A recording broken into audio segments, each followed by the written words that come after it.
hitting out saying it's a political vendetta and a conspiracy, while the BJP is saying that the Chief Minister should resign. Siddaramaiah has gone on to say that all MPs and MLAs are with me, so there's just about no question of quitting. The Congress has said that the governor has violated the rules and they'll be challenging that order in High Court on Monday.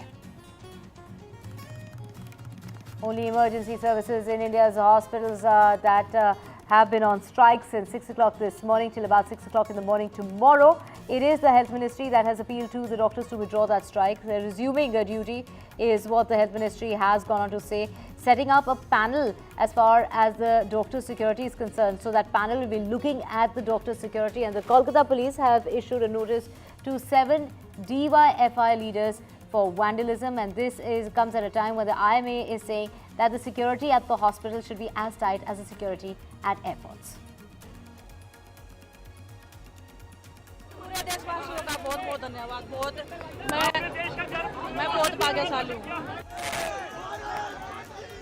And Vinesh Phogat comes back to a hero's welcome. She was greeted by her fans, her family including her mother and brother. There you can see Bajrang Punia as well as Sakshi Malik there, and it was Vinesh Phogat who was literally in tears just to meet with her family and her friends. Of course, she has gone on to thank each and every person who supported her during the Paris Olympics.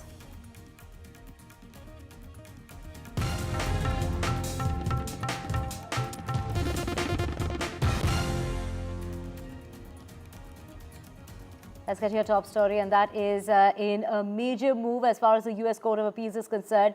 For the 9th Circuit has now ruled that Tahawwur Rana, the Pakistan origin Canadian businessman involved in the 26/11 attack, is extraditable to India. Under the extradition treaty between the two countries, the panel affirmed that the district court's denial as far as the petition challenging a magistrate judge's certification of Rana as extraditable to India for his alleged participation in the terrorist attacks in Mumbai. And to get more on this, we have my colleague Nikunj joining us to get us more. Nikunj, a very significant breakthrough as far as justice is concerned. Tahawwur Rana, a key accused in the 2008 Mumbai terror attack, is now on the brink of being extradited back to India.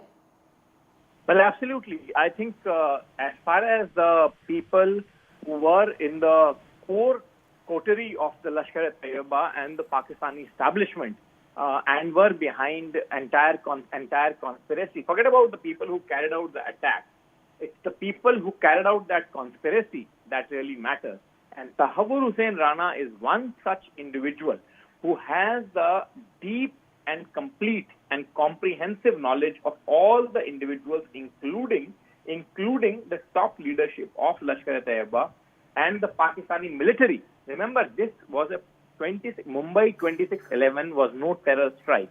It was a Pakistani military strike against India's interest. The individuals that they used, like Ajmal Amir Kasab, who was arrested in this country, may have been dubbed as terrorists, but they were actually individuals trained by the Pakistani military officials at the Pakistani military facilities and by the Pakistani military officials. So under any other set of circumstances, you would see them as Pakistani military operatives. Now, covert or otherwise, they are the Pakistani military operatives. So in this deep-rooted controversy that was planned, sponsored, executed, financed and hatched by the Pakistani state and the Pakistani military, Tahawwur Hussain Rana is a very important cog in the wheel. He is the man who knows about Dave Coleman Headley, the man who principally sets up the entire operation because of his white skin and part American antecedents in the city of Mumbai. He knows his background right from day one. They have both studied together at military college, again a military connection there, a military school in Pakistan. And both of them have a visceral hatred towards Indian Army. And Tahawwur Hussain Rana is one man, as I said, who has that deep, intrinsic and fundamental knowledge about the plotters of Mumbai 26/11. So once the Court of Appeal says that this man is actually extraditable, remember this is a Court of Appeal. This is a panel of judges, unlike in India where there's a system of the trial court, high court and Supreme Court, where Supreme Court also becomes a court of appeals in the United States. Right? Supreme Court is not a court of appeals unless the court itself chooses to hear a particular matter. Now, the District Court of Appeals announcing and clearing it that Tahawwur Hussain Rana is an extraditable commodity, and I call him a commodity with some sense of responsibility, because he's no human being. This man is not a human being. This man is a butcherer, along with Dave Coleman Headley and the Pakistani army, of close to 200 Indian citizens. He's a commodity. It becomes an extraditable commodity to India. It's a very significant day in the entire process that the government of India has gone on from the day, the dark day of 26/11/2008, from the time our soil was struck by these dastardly Pakistani-sponsored elements and Pakistani terrorists. So I'm very, very hopeful that by the time this year is out, this man would land on Indian shores, face the full might of the Indian justice, and there would be some closure, some element of closure to the families of those innocent people who were butchered, who were martyred, who were killed by these people, killed, maimed by these individuals for no fault of theirs. Right. Thank you, Nikunj, for explaining the role that Tahawwur Rana has played in orchestrating the 26/11 attack. Of course, under the treaty that exists, and India has, established the probable cause to extradite him. So he is extraditable, is what has been said in the U.S. courts. Thank you so much, Nikunj, for getting us all those details. So major breakthrough there as far as Tahawwur Rana is concerned. And moving on now to the BJP, where, a meeting is underway as far as the National Office Bearers meeting is concerned. That's taking place. The meeting is very important and very crucial. It's for the upcoming membership drive of the party. Most importantly, it comes ahead of the much-awaited appointment of the party president. The process of organizational elections will begin after the membership campaign is completed. Do remember that JP Nadda, the BJP president's tenure has ended, and he is already part of the Modi cabinet holding the health portfolio. The meeting comes after Amit Shah and Rajnath Singh, have held meetings with the RSS leadership on strengthening the organization. It is the BJP's nationwide membership campaign, which will start from the 1st of September.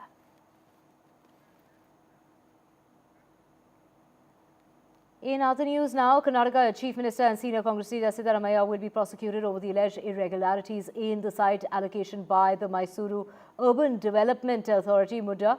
It's the governor there who has sanctioned his prosecution in the MUDA land scam. After petitions were filed by 3 activists, the BJP has slammed the Congress and the Karnataka government over corruption. They're demanding the resignation of the Chief Minister, who's gone on to say that he's not resigning because this is nothing but a political vendetta. And it's also the Deputy Chief Minister, D.K. Shivkumar, who says there's no question of his resignation and that he stands by Siddaramaiah. So does the government. And of course, they will be taking up this course. That is what is being said, that they will be questioning this in court, and that's going to happen in the High Court on Monday. I will fight it out legally in a court of law, because it is an illegal sanction given by the governor, who is a puppet of the central government. They are constantly asking for your resignation. What is the status? There is no prima facie case against me or against anybody, and the BJP has no moral right to ask my resignation. It is because the governor is biased towards me.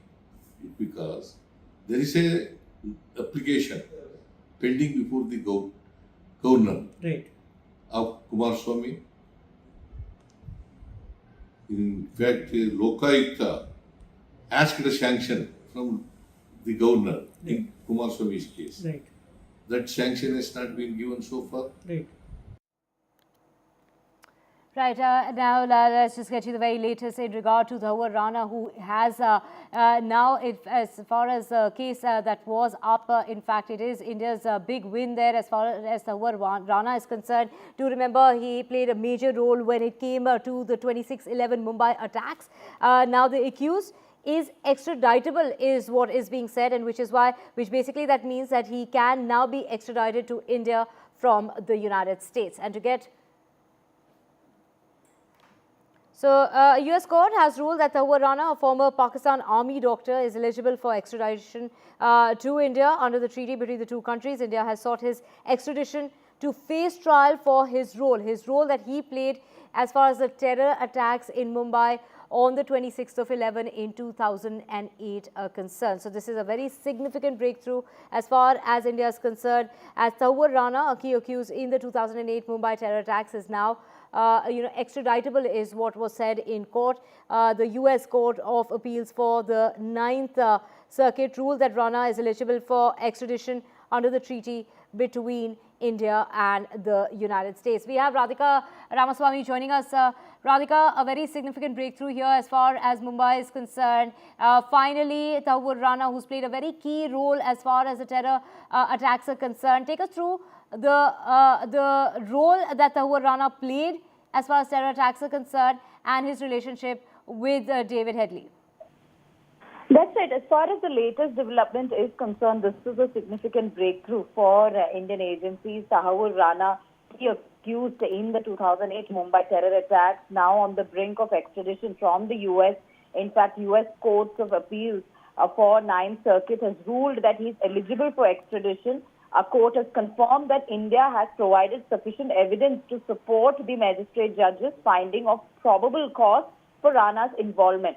To answer your question about Tahawwur Rana's involvement and his role in the attacks, in fact, he is connected to David Coleman Headley, who was later convicted of planning the 2008 Mumbai terror attacks. In fact, Headley had, during the cross-examination, named Tahawwur Rana his childhood friend. In fact, according to investigators, the Mumbai branch of Rana's Business and Immigration Services provided Headley with the cover to identify and survey potential targets for the LET to carry out the attacks.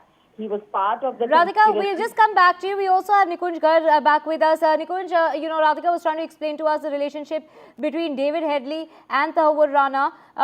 They are being described as childhood friends. Of course, they were childhood friends. They studied together at a Pakistani military school.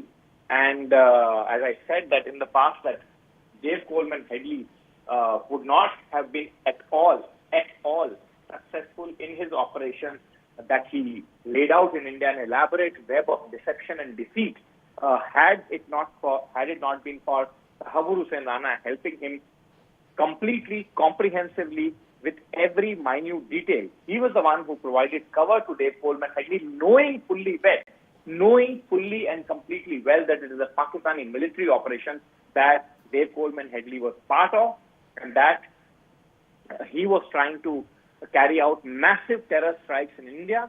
And his later claims of complete innocence from the matter, saying that, I was duped by Dave Coleman Headley and I had no knowledge about what he was planning to do in India, are completely fake and fictitious, as have been declared by at least 2 courts in the United States of America. Remember, this is a third jurisdiction. This is neither India nor Pakistan, Divya. This is a third jurisdiction which has been comprehensively accepting India's case and dismissing actually the Pakistani case, which is filmily fronted by by Tahawwur Hussain Rana. Remember, Tahawwur Hussain Rana has engaged some of the most expensive lawyers that the United States has, and this money is not coming out from the pocket of Tahawwur Hussain Rana, who has now been in jail for a fairly long period of time.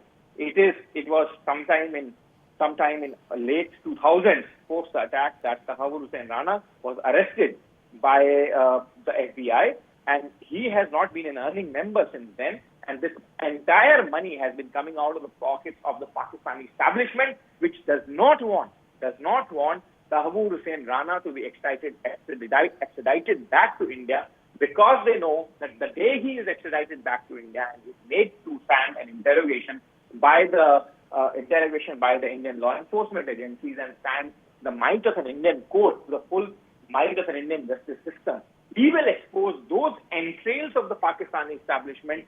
And Pakistan, of course, it's a country which has been exposed all the time in front of the World Committee of Nations as a global sponsor of terrorism, and that's the pet name for Pakistan, other than their original name, given name, so to say.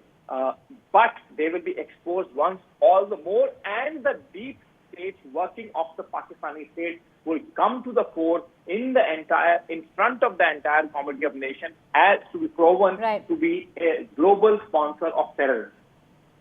Right, Nikunj, of course, when we talk about, the role that he's played, Rana was apparently the man who helped Headley get that multiple entry visa into India. He got him visas. He set up a fake visa and immigration company for Dave Coleman Headley, a legitimate business front, as it was called in multiple charge sheets filed by the crime branch of Bombay, crime branch of Mumbai, I beg your pardon, and later the National Investigation Agency. And as I've been saying, that without the complicit active help of Tahawwur Rana, there would have been a legitimate business front for Dave Coleman Headley to travel. Remember, he traveled to India on multiple entry visa. Now, a multiple entry visa on regular basis does raise some amount of suspicion in the eyes of the law enforcement and the immigration authorities. But in this case, it did not happen because he had a legitimate business front. But that is not the issue here that we are discussing. What we are discussing is Tahawwur Rana's complete, deep, intrinsic and full knowledge of the Pakistani military and the Pakistani establishment involved. I say these words again for the benefit of our viewers. Pakistani military and the Pakistani establishment's complete involvement in Mumbai 26/11 planning, financing, execution on the streets of Mumbai, a day that the financial capital of this country was struck by terror like no time else.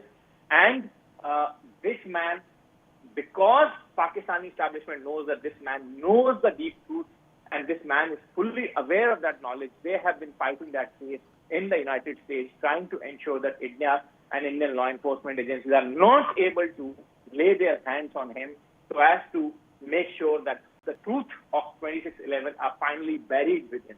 But that, it appears, is not going to be the case. And this man, as the United States Court of Appeals now says, is an extraditable commodity and he shall be extradited back to him. Right. Nikunj, does he have an option to appeal that decision? Well, that's an important question you asked, Divya, and the most relevant one at this moment. As I said, that the United States Supreme Court, unlike the Supreme Court in India, is not a court of appeal. But my sense is that post this verdict from the Court of Appeals in the 9th District Court, there is one more chance that this murderer, that this terrorist has got with him. And that chance also would be exhausted very soon because it happens very, very rarely in jurisdictions, and particularly the evolved jurisdiction, that once a Court of Appeals has given its verdict on the extradition of an individual, saying that the appeal perfectly fits between the extradition treaty between India and the United States of America, that this judgment would be overturned. So my sense is that he may have one more appeal, and that would be the last appeal, not in the United States Supreme Court, but a court below that, and that would be it. That would be it. Right, and when we talk about this Pakistani national who has been tried in the US District Court on charges related to his support for the terrorist organization that ruled out that large terror attack. We're talking about terror attacks like Nikunj has been describing them, the 2008 Mumbai terror attacks that took place. So a jury has convicted Rana of providing material support to the foreign terrorist organization, conspiring to provide material support to a foil plot to carry out terrorist attacks in Denmark as well. So Nikunj, it wasn't just Mumbai, but also, other terror attacks that he's been, involved with. But take us through the exact role that he played when it comes to the Mumbai attacks. As I said, Divya, that Mumbai 26/11 was not a terrorist strike. It was given the facade of a terrorist strike by the perpetrators of this strike, by the masterminds of that strike, and that is Pakistani establishment and the Pakistani military. Now, when you have to disguise a strike, you obviously need various fronts. One of the key fronts in that entire exercise was Tahawwur Rana's original immigration and visas business at Canada. That business was extrapolated to the Indian shores, and Dave Coleman Headley was made out to be an agent of Tahawwur Rana, providing immigration and migration services to Indians to Canada. Under that guise, Dave Coleman Headley set up an elaborate front for all the finances, transactions, to begin with reconnaissance, which is the most important part, the recce of the entire, all the locations, so much so the locations in New Delhi, even like the location in the heart of New Delhi, which is one of the defense academies of the Government of India, Ministry of Defense. He even surveyed that. Thankfully, it was not attacked, and it is right in the heart of Delhi, few kilometers or few 100 meters away from the national capital seat of power. Now, the entire exercise was done under the guise of being a front man for an immigration and a visa officer by Dave Coleman Headley, back end for which was provided by Tahawwur Rana. Now, in this case, you can obviously very well imagine that Tahawwur Rana is no stranger to this entire planning, business, execution. At every stage, Dave Coleman Headley was contacting him, informing him about the furtherance of his plans, informing him about the instructions that he was getting from the Pakistani military and establishment, informing him about how far his planning and conspiracy was going in India. So his plea that he has been saying that, he was not informed, he wasn't aware of what Dave Coleman Headley was planning to do, and he acted only in a friendly manner, have all been rejected. Right. Of course, that extradition court rejected Rana's arguments and certified that he is extraditable. Thank you so much, Nikunj Garg, for joining us with all those details. We will keep tracking the story. For now, we're sitting into a very short break. Back with a whole lot more.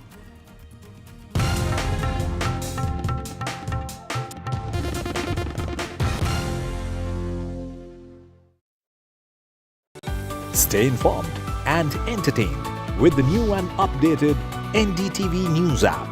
You can watch all our channels live, listen to podcasts, read breaking and exclusive news from around the world and more. Download the NDTV app today and get access to the best journalism and storytelling on your smartphone or tablet.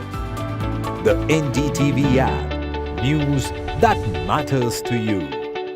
Landslide devastation in Kerala's Wayanad. Join NDTV's initiative. Donate for Kerala.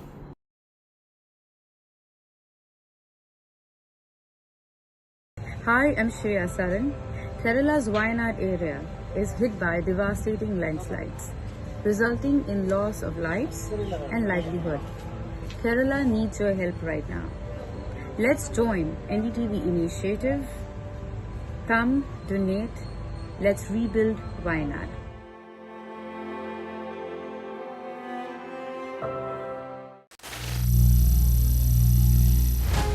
Some people say the metaverse will only be virtual. One day this lecture hall will be made of code, and driverless cars would be trapped in intersections. But even in this maze of the future, you can't wish away health. It's time to become more resilient.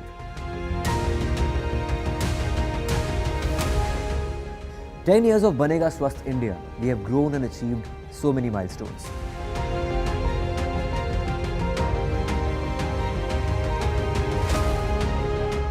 And now I have a plan to beat the urgency, to stop breathing with difficulty, to relieve getting choked with inactivity.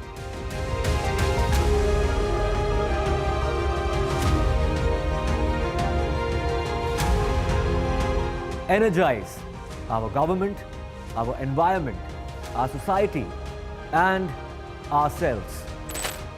Everyone, everywhere, every day.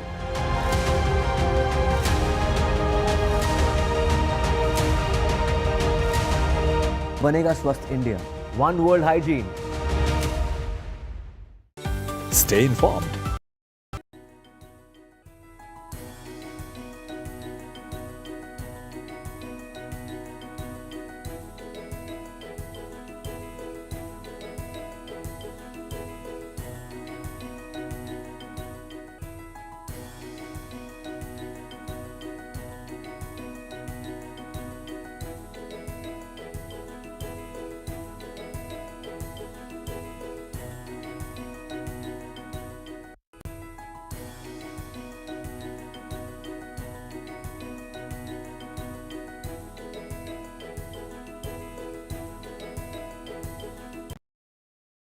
Landslide devastation in Kerala's Wayanad.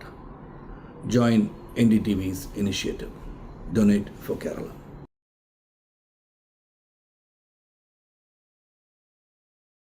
Hi, I'm Shreya Saran. Kerala's Wayanad area is hit by devastating landslides, resulting in loss of lives and livelihood.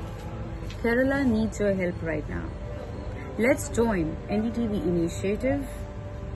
Come, donate, let's rebuild Wayanad.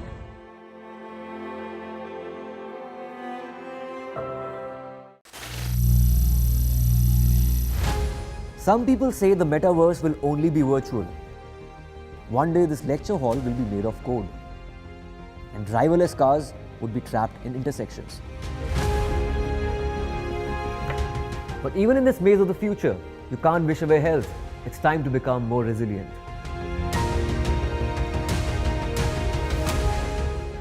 "10 years of Banega Swasth India, we have grown and achieved so many milestones.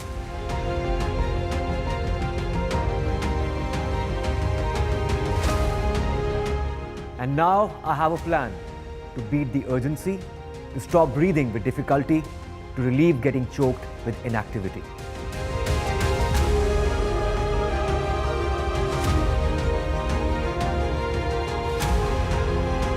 Energize our government, our environment, our society, and ourselves. Everyone, everywhere, every day.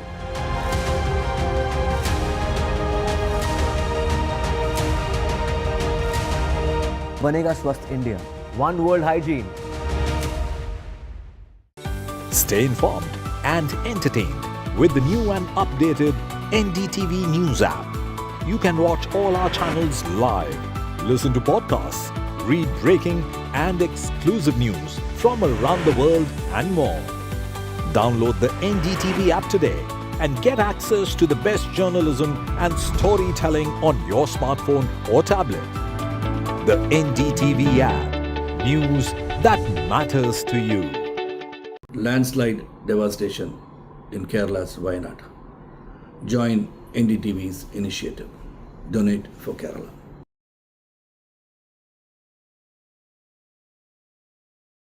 Hi, I'm Shreya Saran. Kerala's Wayanad area is hit by devastating landslides, resulting in loss of lives and livelihood. Kerala needs your help right now. Let's join NDTV initiative. Come, donate, let's rebuild Wayanad.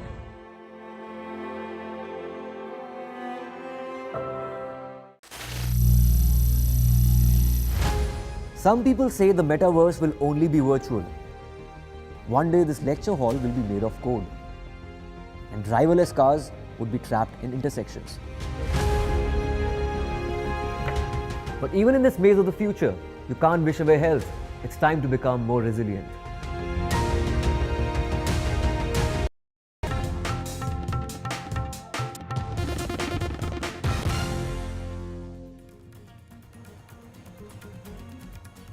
Hello and welcome to News at 5. You are with me, Rika Roy, and we are tracking the big story of Canadian Pakistani national Tahawwur Rana, who can now be extradited to India.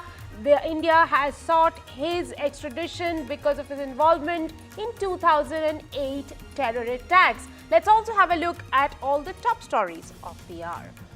2611 accused Tahawwur Rana can be extradited to India. Big win for India in the 2611 case. US court rules in favor of India. US says treaty permits Tahawwur Rana's extradition.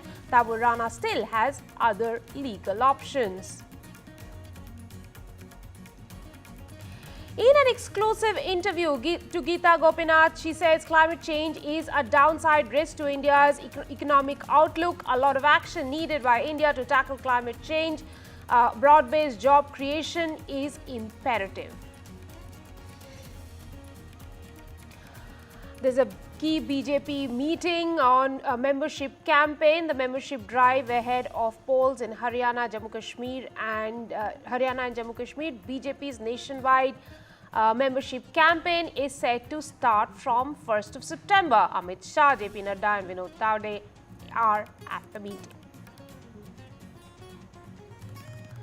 Karnataka governor gives sanction to prosecute the CM. Congress says it's a political vendetta and conspiracy. BJP says CM should quit to ensure impartial probe. Sitaramaiah says all MPs and MLAs with him, no question of him quitting. Congress says governor violated rules, will challenge in the court. Only emergency services in hospitals are on in India. Health Ministry has appealed to the doctors to withdraw strike and resume duty. The ministry has also set up a panel to look at doctors' security. Kolkata police issues notices to 7 DYFI leaders for vandalism. All of this after the doctor's rape and murder. Indian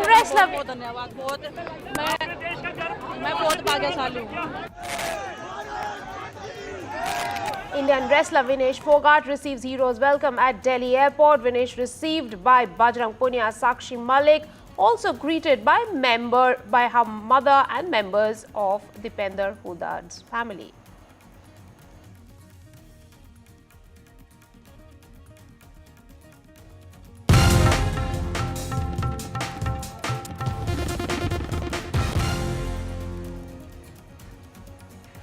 Now, in a major development, the US Court of Appeals for the Ninth Circuit has ruled that Tahawwur Rana, the Pakistan-origin Canadian businessman involved in the 26/11 attack, is extraditable to India under the extradition treaty between the two countries. The panel affirmed the district court's denial of Tahawwur Rana Hussein's habeas corpus petition challenging a magistrate judge certification as extraditable to India for his alleged participation in terrorist attacks in Mumbai. The panel also held that India provided sufficient and competent evidence to support the magistrate judge's finding of probable cause that Rana committed the charged crimes. Mumbai police in its charge sheet had named Rana this Pakistani origin Canadian businessman in the 405-page charge sheet in connection with the 26/11 attacks. Rana is accused of being an operative of ISI and Lashkar-e-Taiba. My colleague Radhika Ramaswamy joins me for more on this story. Radhika, it is a big victory for India, but tell us a little bit about the fact if he still has any way of getting away. Can he still make appeals to the court? Yes, certainly he has options to appeal. This is, as you said, a big development, a big breakthrough as far as the Indian investigation agencies are concerned. Tahawwur Rana is now on the brink of extradition from the U.S.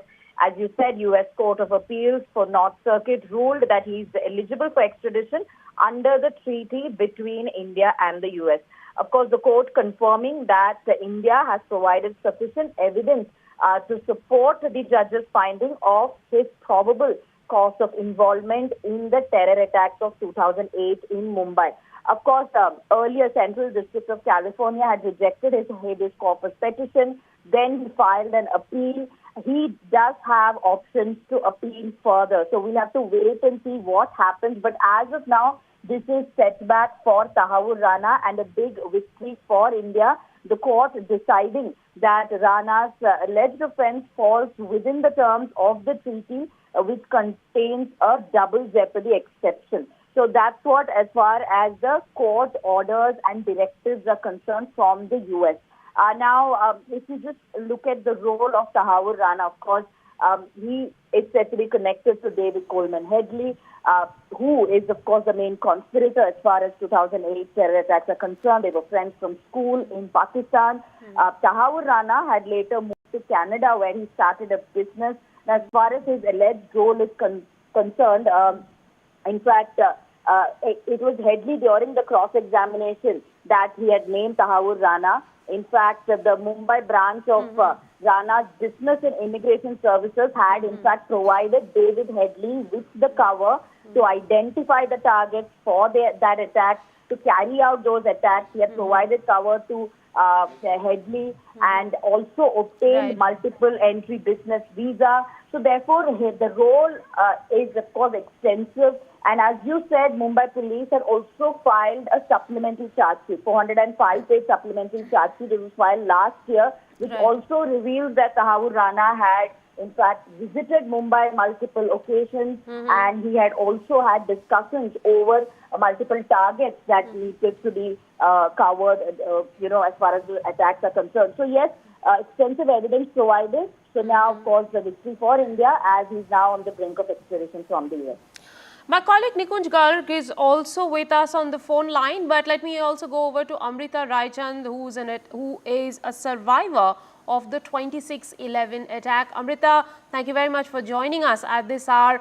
Your first reaction to what India has achieved today, the moment that we see on our screens that Tahawwur Rana will finally, there is a process, of course, after this, but he can be extradited. Anything that's related to the 26/11 attacks, any positive news always brings, the reaction of happiness. It also kind of takes you back into all those memories that still haunt you. It's been 16 years. These moments it's a happy, sad moment because, wherein you feel the joy that finally, some other justice is also happening. Although, I want to make a point here that we always condemn India for our slow judicial system. But here it's taken 16 years for something that was so obvious to release this, this person. And, I can't wait to see David Headley also, released. And, we need justice at that front as well. So, I'm somebody who likes to see the glass half full rather than empty. Right now, I am elated with this development. Let's hope things move in the right direction. Amrita, do stay on with us. We will go over to my colleague Nikunj Garg. Nikunj, it's taken a pretty long time, 16 years. Why would you say that the process has taken such a long time? And in between, Tahawwur Rana was also released on grounds of compassion, I believe. Well, it's shameful to say the least. It's shameful to say the least when 200 people have lost their lives in such a dastardly terror attack in such a brutal manner, and families have been brutalized, destroyed, completely destroyed, distraught for no fault of theirs. It's shameful. But the fact is that for us, there was very little to do in the sense of what we could do in the third jurisdiction, which is the United States of America, and the fourth one in Canada. We did whatever we could. It's the wheels of the justice that in that country that have to roll, and I'm talking about a bipartisan agreement and arrangement, whether it was a UPA 1 and UPA 2 government, and then the NDA 1 and NDA 2 governments in India. They have tried with all their might, with whatever was possible under the sun. They have tried to move and the wheels of justice and ensure that at least the Tahawwur Hussain Rana is brought to the Indian shores, not brought back so much because he never visited India other than probably only once as a tourist. Now, the fact is that having gone through all that pain of trying to secure the justice, my hope is that this process now is moving towards a culmination. And my sense is, it would become clearer by the passage of a few more hours that this is if nothing else, penultimate appeal that this man has, that this terrorist has, that this murderer has, that this butcherer has, and after that, if there are no more appeals, and he will have to be necessarily deported to India. In the United States, the Supreme Court of the United States is not a court of appeal like in India. So a district court appeals panel saying that, this man is an extraditable commodity, and I say commodity with a very grave sense of purpose and understanding, is as good as the final verdict. Maybe the legal experts will tell us there is one more chance of appeal left. Pakistani establishment, Pakistan ISI would try and do their level best to exhaust and to spend and to waste as much time as possible in trying to ensure that this appeals process also lengthens. And in the interim, something happens to Tahawwur Hussain Rana. So their hope is that he does not land on Indian shores. And we are trying our best to ensure that. Nikunj, it's interesting that you say that this could be a penultimate appeal made by him, and after that he might be extradited to India. But the obvious question, I think everyone would like to know how long this process might take if the extradition happens, how long this process might take. Well, this is just about it, Vika. This is just any time from now to another 12 months. So this is between 24 and 25 that we are looking at this man being brought to India. It's not a very long game that he has left to play with. It's not a very long game that the Pakistani establishment and the extensions of the Pakistani establishment are left to play with. It's a very short game from here on when the appeals court has also turned it down. As I said, in the United States and in the United Kingdom also, where the Supreme Courts do not act as courts of appeal, unlike India. So therefore, that chance is exhausted. In between, if there is one chance of one more appeal, that Pakistani establishment would try and ensure for sure and try and waste. But my sense is that it's just a matter of now months and not even years. Radhika, this has been a very complicated story, multiple layers to this story.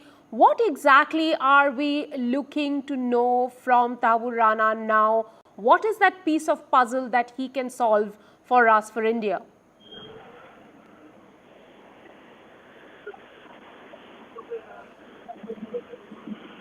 Radhika, if you can hear me.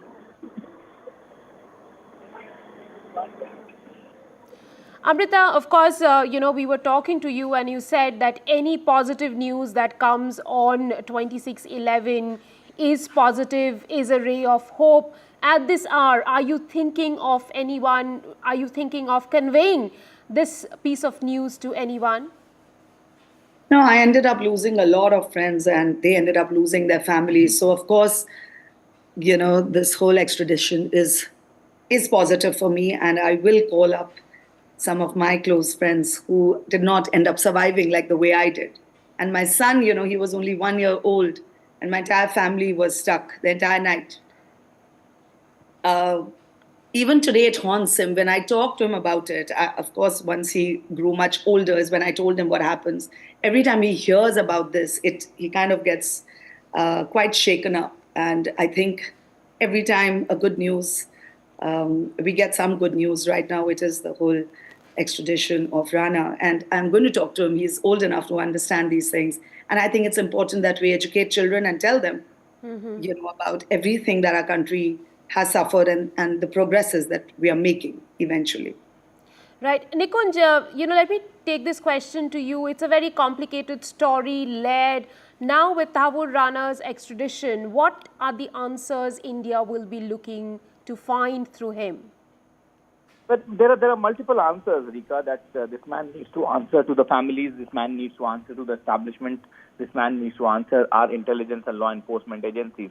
Remember, he is one man, other than Dave Coleman Headley, who knows all the principal players from the Pakistani military to the Pakistani establishment to the Pakistani state who were involved in the conspiracy, the hatching of the conspiracy, the financing, the execution, and finally, the attempt to obliterate any kind of link that those could be traced back to Pakistan.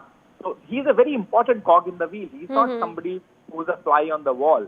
He is a very important cog in the wheel. He has been through the entire conspiracy with Dave Coleman Headley right from the word go. And Dave Coleman, if one individual was kept in complete loop and complete information, it was Tahawwur Rana, his childhood friend. Both of them studied together at a Pakistani military school in Pakistan.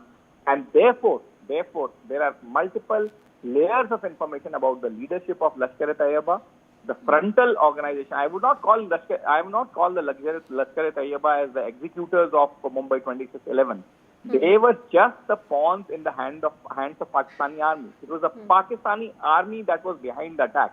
And all these individual officers who trained the Pakistani terrorists, who trained the Pakistani brass that met the Pakistani terrorists, the Lashkar brass and the Pakistani brass that was intertwined very closely during the entire operation and preparation of it for last 2 years before the attack from 2006 to 2008. This man is individually privy to each one of them. And therefore, we need to know and we must know a lot from him. And he must, at the end of the day, face the full might of the Indian justice system so as to ensure maximum justice to the families of those who have suffered needlessly. Nikunj, well, we do know that there are accusations of him having provided material support in the terror attack in India that happened in 26/11 and also a foiled terror attack in Denmark, I believe. Well, yes, these two individuals were acting as global terrorists. Dave Coleman Headley was actually not just a terror operative that Pakistani army was fronting, but Dave Coleman Headley was an individual who was a global terrorist being backed by the Pakistani army, Pakistani establishment, and individuals like Tahawwur Hussain Rana. My suspicion is that Tahawwur Hussain Rana was also made to give support, provide support, all the material support and the financial support to Dave Coleman Headley on the instructions of the Pakistani army and the Pakistani establishment. So Copenhagen in Denmark was their second target. They were planning to do a full recce there, and that's when he was trying to exit one of the United States of America's airports that he was arrested. Dave Coleman Headley was arrested by the Federal Bureau of Investigation. So therefore, as I have been saying, that this man is a very important cog in the wheel. This man is no small-time operative. This man is no innocuous businessman who has been conned or befooled by a childhood friendship to carry out this kind of dastardly, massive terror strike on Indian soil. This man must face the might of the Indian law and Indian justice system because he is one of the perpetrators and he is one of the conspirators and he is one of the backers and providers for the material support.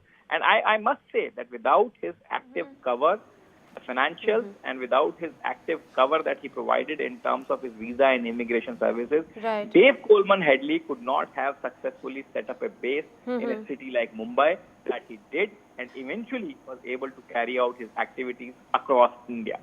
Right. Very interesting points there indeed. Now, Radhika, my colleague from Mumbai, is also there in the phone line. Radhika, the treaty that permits Tahawwur Rana's extradition is because the Indian charges contain certain distinct elements from the crimes for which he has been acquitted in the United States. Now, would you be able to tell us what are these distinct elements for which now he is going to be extradited? That's right. In fact, the court has confirmed that sufficient evidence has been provided by India, which is what is leading to these directives and orders by the court in the U.S. In fact, as far as the evidence being provided is concerned, very interesting to note that a supplementary charge sheet was filed last year, especially after that habeas corpus petition was filed, post which, a 406-page charge sheet was filed by the Mumbai Crime Branch, once again highlighting Tahawwur Rana's role. In fact, there are material evidences. There is evidence to show that he had, in fact, visited Mumbai just a few days before 26/11. It has certain revelations as far as how he discussed crowded places in Mumbai with a hotel staffer in Pava is concerned. In fact, he also visited some of these places, including the sites of the attack. CST is a place that he had visited. There were fresh details that Mumbai Crime Branch has also revealed in that particular charge sheet, which is something that India has provided to the U.S. Officials found that he stayed at a hotel in Pawai in November 2008, days before the attack, where he had submitted his passport as well as visa copy, and the hotel had maintained these records. So, multiple records and evidence being provided by Indian agencies to the U.S., which is what has led to this order by the court. Thank you very much, Radhika and Nikunj, for getting us all those details on this major story that we are tracking at this hour. The U.S. Court of Appeals for the 9th Circuit has ruled that Tahawwur Rana, the Pakistani origin Canadian businessman involved in 26/11 terror attacks in India, is extraditable to India. Time for a very quick break on the show. More on the other side. Stay tuned.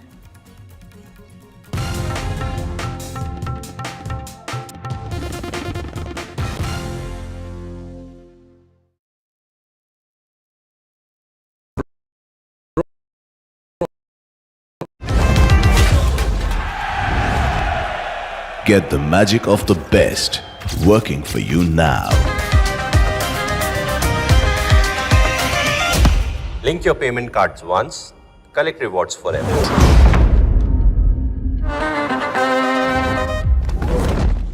Landslide devastation in Kerala's Wayanad. Join NDTV's initiative. Donate for Kerala.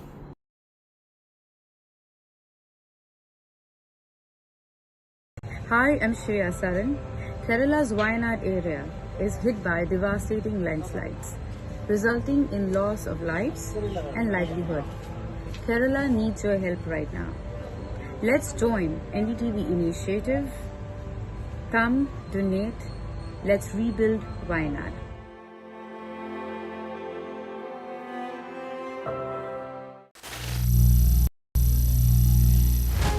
Some people say the metaverse will only be virtual.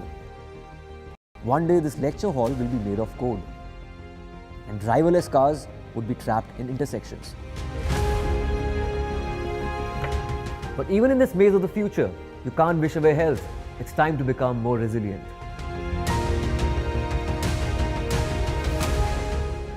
10 years of Banega Swasth India, we have grown and achieved so many milestones.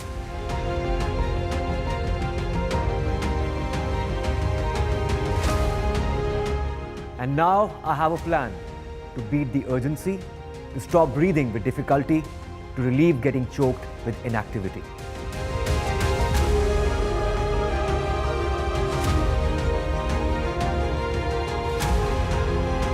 Energize our government, our environment, our society, and ourselves. Everyone, everywhere, every day.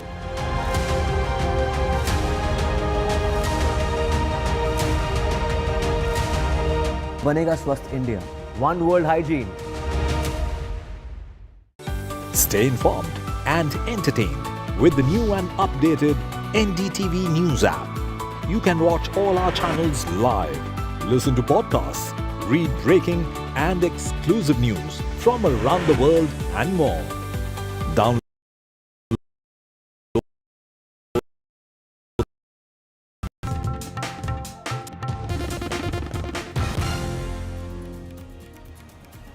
Welcome back. It's the big story that we are tracking at this hour. In a major development, the US Court of Appeals for the 9th Circuit has ruled that Tahawwur Rana, the Pakistani origin Canadian businessman involved in the 26/11 terror attacks in India, is extraditable to India under the extradition treaty between the two countries. The panel affirmed the district court's denial of Tahawwur Rana Hussein's habeas corpus petition challenging a magistrate judge certification of Rana as extraditable to India for his alleged participation in terror attacks in Mumbai. The panel also held that India provided sufficient and competent evidence to support the magistrate judge's finding of probable cause that Rana committed the charged crimes.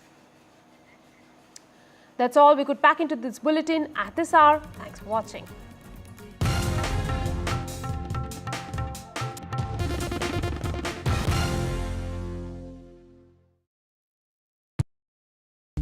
Landslide devastation in Kerala's Wayanad. Join NDTV's initiative. Donate for Kerala.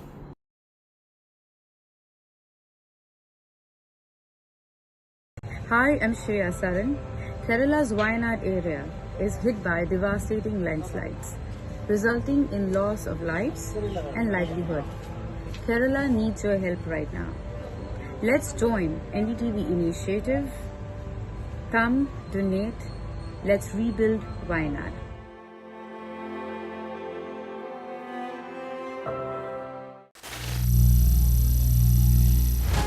Some people say the metaverse will only be virtual. One day this lecture hall will be made of code, and driverless cars would be trapped in intersections. But even in this maze of the future, you can't wish away health. It's time to become more resilient.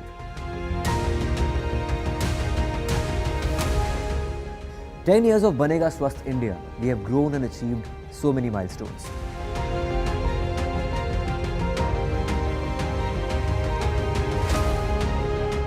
And now I have a plan to beat the urgency, to stop breathing with difficulty, to relieve getting choked with inactivity.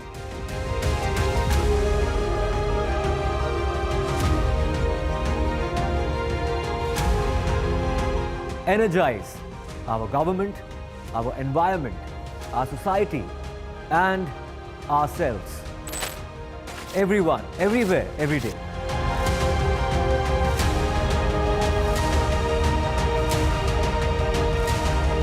Banega Swasth India. One World Hygiene. Stay informed and entertained with the new and updated NDTV News app. You can watch all our channels live, listen to podcasts, read breaking and exclusive news from around the world and more.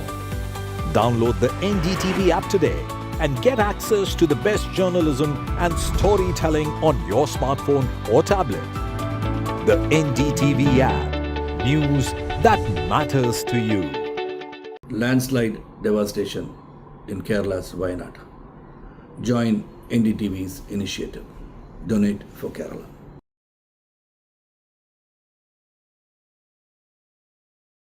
Hi, I'm Shreya Saran.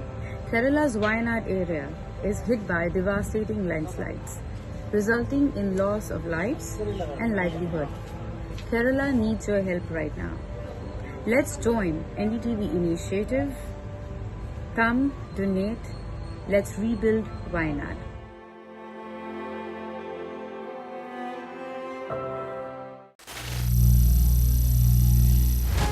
Some people say the metaverse will only be virtual. One day this lecture hall will be made of code, and driverless cars would be trapped in intersections. But even in this maze of the future, you can't wish away health. It's time to become more resilient.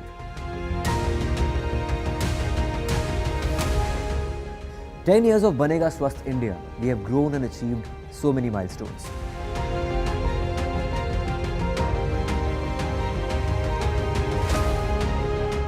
And now I have a plan to beat the urgency, to stop breathing with difficulty, to relieve getting choked with inactivity.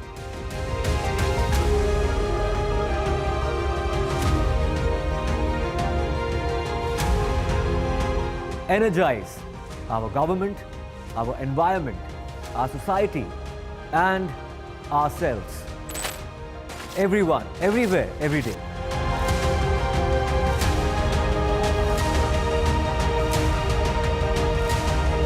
Banega Swasth India. One World Hygiene. Stay informed and entertained with the new and updated NDTV News app. You can watch all our channels live, listen to podcasts, read breaking and exclusive news from around the world and more. Download the NDTV app today and get access to the best journalism and storytelling on your smartphone or tablet. The NDTV app. News that matters to you. Landslide devastation.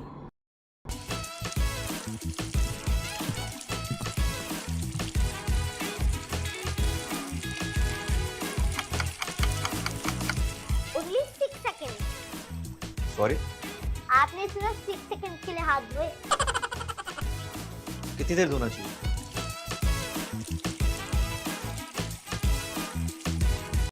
हाय, वैसे I am Ayushmann Khurrana. Hello uncle, पहले proper hand wash कर ले. ठीक है दोस्त. कैसे?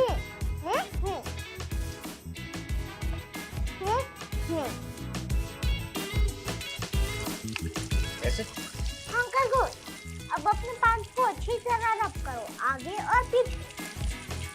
ऐसे. रुको रुको, आपके नेल्स यहाँ बहुत कीटाणु छुपे होते हैं. और हाँ, हमको मत भूलना. हो गया दोस्त. पानी बचाना भी तो जरूरी है. वाह, तुम्हें इतना सब कुछ कैसे पता? और एक और बात, हैंड वॉश पूरा 20 सेकंड के लिए करना चाहिए. समझा. फिर ड्रायर हैंडल द टॉवल और air dry them. Got it. तुम्हें इतना सब कुछ सिखाया किसने? आ जाओ, दिखाता हूँ. मेरे जैसे मेरे और भी दोस्त हैं यहाँ पर. Oh by the way, my name is Kirti. Nice to meet you. चलो.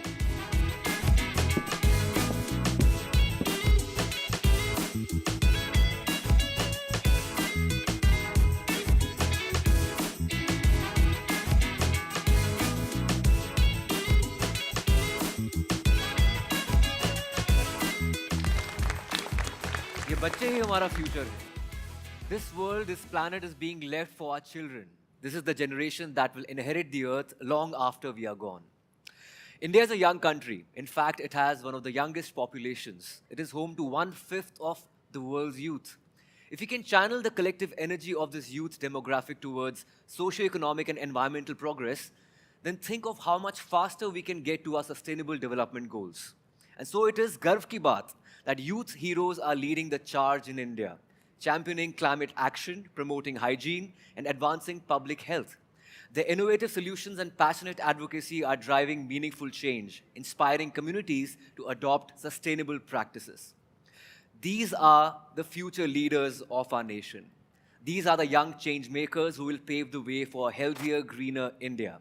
और इसीलिए हमें इन बच्चों की तरफ अपना ध्यान देना चाहिए. बहुत कुछ कर सकते हैं ये बच्चे. क्यों बच्चों? Well, thank you, Ayushman. I think Ayushman has set the context for our show today. As we wrap up the 10th season of the NDTV Detol Banega Swasth India, the focus shifts to the future. It is young people today who hold the key to transformative change. The youth bring fresh perspectives, innovation, and boundless energy, making them pivotal in driving positive shifts in various aspects of society. And today on Independence Day, we are celebrating the power of India's youth. We are at the MCD Tagore Garden on this special day in the MCD school. Now, over the years, our campaign has been working very closely with children. Millions of children are part of the Banega Swasth India campaign through the Hygiene curriculum, Hygiene Olympiad, and the CRI schools. So let me just tell you a little bit about the CRI schools. Climate resilient schools are the schools designed to be resilient to the impacts of climate change. They incorporate features and practices that help mitigate environmental impact and adapt to changing climate conditions. These schools focus on sustainability, including energy efficiency, water conservation, and waste management, while also educating students about climate change and caring for the environment. The CRI schools are creating a learning environment that supports both the educational needs of the students and the health of our planet. आपने climate change की बात की. जी. This is perhaps the most pressing issue of our times. आपको पता है कि climate change क्या होता है बच्चों? वाओ, अच्छा सब बताइए क्लाइमेट चेंज है क्या? आप क्या समझते हैं? मैम, क्लाइमेट चेंज का मतलब है जलवायु परिवर्तन.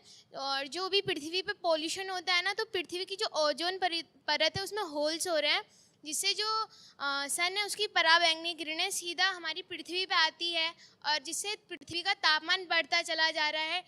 बरसात में बारिश नहीं हो रही है और सर्दियों में बर्फ़ नहीं हो रही है.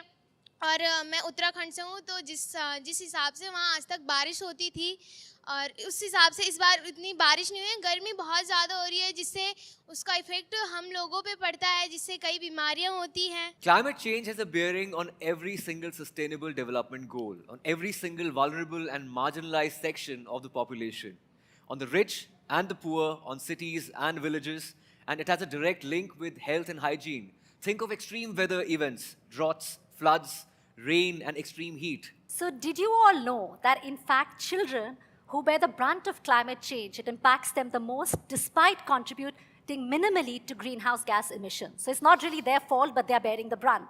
It's imperative to prioritize their protection and empower their voices. And who better to do it than themselves? So joining us today, let me introduce our panel. We have with us Vihan Agarwal, co-founder One Step Greener. We have with us Naveen Singh and Anushka. They are in the audience. They are from the CRI schools and they've come all the way for this special show. Thank you so much. We have Dr. Narendra Saini, Chairman, AMR, Standing Committee, Indian Medical Association. We also have with us Mr. Ravi Singh, Secretary General and CEO, WWF India. Joining us is also Dr. Randeep Guleria, former Director, AIIMS Delhi. Dr. Prashant Saxena, Senior Director and Head Pulmonary Critical Care and Sleep Medicine, Fortis Hospital, Vasant Kunj and Fortis Gurugram. And of course, we have with us Mr. Ravi Bhatnagar, Director, External Affairs and Partnerships, SOA, Reckitt. Well, thank you all so much for joining us on this very special Independence Day. So Vihan, you began your journey as a child right activist by the age of 11, I think. Ab 11 saal ke the? 14. My younger brother was 11. Yeah. So they both have been doing this started together. young. That's amazing. तो आपको क्या लगता है कि बच्चे क्या कर सकते हैं climate change के लिए और should they start young like you did? Absolutely. I mean, we're going to bear the brunt of it. We are bearing the brunt of it already. If we're not going to do it, who is, right? So therefore, we have to do something about it. We've frankly given up on the older generation to change their ways, so we have to take action and do it ourselves. Anushka, मैं आपसे एक सवाल पूछना चाहूँगी। आप आए हैं उत्तराखंड से, आप CRI स्कूल में पढ़ते हैं, उसके बारे में बताएं, आप उन स्कूलों में क्या सीखते हैं और मिशन लाइफ के बारे में यहाँ के बच्चों और हम सबको उसके बारे में एजुकेट करिए। मैम, मैंने डेटोल क्लाइमेट स्कूल की साइट से ये सीखा है कि हम गार्बेज को कैसे मैनेज कर सकते हैं। तो मैंने उस साइट से ये सीखा है कि हम जो गार्बेज होता है वो 2 टाइप्स का होता है, अजैविक और जैविक। जो जैविक होता है ऑर्गेनिक, उससे हम खाद बना सकते हैं जो हमारी क्यारियों के लिए बहुत यूज़फुल होती है। और अजैविक जो प्लास्टिक की चीज़ होती है उससे हम इको ब्रिक बना सकते हैं जो हम अपनी क्यारियों की बाउंड्री बना सकते हैं, जिससे प्लास्टिक जलेगा भी नहीं और पॉल्यूशन भी नहीं होगा। Thank you. वेरी इंटरेस्टिंग कि किस तरह, I mean how, what an impact it makes. Ayushman, आप पूछना चाहेंगे कुछ बच्चों से? इनफैक्ट ये अनुष्का उस राज्य से है जहाँ पर क्लाइमेट चेंज के बहुत इफेक्ट्स देखे गए हैं उत्तराखंड में, चाहे वो लैंडस्लाइड्स हैं या वेदर सिचुएशन वहाँ पर बहुत चेंज होती रहती हैं। सो आई थिंक वहाँ के बच्चे फर्स्ट हैंड एक्सपीरियंस कर चुके हैं। ज़्यादातर कोस्टल एरियाज में फिर भी हमें कम नज़र आता है, पर पहाड़ों में, हिमालयाज़ में, खासकर उत्तराखंड में आपने फर्स्ट हैंड एक्सपीरियंस किया है क्लाइमेट चेंज का। सो आई एम वेरी प्राउड कि आप इस उम्र में यहाँ पर आए हैं, दिल्ली आए हैं और अपनी बात आपने सामने रखी है। Thank you sir. So proud of you Anushka. Thank you sir. In fact यहाँ पे और भी बच्चे आए हैं, ऑब्वियसली सारे नहीं आ सकते थे। यहाँ पे नवीन है हमारे साथ।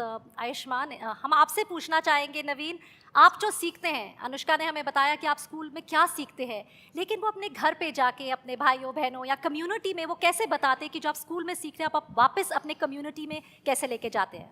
जो मैम, मैं कई चीज़ें सीखता हूँ स्कूल में, जैसे कि हैंड वॉश करना चाहिए, कि खाना खाने से पहले और खाना खाने के बाद, सोच के बाद, या फिर जब भी आपको अपने हाथ गंदे लगे तब हमें हैंड वॉश करना चाहिए। तो मैं यही अपने छोटे भाई बहनों को सिखाता हूँ।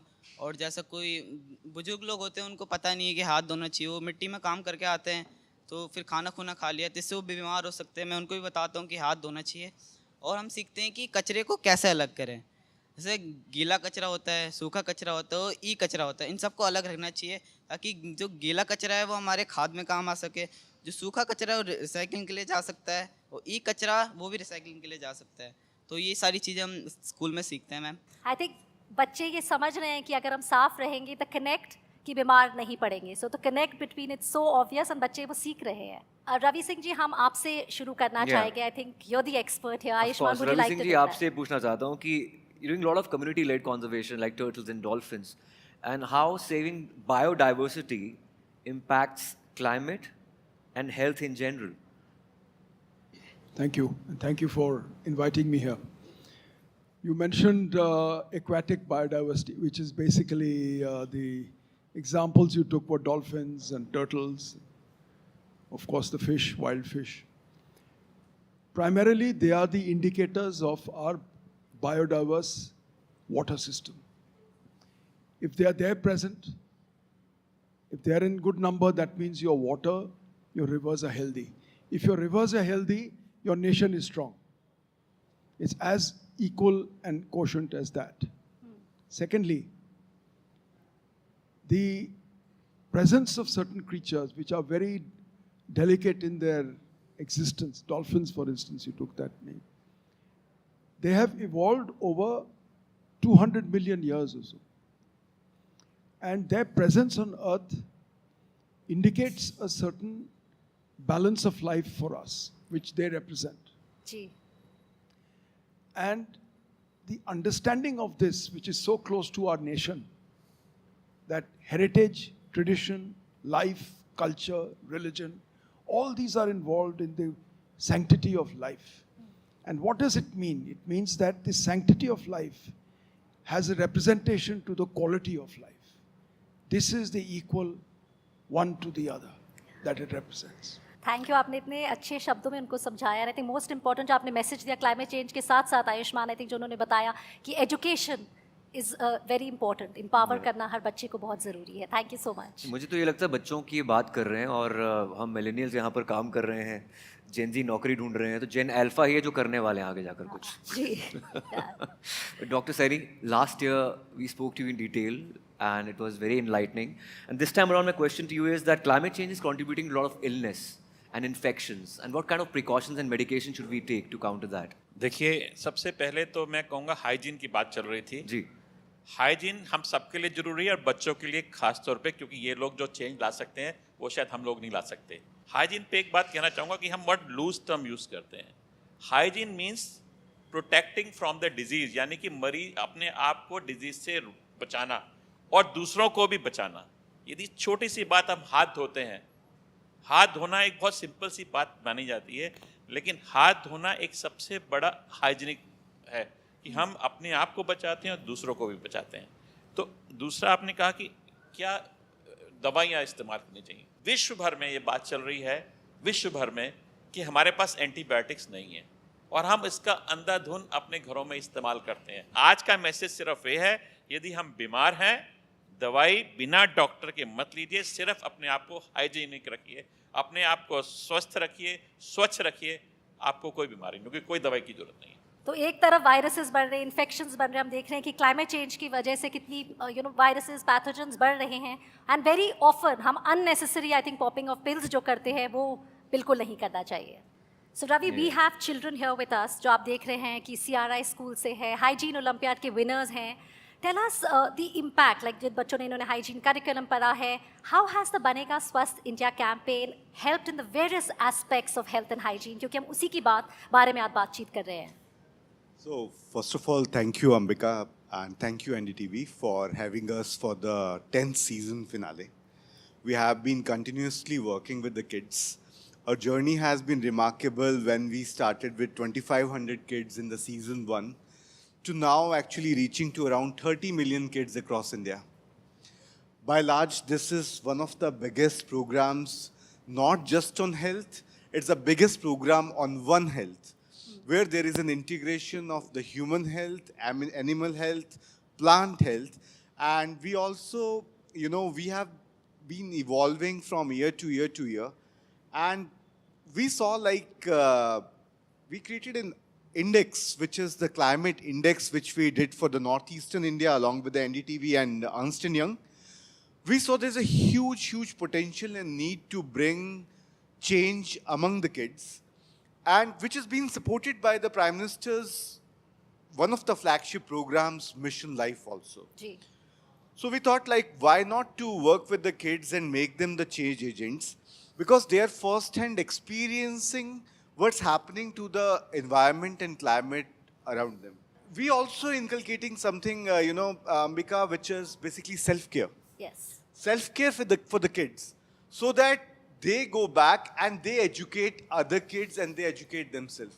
So the whole curriculum is in place.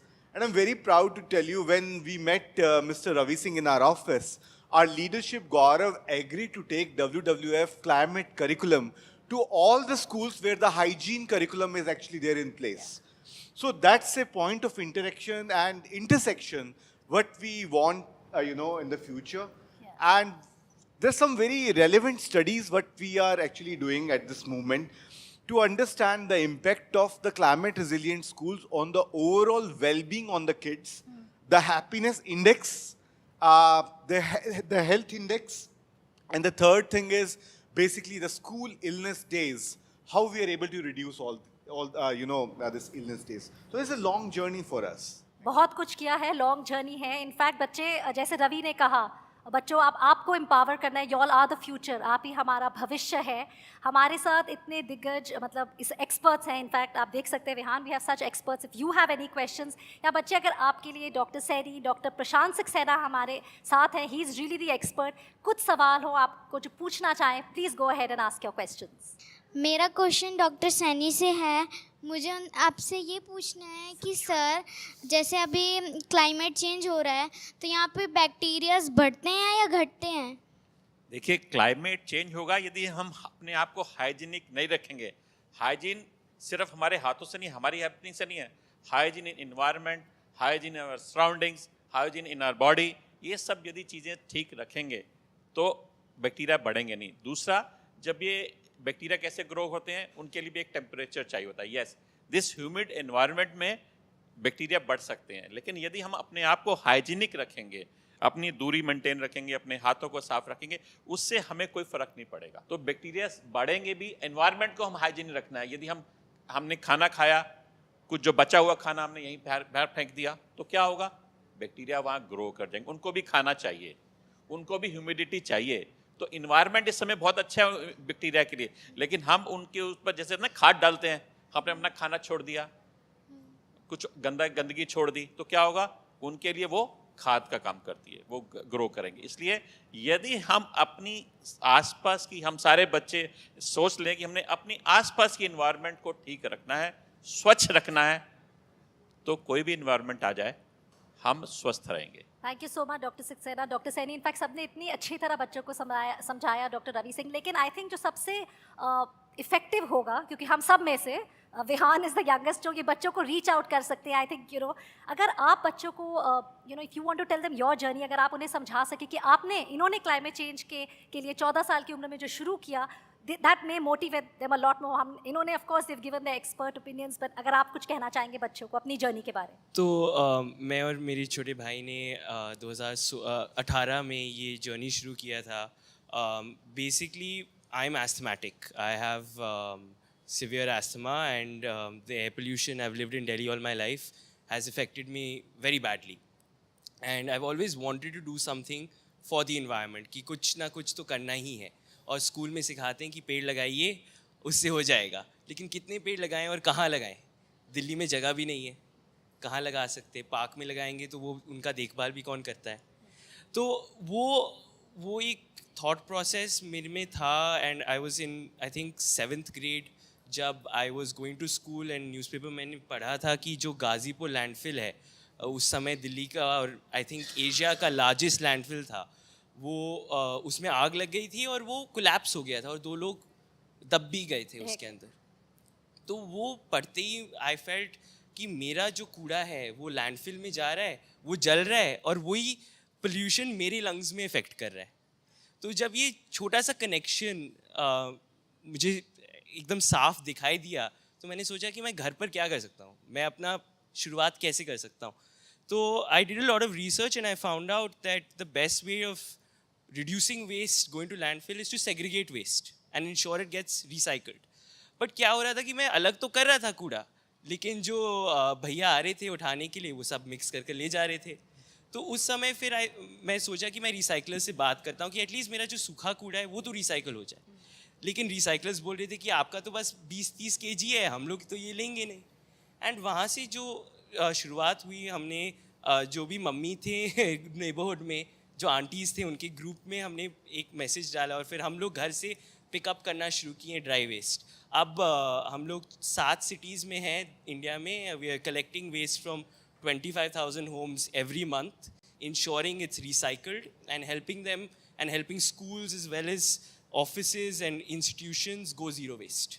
Well, that is how I think youth gets empowered. Thank you so much for sharing our journey. Now let's go across to Dr. Randeep Guleria, former director AIMS. Dr. Guleria, thank you so much for joining us. What changes are you seeing in infections and diseases due to climate change, and how can good hygiene practices help people avoid them? If you look at what has happened over the last 24 years, that is this century, we've seen a lot of outbreaks and infections happening, from SARS to MERS to the H1N1 pandemic to the COVID-19 pandemic, and a lot of other infections which occur in regional areas that are happening. We've also seen the Nipah virus outbreak recently. All of this is related to climate change and the fact that there is a change in the environment, the fact that there is now a crowding of space as far as the globe is concerned. We're becoming a global village. Travel has become much more. And also there is now the ability of viruses to jump species and infect humans. And that is why if you look at all the outbreaks that have happened in the last 24 years, this century, all of them have been because of viruses jumping species, from zoonotic infections becoming human infections and causing outbreaks and pandemics. All of this is due to climate change, and therefore hygiene in terms of prevention of the spread of infection becomes very, very important, whether it be hand hygiene, whether it be preventing infection by covering your cough, or being careful about disposal of your sputum that you have. All of these are very, very important steps in preventing the spread of such infections. Dr. Guleria, we have all just seen how the students here are so involved and have so many questions. If you can share with them what measures they can take to improve hygiene practices. बच्चों को अपना ध्यान रखना बहुत जरूरी है क्योंकि वो इन्फेक्शन घर ले जा सकते हैं और घर में फिर अगर उनके पेरेंट्स हैं या ग्रैंड पेरेंट्स हैं उनको इन्फेक्शन हो सकता है जो सीरियस हो सकता है।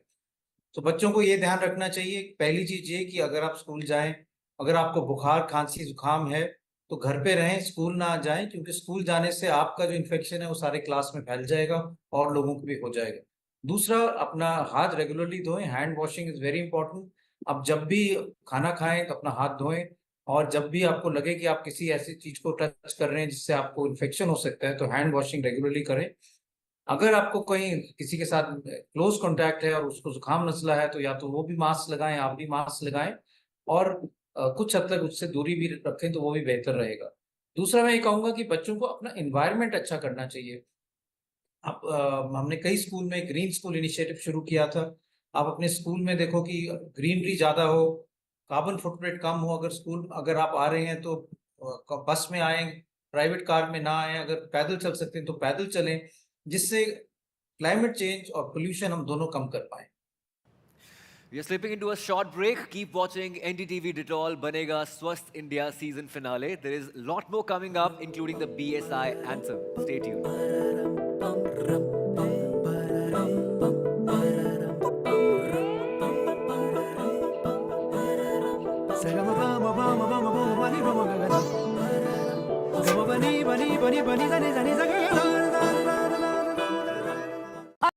Hi, I'm Shreya Saran. Kerala's Wayanad area is hit by devastating landslides, resulting in loss of lives and livelihood. Kerala needs your help right now. Let's join NDTV initiative. Come, donate. Let's rebuild Wayanad.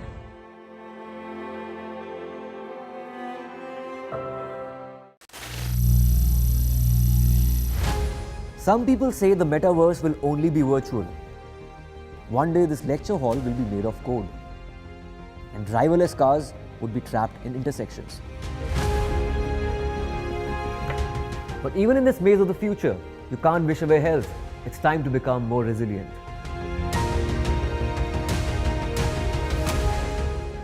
"10 years of Banega Swasth India, we have grown and achieved so many milestones.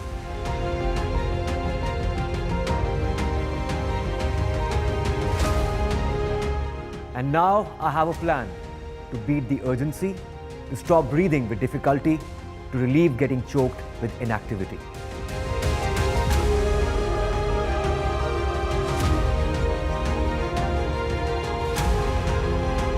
Energize our government, our environment, our society, and ourselves. Everyone, everywhere, every day.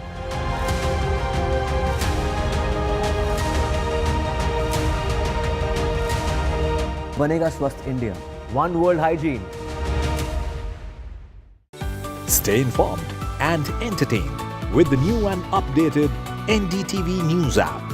You can watch all our channels live, listen to podcasts, read breaking and exclusive news from around the world and more.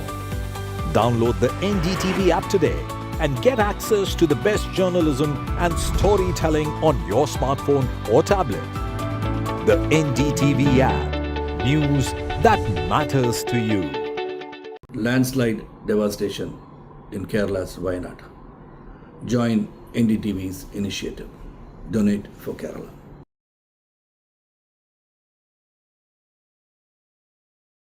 Hi, I'm Shreya Saran.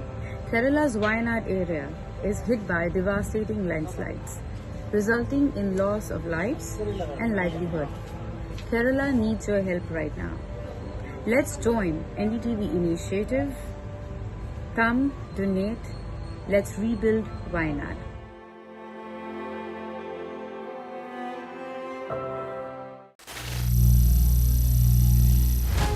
Some people say the metaverse will only be virtual. One day this lecture hall will be made of code, and driverless cars would be trapped in intersections. But even in this maze of the future, you can't wish away health. It's time to become more resilient.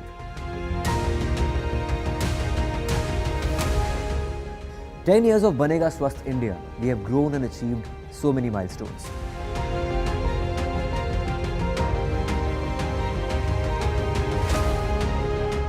And now I have a plan to beat the urgency, to stop breathing with difficulty, to relieve getting choked with inactivity.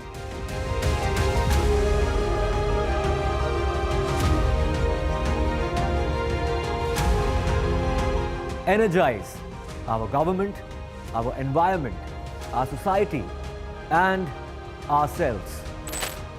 Everyone, everywhere, every day.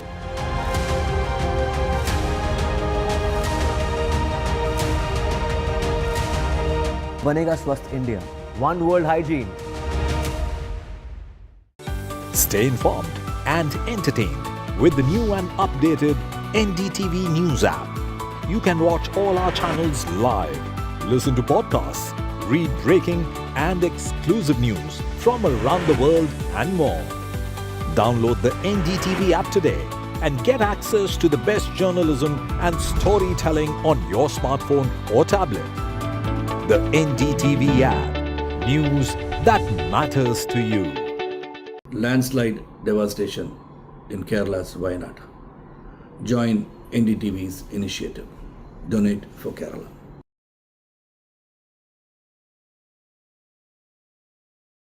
Hi, I'm Shreya Saran. Kerala's Wayanad area is hit by devastating landslides, resulting in loss of lives and livelihood. Kerala needs your help right now. Let's join NDTV initiative. Come, donate. Let's rebuild Wayanad.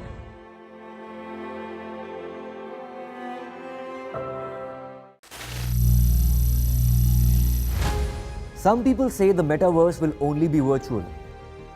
One day this lecture hall will be made of code, and driverless cars would be trapped in intersections.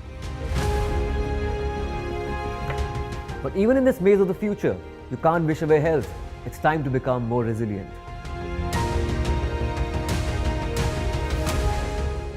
10 years of Banega Swasth India, we have grown and achieved so many milestones.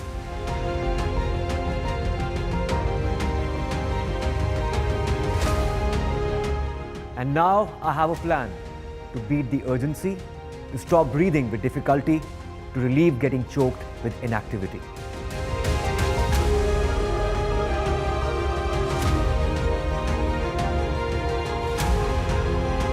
Energize our government, our environment, our society, and ourselves. Everyone, everywhere, every day.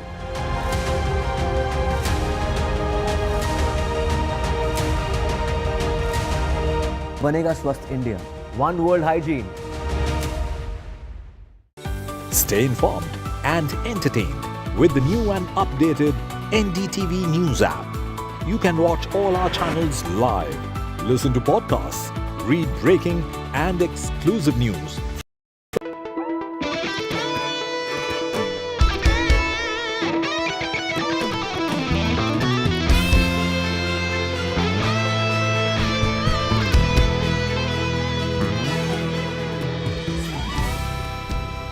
आप में से phone कौन कौन use करना जानता है?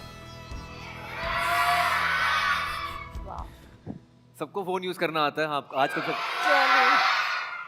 अगर आप में से कोई ऐप बनाना चाहता हो तो किस पर ऐप बनाता? सर, मेरे को ऐप बनाना है इन्वायरमेंट पे, जिसके थ्रू जो हम लोग होते हैं वो कैसे क्लीन रह सकते हैं, वो भी कार्टून के थ्रू, क्योंकि जो छोटे बच्चे होते हैं वो ज़्यादा कार्टून देखना पसंद करते हैं। तो हम कार्टून के थ्रू उन्हें क्लीननेस, मतलब क्लीन कैसे रख सके अपनी बॉडी को, वो सिखाएंगे उस इन्वायरमेंट वाले ऐप से। Very good. आप कुछ कहना चाह रहे थे? हाँ सर, मैं ऐसा ऐप बनाना चाहती हूँ जिस ऐप का नाम है पर्सनल हाइजीन मोड। उस पे मैं कोई चीज़ भूल रही हूँ तो उसमें सायरन बजे बहुत तेज़ से, जैसे कि मैं अगर हैंड वॉश खाना खाने से पहले हैंड वॉश करना भूल रही हूँ तो उसमें सायरन बजे। तो इनकी तरह today's youth are very tech savvy and they are using that savviness, leveraging technology and innovation to revolutionize health and hygiene practices with fresh perspectives and a knack for digital solutions. They're developing apps, smart devices and educational platforms that promote better hygiene and health outcomes. Absolutely, Ayushman. Technology and innovations play a pivotal role in enhancing health and hygiene to improve public health, and digital platforms facilitate health education as well as behavior change, promoting better hygiene practices. So today we have with us to discuss about all of this, we have with us Nikunj Malpani, co-founder and CEO NeoDocs, Mr. Neerath Bhatnagar, Senior Advisor Dalberg and founder Belong. We have with us Nav Agarwal, co-founder One Step Greener, Anupriya Nayak, CEO Menstrumate, and of course we have with us Mr. Ravi Bhatnagar. Ravi, technology plays a very important role for transforming healthcare by making it more accessible. लेकिन आप Dettol के through कैसे यहाँ तक पहुँच पाए? We are seeing like climate is changing, and it's a responsibility of Reckitt as an organization on the public health, and not just for the Dettol, through Dettol. So we have created something which is called Protect QI. So Protect QI is there in the Northeast India, in all the northeastern states, where you can actually evaluate your self-risk to the STIs and the STDs. It can tell you like how much the risk is. It's low, moderate or high. And then it also signals you to nearby facilities where you should go there for your counseling. And it's deeply linked to the government's programs on youth and on growing up. Third thing is the self-risk assessment on malaria, which we are seeing, like, as we know, like Bareilly is one of the districts which has around 80% of the malaria load of whole of Uttar Pradesh, because of its, the way it is structured, the way the geography is of Bareilly. So we are bringing an app there where you can actually do your assessment, like how prone you can be to malaria, and then the steps what you can take. Largely the focus is on self-care for the moms, for the kids under 5, through other programs what we do, but yes, tech has a huge role to play. Yes, we're also trying to further strengthen our Hygiene game, which has currently 5 levels. And this year, like Candy Crush has unlimited levels to play. We also want to create something on the very similar lines where the Hygiene is unlimited. So we're going to make Ayushman play the game in a bit. Yeah, I want to really. Let's see what level you reach. I will try to, yeah. I used to be a gamer earlier, but anyway, Ravi, your excitement and enthusiasm is amazing. Last year also, you're always very excited to tell what's happening with Dettol and your stakeholders, with Reckitt and everyone. My next question is to Nikunj, that what inspired you to create NeoDocs and smartphone-based tests, and how do you envision these things, especially in the rural areas जहाँ पर pathology labs होती नहीं है? Hi Ayushman. Hi everyone, it's lovely to be here. So मैं थोड़ा सा time लेता हूँ to explain what do we actually do. So we built acid test cards. इस पे आप अगर sample डालो, urine, blood, and you simply click a photo using your phone, 30 seconds में results आ जाते हैं. What do you say? So you don't need labs, you just need your phone. So हम ये करते हैं. आज बहुत बड़ा issue है delayed diagnostics या फिर misdiagnostics. तो हमने सोचा अगर जो काम लैब की मशीन करती है वो हम फ़ोन पे कर पाए तो कितना अमेजिंग होगा. तो घर पे टेस्ट हो सकता है, हॉस्पिटल्स में हो सकता है, क्लिनिक्स में हो सकता है, गवर्नमेंट सेंटर्स में हो सकता है. That is how we actually started. And we actually started with the thought of building for convenience. So I'm born and brought up in Mumbai. I stay in Lokhandwala, went to school in Juhu, went to college in Powai. So we actually started building for that. By chance last year, we got selected as one of the winners of Maharashtra government's programs, which got us a chance to work with the government in the rural areas. तो वहाँ जाके मुझे समझ आया कि जो असली India है, वहाँ पे कितनी दिक्कतें हैं. And then I realized that what we're creating can actually help people in rural areas. So we have multiple apps, vernacular languages. We help train the health workers. So that's how we are bringing about a change. Wow. That's great, Nikunj. 80% Bharat छोटे शहरों में, गाँव में बसता है और वहाँ तक पहुँच पा रहे हैं. It's path breaking. Thank you so much. Next question is to Neerath. Dalberg, Wash और behavior change के लिए AI की काफ़ी help ले रहा है. आप बच्चों को बताना चाहते हैं कि क्या चल रहा है इसमें? Thanks for having me here, NDTV and Ayushman. We worked on sanitation, we worked on agriculture, we worked on climate change, and what one realizes very quickly is that all of these are multi-pronged problems. So you need obviously the hardware to be there, you need the toilets to be there, you need the hand washing stations to be there, financing has to be there, the regulation on waste management has to be there. But ultimately, none of this will matter if behavior change is not there. So behavior change is very, very important. And behavior change is more complex than we commonly think, right? So obviously, there's a huge amount of value that IEC campaigns, that informational campaigns, that even films like the ones that you do, they are really important in shifting social norms, but you need all of this to come together. So the thing is, we need to do these things in a very scientific way, and the world is changing so rapidly, right? You've got COVID, which happened a few years ago, and all of these risks are coming together. Even in the last panel, we were told how climate is exacerbating health risks, right, and sanitation risks. So the whole idea of AI for us is how do we democratize behavior change expertise?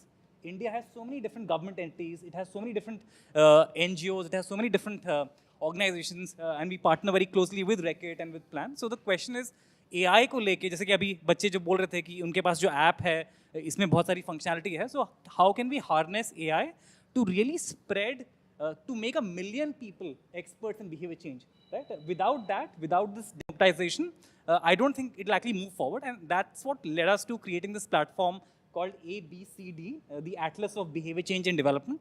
And there we are working with a lot of partners, including Reckitt, Plan, many government agencies, UNICEF, on these kinds of behavior change programs. Thank you so much, Neeraj. अगर आज हम यहाँ MCD Tagore garden school में हैं, NDTV Dettol बनेगा स्वस्थ India campaign के finale के लिए, और अब हम बातचीत कर रहे हैं इनोवेशन के बारे में. और अनुप्रिया, मैं आपके पास आना चाहूँगी. How do you see innovation shaping the future of health and hygiene? और खासकर अगर मैं आपको menstrual hygiene के बारे में पूछूँ, because you started something called Menstruate, उसके बारे में हमें बताइए, बच्चों को बताइए. So thank you for having me here, and hi everyone. So I was 15 when I started Menstruate with two other co-founders, Prisha and Vanalika. They're unfortunately not here today. And what we are doing is we are trying to revolutionize the sanitary sector of the country, because right now it's pretty stale. There's not a lot of innovation that happens in that sector. And जो हमें पता चल रहा है कि there's a lot of problems in how in women who are not able to access these products, or they are not able to afford these products. So what we are doing is we are developing sanitary pads very affordable and in a very accessible way through underutilized sugarcane bagasse. And we are taking this from like juice vendors. So हम उनके पास जाते हैं and उनकी जो गन्ने के जो छिलके होते हैं वो हम लेके आ जाते हैं and हम उसी से pads बनाते हैं.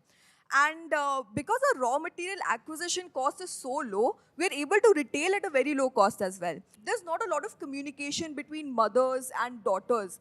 Ki menstrual hygiene kya hai? So when their daughters come of age, they're very ashamed and they're very scared of this overwhelming process that is menstruation. तो उसके लिए we are designing these story books, these children books, which introduces periods in a very safe and a very healthy way with a lot of visual illustrations, so that कि उनको भी समझ आए कि this is not a process that needs to be afraid of, that they need to be afraid of. Hi Nav. So the question for you is कि how do you see youth-driven innovation shaping the future? और क्या challenges face करते हैं young innovators इसमें? I think जो innovation है वो एक कदम से शुरू होता है, और वो एक कदम एक्शन होता है.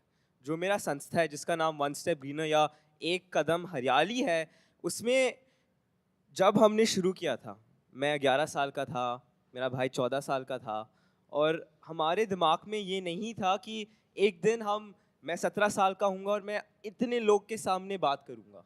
ये मेरे दिमाग में कभी आया नहीं था. लेकिन जो हमने एक कदम लिया इनोवेशन के तरह, हमने बोला कि नहीं, हमारे घर से जो कूड़ा निकल रहा है that has to get recycled. वो हमें कूड़ादान भेजना ही नहीं है, उसको हमें रिसाइकल करना है. और फिर 7 साल हो गए काम करते हुए, और हमने ऑलमोस्ट 5 लाख यूथ आपके जैसे को एजुकेट किया है, और recycle almost 10 lakh kilogram waste को रिसाइकल किया है, और इसकी वजह से 50 मिलियन लीटर पानी बचाया है. और ये मुझे सिर्फ एक चीज़ बताता है, ये मुझे बताता है कि एक 11 साल का बच्चा और एक 14 साल का बच्चा एक कदम आगे बढ़ने में इतना प्रभाव ला सकता है, जलवायु परिवर्तन में इतना बदलाव ला सकता है कि आप सोचो कि आप क्या कर सकते हो। मैं कहना चाहता हूँ कि आपको कुछ करना है तो आपको करना चाहिए, किसी और के बात मत सुनो और वो एक कदम आगे बढ़ो। It's great to have these youngsters, I mean, speaking like this. They मतलब really are the आपकी- voices and our future. आपकी उम्र क्या है अभी? 17 साल का हूँ मैं। 17 17, yes. I heard 17. But very well said. आप सीखिए इनसे कुछ, आप ज़्यादा फर्क नहीं है, आपसे 6 साल बड़े हैं सिर्फ ये, और आपकी उम्र के थे जब इन्होंने शुरू किया था, इनके भाई 14 साल के थे सिर्फ। Congratulations Nav, so proud of you. And next question is to Nikunj again, जो मुंबई से आए हैं। मैं भी मुंबई से आया हूँ और काफ़ी इंटरेस्टेड हूँ मैं जानने के लिए जो आपने न्यू डॉग शुरू किया है, वो इनोवेशन जो शुरू किया, उसके चैलेंजेस क्या क्या रहे होंगे आपके लिए, तो उसको ज़्यादा एक्सटेंड करने के लिए, स्पेशली रूरल एरियाज़ में? बहुत सारे चैलेंजेस थे, क्योंकि जैसे I come from a urban city, rural area में बहुत ही अलग तरह के लैंग्वेज अलग होते हैं, लोग अलग होते हैं, वहाँ पे ट्रेन करना बहुत सारे बैरियर्स होते हैं, और ख़ासकर हम एक मेडिकल डिवाइसेस में काम कर रहे हैं, तो medical devices for right reasons you have to prove your accuracy, get validations, get certifications, then deploy. And अब जब कुछ नया करने जाते हैं गवर्नमेंट सेक्टर में, तो वो of course they will look at it very carefully if it's properly working or no before they can let it out in the audience, क्योंकि जनता की हेल्थ का सवाल है, तो वो बहुत सारी चीज़ें होते हैं, उनको meeting the right people, trying to convince them, एक पायलट से शुरू करना, उसका इम्पैक्ट दिखाना, तो ये मल्टीपल चैलेंजेस होते हैं, but it's all worth it. I think जो हमें सक्सेस मिलती गई, जो हम इम्पैक्ट देख रहे थे लोगों में, we have helped a lot of pregnant women you know improve their health. ऐसे औरतें थी जिन्होंने पहले they had miscarriages due to issues, and due to our test they identified issues, and तो उनका फिर बेबी हो गया। So all of this makes us really really happy. In fact, thank you. I just want to come to you, Anupriya. मैं सोच रही थी जो आप बात कर रहे थे कि you know your mother is मतलब रूरल वेस्ट बंगाल से हैं, तो आप कम्युनिटीज़ के साथ कैसे you know interact करते हैं, खासकर अगर menstruate की हम बात करें, how do you reach out to the communities? When we started with menstruate, जब पहली बार जब हम लोग बाहर जाके लोगों से बात कर रहे थे, तो एक चीज़ तो समझ आए कि बहुत लोग बात ही नहीं करना चाहते यार। मतलब ये जो पीरियड्स है, you know 355 million women in the country, तो बहुत लोगों को होता है, but even then I think only 15 to 20% of women actually have access to periods और period products, safe period products. तो उसके लिए जब हम बाहर जाके जब हम बात करने की कोशिश करते हैं, तो बहुत बार ऐसा होता है कि बच्चे कभी नहीं सुनते हैं। मतलब आप लोग तो यहाँ पे बैठ के सुन रहे हैं, I am so thankful, but बहुत बार हुआ है कि मतलब नहीं सुनते हैं लोग, and I feel like that's okay, because when you approach it, मतलब धीरे धीरे यू नो एक एक कदम बढ़ा के, जैसे उन्होंने बोला एक एक कदम बढ़ा के when you go towards a destination, then that works. तो हम लोग क्या कर रहे हैं कि अभी we are trying to approach menstruation in a way that makes it easy for youth to understand. तो इसमें हमने जो हमारे पैम्फलेट्स निकाले हैं, जो हमने हमारी बुक्स निकाली हैं, we are also doing it in regional languages, जो कि जैसे कि एक वाइडर ऑडियंस को पहुंच सके, and we are able to communicate with the masses of the country, which I think is very important when we're talking about issues like menstruation, जो कि historically है, but यार अभी तक मतलब you know there's not that solution that has come out, so that is something that we really want to work in. Congratulations Anupriya. एक ऊर्जा होती है एक उम्र में जब आप कुछ करना चाहते हैं सोसाइटी के लिए, देश के लिए। I think that's the right age जब आप टीन होते हैं, टीनेजर होते हैं, और आपकी उम्र बिल्कुल परफेक्ट है इस टाइम। नीरज, AI और टेक्नोलॉजी जो है वो हेल्थ केयर को कैसे आगे लेके जा रहा है, आपको क्या चैलेंजेस फेस करने पड़ रहे हैं, और ये बच्चे इसको कैसे एक्सेस कर सकते हैं? तो AI जो है वो अगर हेल्थ केयर की पूरी वैल्यू चेन देखेंगे, अगर अलग अलग स्टेप्स होते हैं, डायग्नोस करना, उसको ट्रीट करना, और फिर उस ट्रीटमेंट से अडहियर करना, तो जो AI है वो इन तीनों स्टेजेस पे बहुत इफेक्टिव हो रहा है। तो जैसे कि निकुंज ने अभी बताया, तो डायग्नोस्टिक स्टेज है, तो उसमें AI का बहुत यूज़ हो रहा है। जो पहले चीज़ें आपको सैंपल देना पड़ता था, आप सिर्फ इमेजरी से हो रही हैं। सिमिलरली जो एक्चुअल मैचिंग अभी बेस्ड ऑन डायग्नोसिस, उस पेशेंट की डिटेल्स पे क्या ट्रीटमेंट मिलना चाहिए उनको, वो काफ़ी इनोवेशंस आ रहे हैं। और बच्चों के लिए आई थिंक बहुत सारे अभी टूल्स ऐसे आ गए हैं, जिससे कि आप कैसे, अभी तो आप बहुत यंग हैं, 11-12 साल के हैं, तो अभी आपका जो है फिटनेस, प्रिवेंटिव हेल्थ, वो काफ़ी रेलेवेंट है। और जैसे कि आपने आई थिंक एक जो बच्चे थे वो बोल रहे थे कि ऐसी रिमाइंडर्स आएँ कि मैंने हाथ वॉश नहीं किए हैं तो रिमाइंड मुझे ऐप करे। तो इस तरह की चीज़ों में बहुत अपॉर्चुनिटी है। और इंडिया एक्चुअली इतनी सारी टेक्नोलॉजी यहाँ पे इंडिया में डेवलप हो रही है, और जो एआई के मॉडल्स हैं वो वाकई डेमोक्रेटाइज करने वाले हैं जिस तरह से इनोवेशन होने वाला है। आई थिंक जस्ट टेकिंग कि जो नीरज कह रहे थे, रवि, मेरा आपसे सवाल ये है, क्योंकि आप यहाँ इतने बच्चे हैं, we have 2 youngsters, I mean you started really young, आप बच्चों के साथ काम करते हैं, बहुत क्लोजली काम करते हैं, what would you like to tell ये यंगस्टर्स जो यहाँ बैठे हैं, इनोवेशन की अगर बात करें? सो बच्चों, इनोवेशन तो आप ही लोग करते हैं और आप ही सिखाते हैं। हमने स्टेम एजुकेशन हाइजीन किट बनाया, हमने बहुत सारे बड़े बड़े एक्सपर्ट्स को दिया, टीचर्स को दिया, प्रिंसिपल्स को दिया, लेकिन जो स्टेम एजुकेशन किट निकल के आई वो आपके एज ग्रुप के बच्चों ने ही बनाई। आज वो स्टेम एजुकेशन किट जो है वो अराउंड 1 लाख के आसपास स्कूल्स में जाता है, और उस बच्चे के फोटो भी है जिसने बनाया वो स्टेम एजुकेशन किट। और सबसे इम्पॉर्टेंट है कि वो स्टेम एजुकेशन किट बनाने में हमें कोई बाहर से कुछ नहीं लेके आना पड़ा। हमारे घर में हैंड वॉश होता है ना, चाहे डिटॉल का है या दूसरा है, हैंड वॉश होता है। घर में कॉर्न स्टार्च भी होता है जिससे हम लोग पकौड़े वगैरह तलते हैं। उन दोनों को मिला के आप, जैसे वो डो बॉल होती है ना, जैसे आप उसको बना के फ्लावर बना सकते हैं, खींच के मिला लेते हैं, उसको गूंद लेते हैं, जैसे आटा गूंदते हैं उसी तरह से उसको गूंद लेते हैं, उससे फ्लावर बनाते हैं, उससे डक बनाते हैं, उससे हॉर्स बनाते हैं, तो वही आपका कस्टमाइज सोप हो जाता है।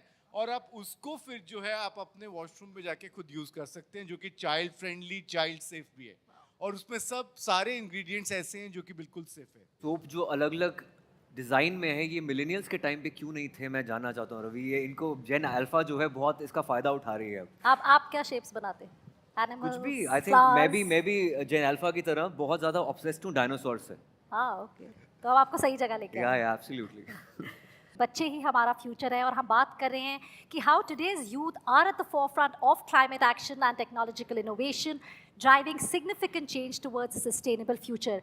यही बच्चों के पास एनर्जी है, क्रिएटिविटी है, and they are committed on reshaping how we address these global challenges. इस ब्रेक के बाद हम बात करेंगे how combining fun with education by leveraging the power of technology can help instill lifelong hygiene practices in children, ensuring better health outcomes for the future.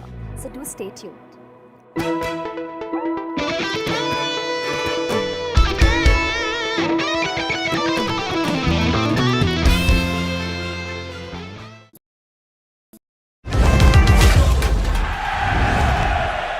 Get the magic of the best working for you now.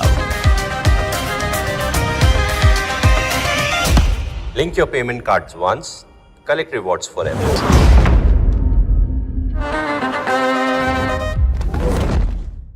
Hi, I'm Shreya Saran. Kerala's Wayanad area is hit by devastating landslides, resulting in loss of lives and livelihood. Kerala needs your help right now. Let's join NDTV initiative. Come, donate, let's rebuild Wayanad.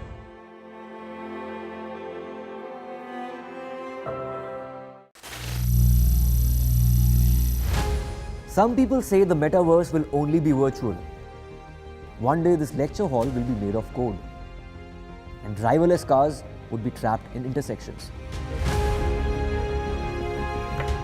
But even in this maze of the future, you can't wish away health. It's time to become more resilient.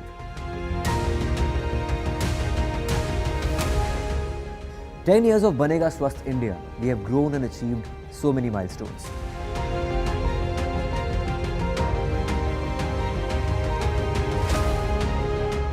And now I have a plan to beat the urgency, to stop breathing with difficulty, to relieve getting choked with inactivity.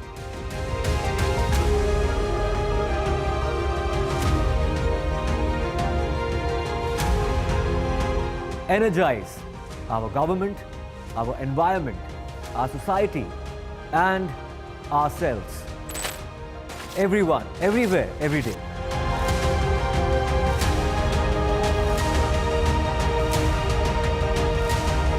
Banega Swasth India.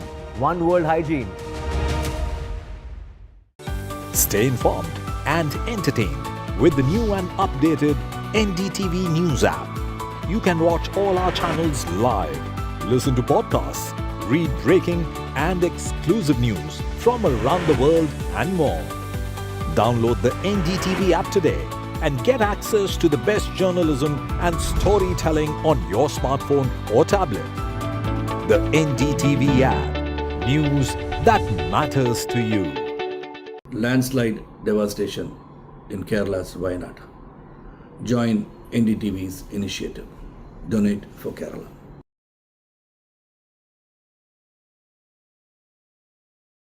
Hi, I'm Shreya Saran. Kerala's Wayanad area is hit by devastating landslides, resulting in loss of lives and livelihood. Kerala needs your help right now. Let's join NDTV initiative. Come, donate, let's rebuild Wayanad.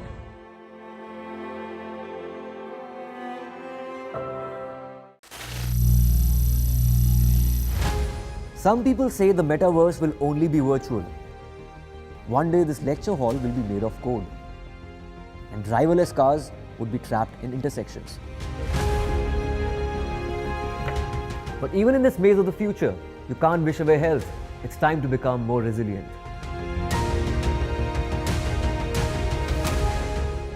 "10 years of Banega Swasth India, we have grown and achieved so many milestones.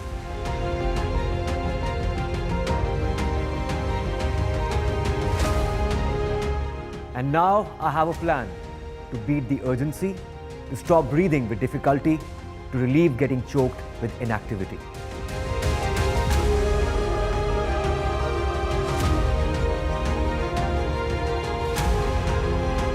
Energize our government, our environment, our society, and ourselves.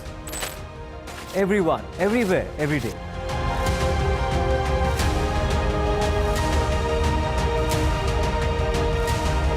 Banega Swasth India. One world hygiene. Stay informed and entertained with the new and updated NDTV News app. You can watch all our channels live, listen to podcasts, read breaking and exclusive news from around the world and more. Download the NDTV app today and get access to the best journalism and storytelling on your smartphone or tablet.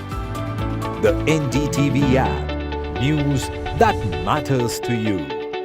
Landslide devastation in Kerala's Wayanad. Join NDTV's initiative. Donate for Kerala.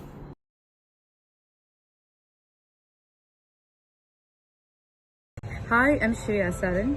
Kerala's Wayanad area is hit by devastating landslides, resulting in loss of lives and livelihood. Kerala needs your help right now. Let's join NDTV initiative. Come, donate, let's rebuild Wayanad.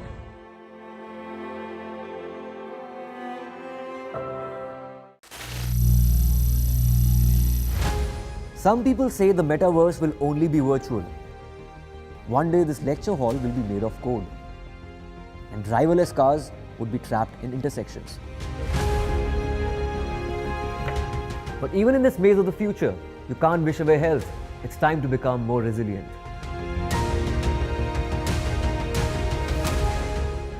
"10 years of Banega Swasth India, we have grown and achieved so many milestones.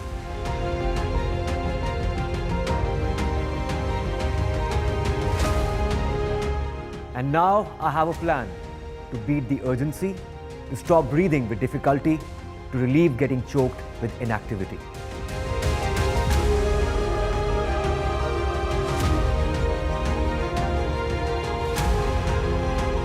Energize our government, our environment, our society, and ourselves.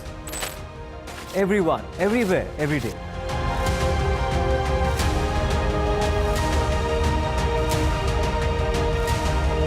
Banega Swasth India.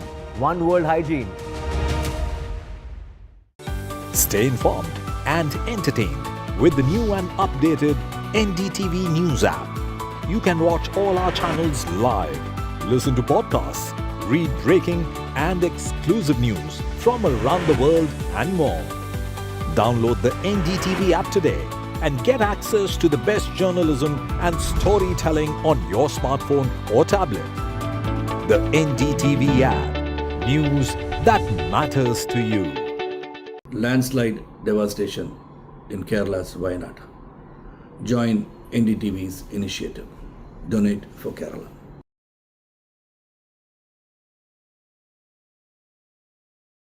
Hi, I'm Shreya Saran. Kerala's Wayanad area is hit by devastating landslides, resulting in loss of lives and livelihood. Kerala needs your help right now. Let's join NDTV initiative. Come, donate. Let's rebuild Wayanad.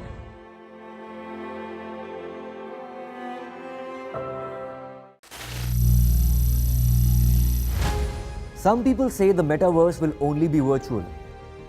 One day this lecture hall will be made of code, and driverless cars would be trapped in intersections.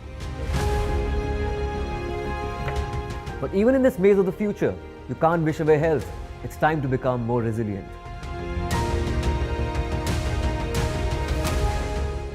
"10 years of Banega Swasth India, we have grown and achieved so many milestones.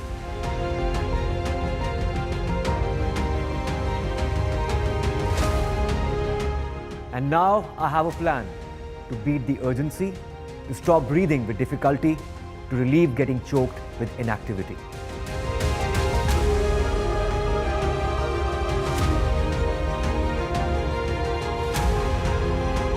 Energize our government, our environment, our society, and ourselves. Everyone, everywhere, every day.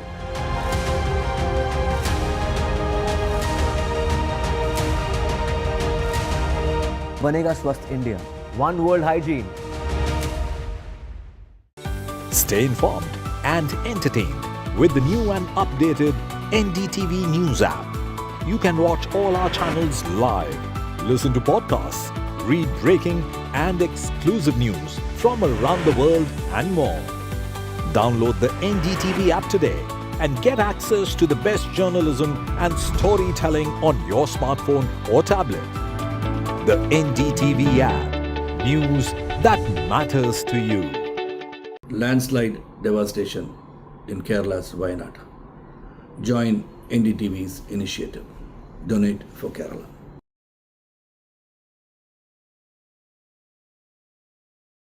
Hi, I'm Shreya Saran. Kerala's Wayanad area is hit by devastating landslides, resulting in loss of lives and livelihood. Kerala needs your help right now.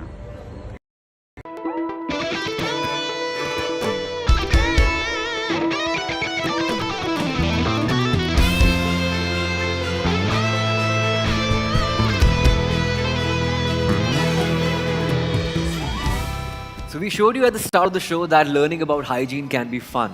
You can sing songs or recite dialogues while washing your hands. You can read comic books or have puppets teach you about कीटाणु. The important thing is to learn about hygiene. तो बनेगा स्वस्थ India ने जो hygiene curriculum की पहल शुरू की थी 10 साल पहले और जो तब से लाखों स्कूलों में पहुंच चुका है, उसे देश के सारे स्कूलों तक हम कैसे पहुंचाएं? और इसी बातचीत के लिए और इस चर्चा के लिए आज हमारे साथ जुड़ रहे हैं अंजू सचदेवा, वो प्रिंसिपल है टैगोर स्कूल के, doctor Soumya Swaminathan former chief scientist है वो वर्ल्ड हेल्थ ऑर्गेनाइजेशन के, और doctor Komal Goswami chief of party plan के. तो आई थिंक सबसे पहले can we go across to doctor Soumya Swaminathan. Thank you so much doctor Soumya for joining us today and always being a part of this campaign.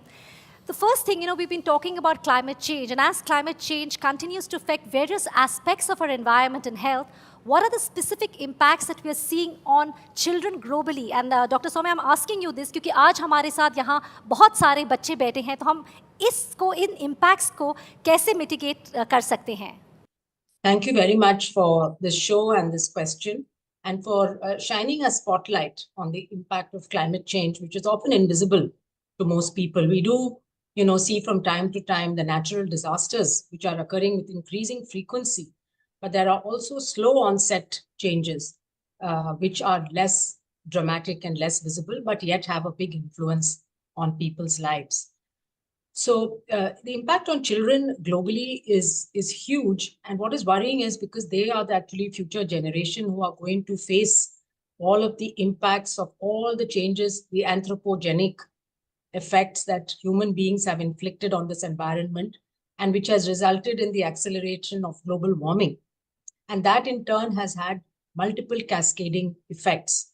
So if you think about what children, are facing today and can be expected to face, of course, there are the big disasters which happen, so you have a flood, or you have a cyclone, or you have a forest fire. These obviously displace people from their homes for either short or long periods of time. People have to move away. Maybe they are living in some kind of temporary camps. So education is affected, nutrition is affected, family bonds are affected. Often families are separated. And all this leads to physical and mental stress on the child. Dr. Swaminathan, hygiene is a crucial aspect of public health, especially for children. Could you elaborate on the importance of hygiene for children's health and development? Yes. So, it has been recognized for a long time now that not only is nutrition and good food important for mental and physical growth and development, but also the enabling factors. And the enabling factors basically are clean water, safe sanitation, good housing, and obviously a good environment for the child to grow up in. Particularly the first 1,000 days of life are very important. And so the child begins its journey in this world when it is still in the womb of the mother. And so the environment that it gets from the mother, is the mother well nourished? Is the mother under stress? Does the mother have infections? Does the mother have access, to nutritious food? All of this starts impacting the growth of the child. And then once the child is born, the first 2 years are very critical in terms of both brain growth and physical growth. And so that's where we actually have a problem. We have stunting in our country, which begins, at or before birth and continues after birth. So the child never attains its full potential. So the genetic potential, in order to really achieve that and to have an economy which is thriving, you need human capital. And human capital is basically children's growth. So I'm saying this because water, sanitation are extremely important determinants of a child's growth and development, whether it's at home, whether it's in the school, whether it's in the community settings. And it's really wonderful that our government has such a strong emphasis on sanitation, through the Swachh Bharat Abhiyan and now through the Jal Jeevan program, trying to bring safe water and safe sanitation to every household and community. I think schools, creches, Anganwadis, these are also very important places where children spend a significant portion of their day. And therefore, it's important that every such facility where children are spending time must have good sanitation. Dr. Swaminathan, जैसे मैंने आपको बताया, यहाँ हमारे साथ बच्चे हैं. So with your experience, could you share some effective strategies जो help कर सकते हैं इन बच्चों को to spread awareness, ना सिर्फ अपने लिए पर इनके communities में भी, खासकर hygiene को लेकर? तो actually बच्चों में ही हम उम्मीद रखते हैं, क्योंकि वो एक्चुअली जिस तरह से वो बदल सकते हैं चीज़ों को, चाहे माँ बाप ना भी समझें, अगर बच्चे समझ जाते हैं, तो हमने ये देखा है तो कि चाहे वो तंबाकू हो, जो बच्चे समझते हैं वो घर जाके अपने पिताजी को कहते हैं कि आपको तंबाकू पीने से मेरे स्वास्थ्य पे भी असर पड़ रहा है, सबके स्वास्थ्य पे असर पड़ रहा है, तो घर के अंदर तंबाकू मत यूज करिए. तो that's a good example. But बच्चों के लिए मेरे ख्याल आजकल इतने डिस्ट्रैक्शंस आ गए हैं सोशल मीडिया और इंटरनेट से, उनको इतनी सारी चीजें बताई जाती हैं, तो कई बार वो कंफ्यूज हो जाते हैं कि क्या सच है क्या नहीं है, और किसको हम बिलीव करें और किसकी बात माने. तो जरूरी ये है कि अपने आप को अगर तंदुरुस्त रखना है, और ये भी फिजिकल और मेंटल दोनों, मानसिक तंदुरुस्ता भी जरूरी है, इसके लिए हमें कुछ चीजों पे ध्यान देना चाहिए. सबसे पहले हेल्दी फूड. और आजकल बच्चों में एक ऑब्सेशन हो गया है बाहर से खरीद के खाना, या जो भी एडवर्टाइजमेंट दिखते हैं उसको खाना, और जो घर पे माँ बनाती हैं खाना, जो दाल चावल रोटी अंडा और सब्जी वगैरह, उसको छोड़ के बाहर का वो सॉफ्ट ड्रिंक्स या पैकेज फूड्स लेके खा लेते हैं. ये एक्चुअली बहुत खराब है.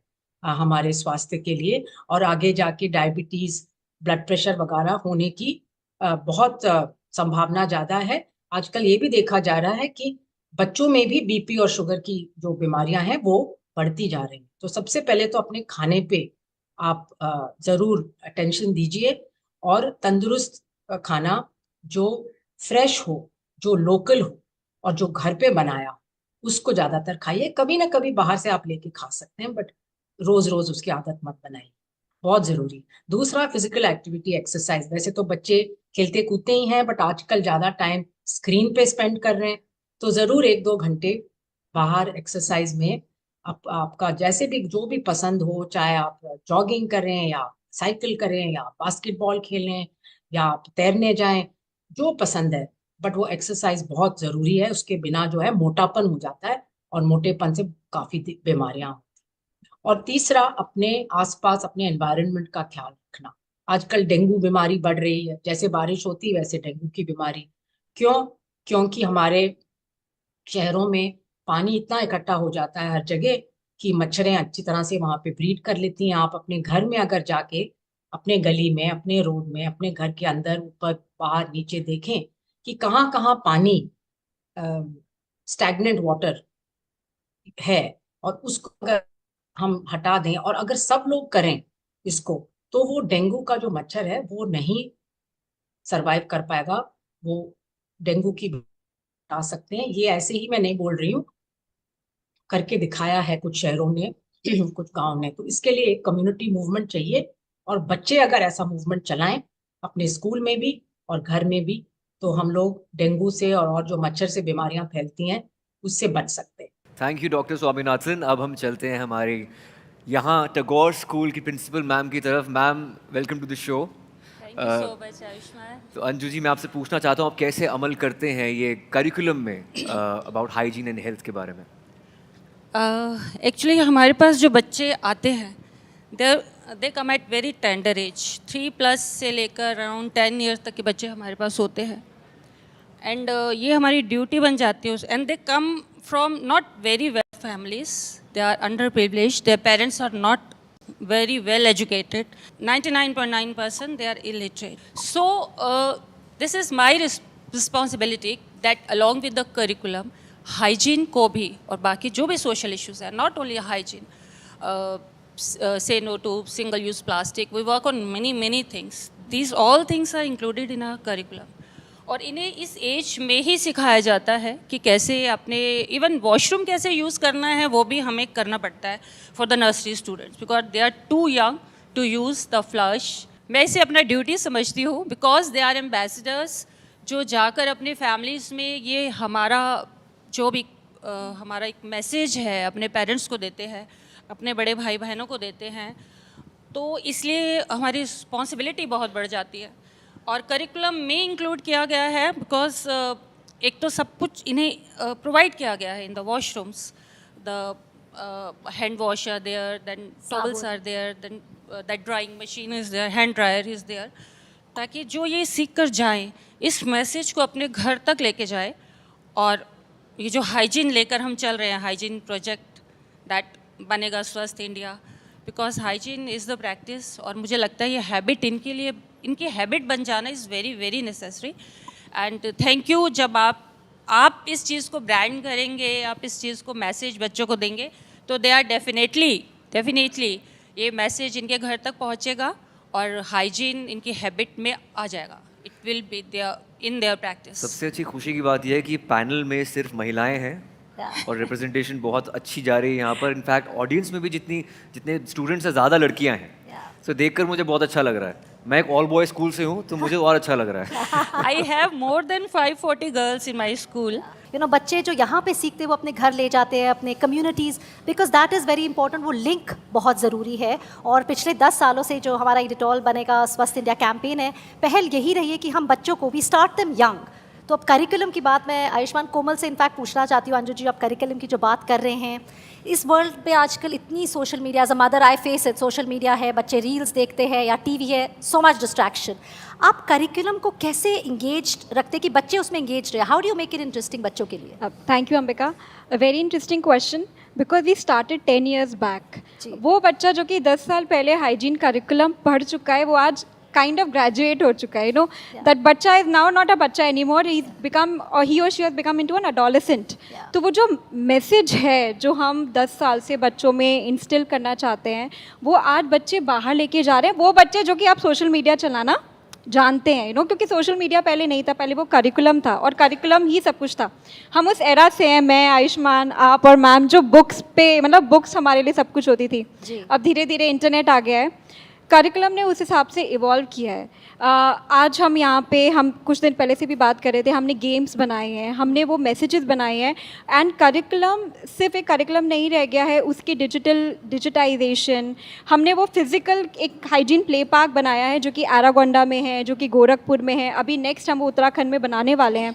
वो हाइजीन प्ले पार्क का काम ही यही है कि जो हम थ्योरी में पढ़ रहे हैं या जो हम स्कूल में पढ़ रहे हैं, वो सिर्फ स्कूल की लिमिटेशन तक नहीं रहे, वो प्रैक्टिकली बच्चे कर पाए. हम इतना मैसेज करते हैं कि हम बाहर क्या लेके जा रहे हैं. Personal hygiene, hygiene at illness, hygiene at neighbourhood, hygiene at community.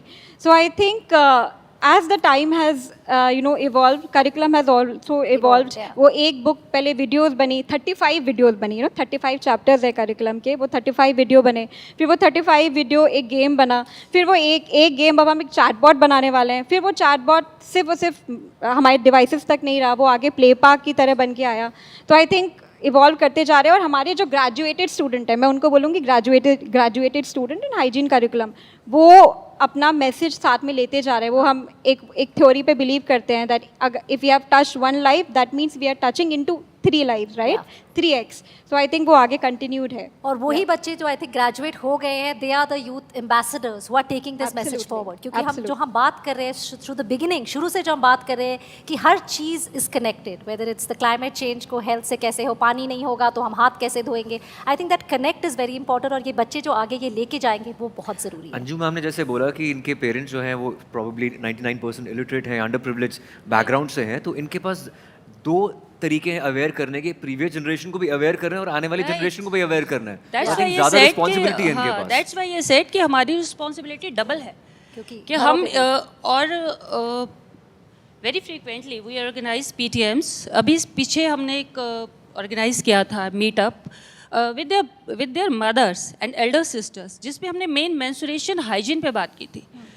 सो ताकि अभी से इनको उस चीज़ के बारे में पता चल जाए कि कैसे इन्हें हाइजीनिकली आगे इस चीज़ को हैंडल करना है. Same thing. आप अपने माँ बाप को सिखाते हो कुछ? Oh wow, clearly. ये देखो क्या सिखाते हो? कोई एक बताओ जो आप यहाँ से सीख कर जाते हो, जो भी मैम ने बताया.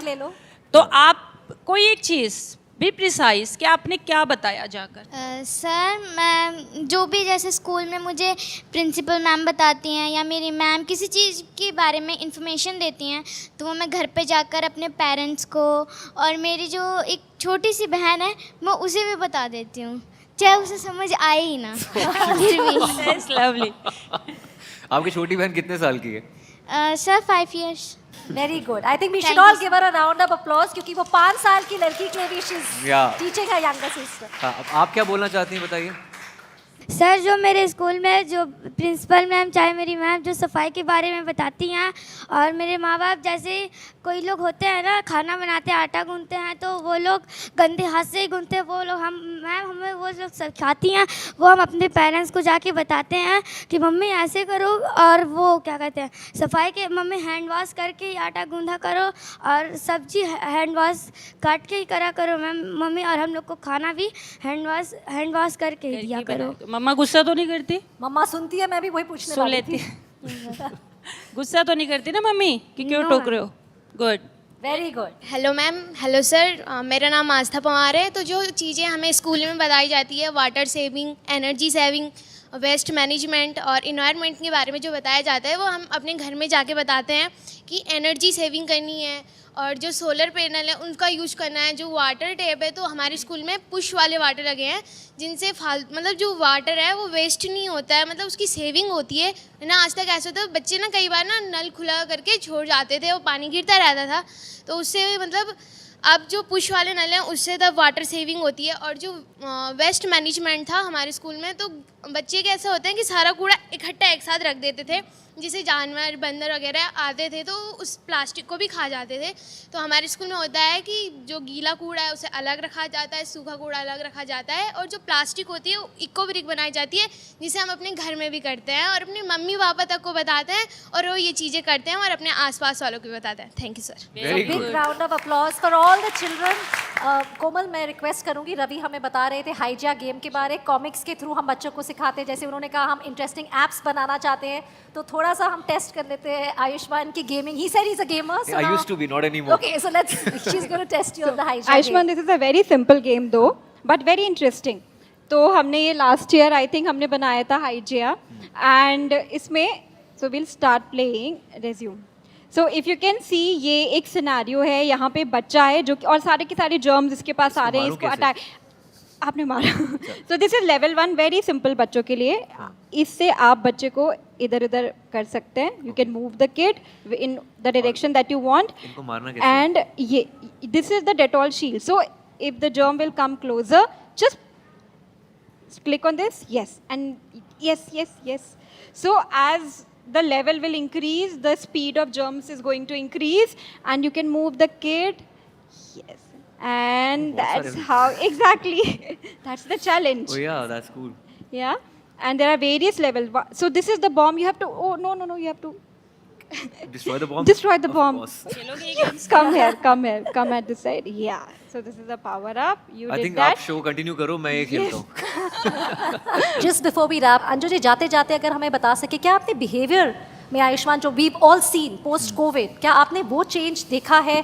बेसिक लेसन जो होता है, क्या वो टफर हो गया है?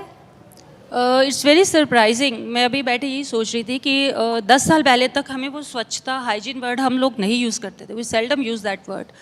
2014 में जब स्वच्छता अभियान हमारे प्रधानमंत्री जी ने शुरू किया, उसके बाद से स्वच्छता शब्द इतना ज़्यादा डिक्शनरी में आ गया, और हमारे स्कूल में और छोटे छोटे बच्चे भी ये वर्ड यूज़ करने लग गए, स्वच्छता। और तभी से शायद उससे पहले तक, वेरी फ्रैंकली स्पीकिंग, उससे पहले तक स्कूल्स में वॉश बेसिन पर हैंड वॉश नहीं दिए जाते थे, सोप रखना, ये चीज़ें कोई मैंडेटरी नहीं थी। After that in 2016 when I join some school as a principal, तो वहाँ जाके मुझे याद है मैंने फर्स्ट टाइम हैंड वॉश लगवाए, हैंड वॉश दैट हाँ हैंड वॉश स्टेशन बनवाए वहाँ पर, और ये चीज़ें प्रैक्टिस में स्टार्ट करवाई। और मुझे एक इंसिडेंट याद है कि आई वॉज वॉकिंग बाय, तो एक नर्सरी का बच्चा दूसरे बच्चे को हैंड वॉश सिखा रहा था, nursery child, just 4 year old he must be, उसको ये बता रहा था कि देखो ऐसे हाथ धोते हैं।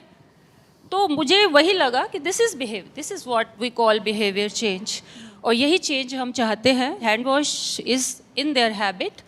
तो जब भी मिड डे मील आता है हमारे स्कूल में, मिड डे मील बच्चों को मिलता है, तो before that we make class teacher make it sure कि सब बच्चे हैंड वॉश हो, या इनके पास sanitizer, they keep sanitizer bottle with them. Thank you so much, Anju ji. Thank you, Komal. And well, that was fun. We are slipping into a short break. We will be back with a lot more on this Independence Day special. So stay tuned.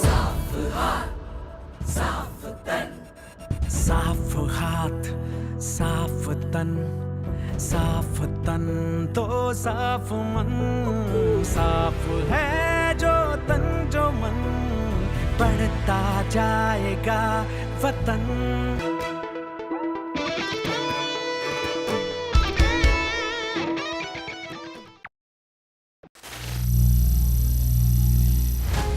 Some people say the metaverse will only be virtual. One day this lecture hall will be made of code, and driverless cars would be trapped in intersections. But even in this maze of the future, you can't wish away health. It's time to become more resilient.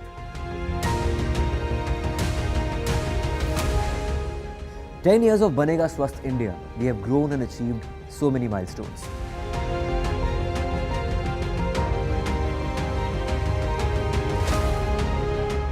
And now I have a plan to beat the urgency, to stop breathing with difficulty, to relieve getting choked with inactivity.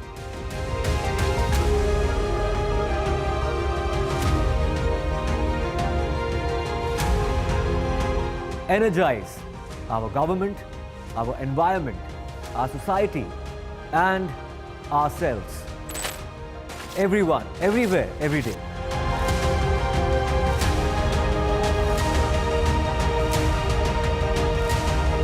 Banega Swasth India. One World Hygiene. Stay informed and entertained with the new and updated NDTV News app. You can watch all our channels live, listen to podcasts, read breaking and exclusive news from around the world and more. Download the NDTV app today and get access to the best journalism and storytelling on your smartphone or tablet. The NDTV app. News that matters to you. Landslide devastation in Kerala's Wayanad. Join NDTV's initiative. Donate for Kerala.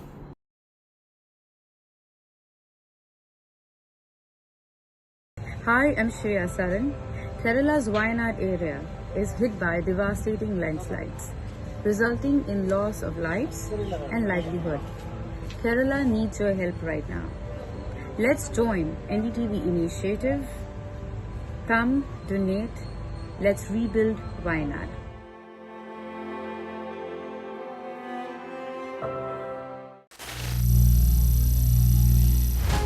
Some people say the metaverse will only be virtual. One day this lecture hall will be made of code, and driverless cars would be trapped in intersections. But even in this maze of the future, you can't wish away health. It's time to become more resilient.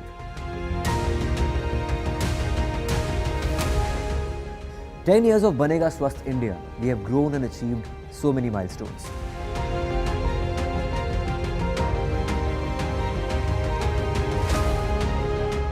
And now I have a plan to beat the urgency, to stop breathing with difficulty, to relieve getting choked with inactivity.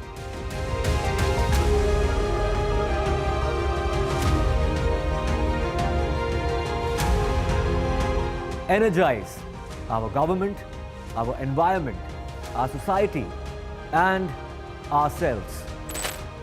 Everyone, everywhere, every day.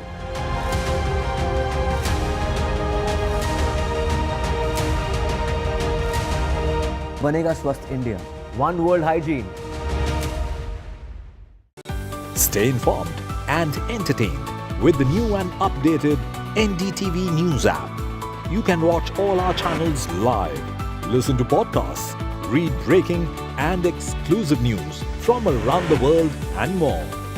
Download the NDTV app today and get access to the best journalism and storytelling on your smartphone or tablet. The NDTV app. News that matters to you. Landslide devastation in Kerala's Wayanad. Join NDTV's initiative. Donate for Kerala.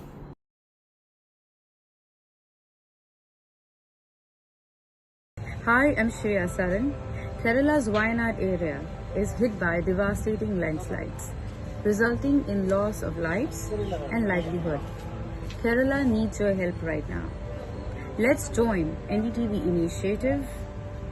Come, donate, let's rebuild Wayanad.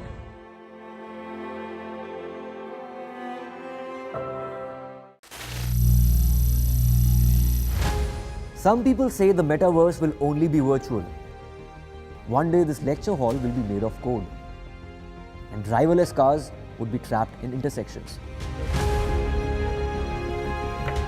But even in this maze of the future, you can't wish away health. It's time to become more resilient.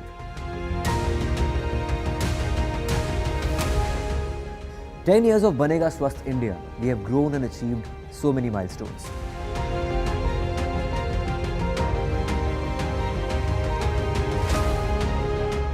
And now I have a plan to beat the urgency, to stop breathing with difficulty, to relieve getting choked with inactivity.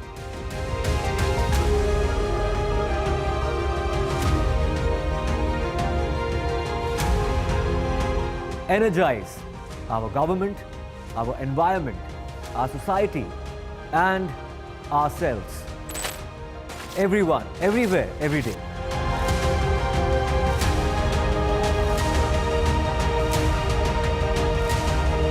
Banega Swasth India. One World Hygiene. Stay informed and entertained with the new and updated NDTV News app. You can watch all our channels live, listen to podcasts, read breaking and exclusive news from around the world and more.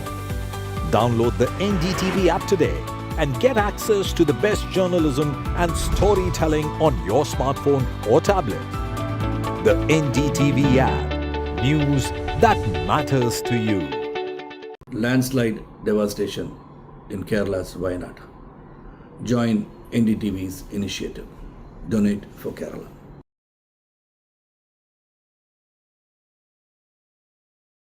Hi, I'm Shreya Saran. Kerala's Wayanad area is hit by devastating landslides, resulting in loss of lives and livelihood. Kerala needs your help right now. Let's join NDTV initiative. Come, donate. Let's rebuild Wayanad.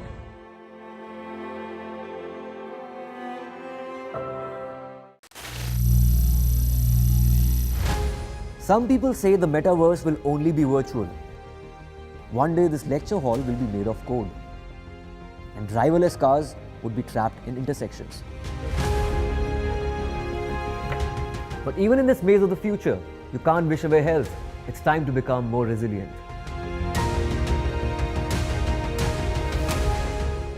10 years of Banega Swasth India, we have grown and achieved so many milestones.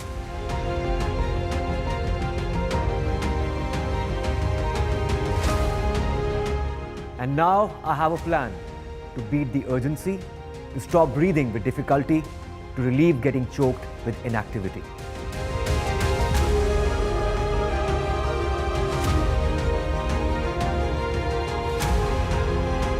Energize our government, our environment, our society, and ourselves. Everyone, everywhere, every day.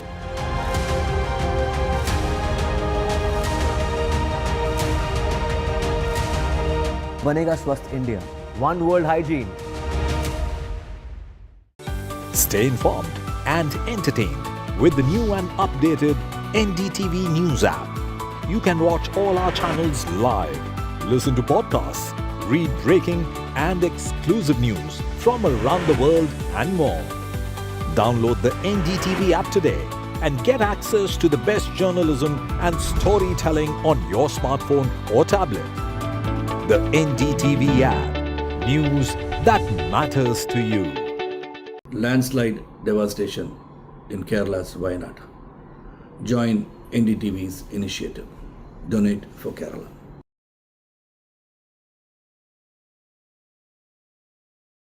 Hi, I'm Shreya Saran.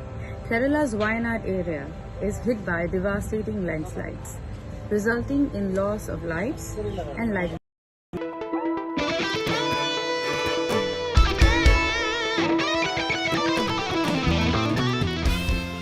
Did you know that any art form, dance, music, painting, sculpture, is a form of unspoken communication and therefore a very effective tool for learning? Of course, it is also a visual or musical representation of the lesson you are trying to teach. Well, over the past decade, art has been instrumental in creating behavioral nudges, exemplified by the NDTV Detol Banega Swasth India campaign. Music in particular holds the power to connect with people and deliver impactful social messages. Here's a look at how Detol has harnessed the power of music to drive societal change through art.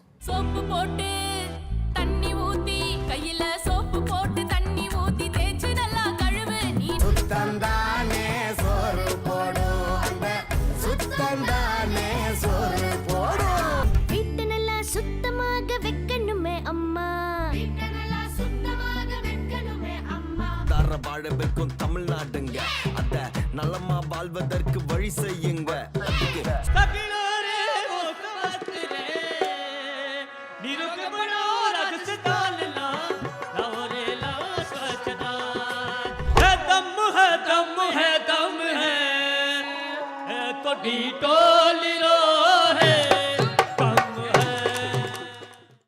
Ravi, गाना बहुत दिलचस्प है, बहुत कैची है और अलग अलग भाषाओं में इसको सुनना देखना बहुत ही दिलचस्प है।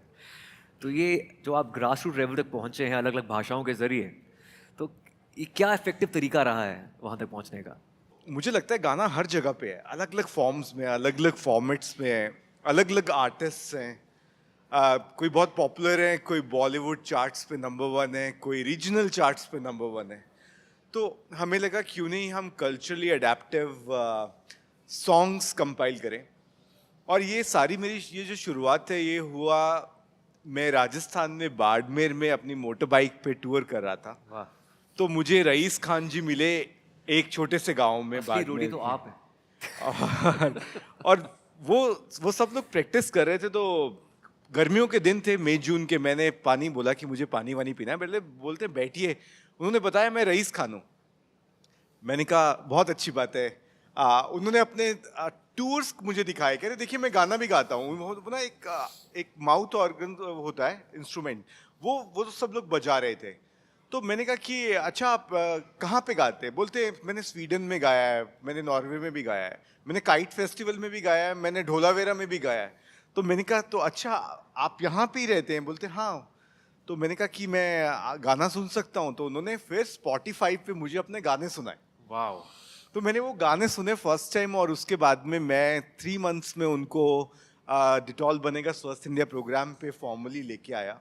उन्होंने लंगे जो होते हैं, राजस्थान में एक फोक आर्ट है, लंगों में उन्होंने hygiene at home, hygiene in neighbourhood, personal hygiene, hygiene during illness के ऊपर उन्होंने सॉन्ग्स बनाए। और उस टाइम पे राजस्थान में doctor BD Kalla was a education minister. So he said this is a fabulous way of जुगलबंदी।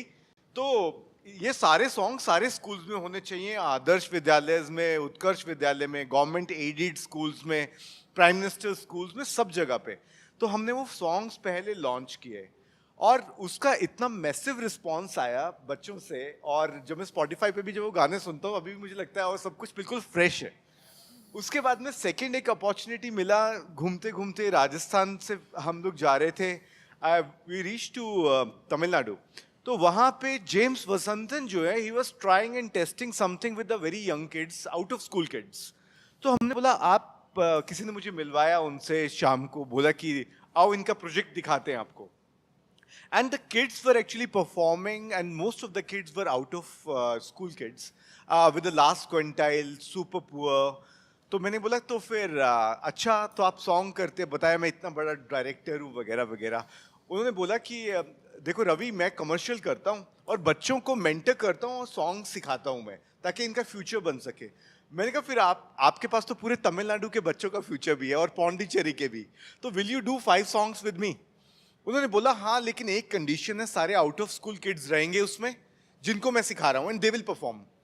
I said perfectly well. We will take all the kids. We launched it with the Deputy Chief Minister and the Chief Minister of Tamil Nadu and the Education Minister. Again, kuch songs to super duper hit hai, and the album is again on Spotify. That's Thank great. you so much.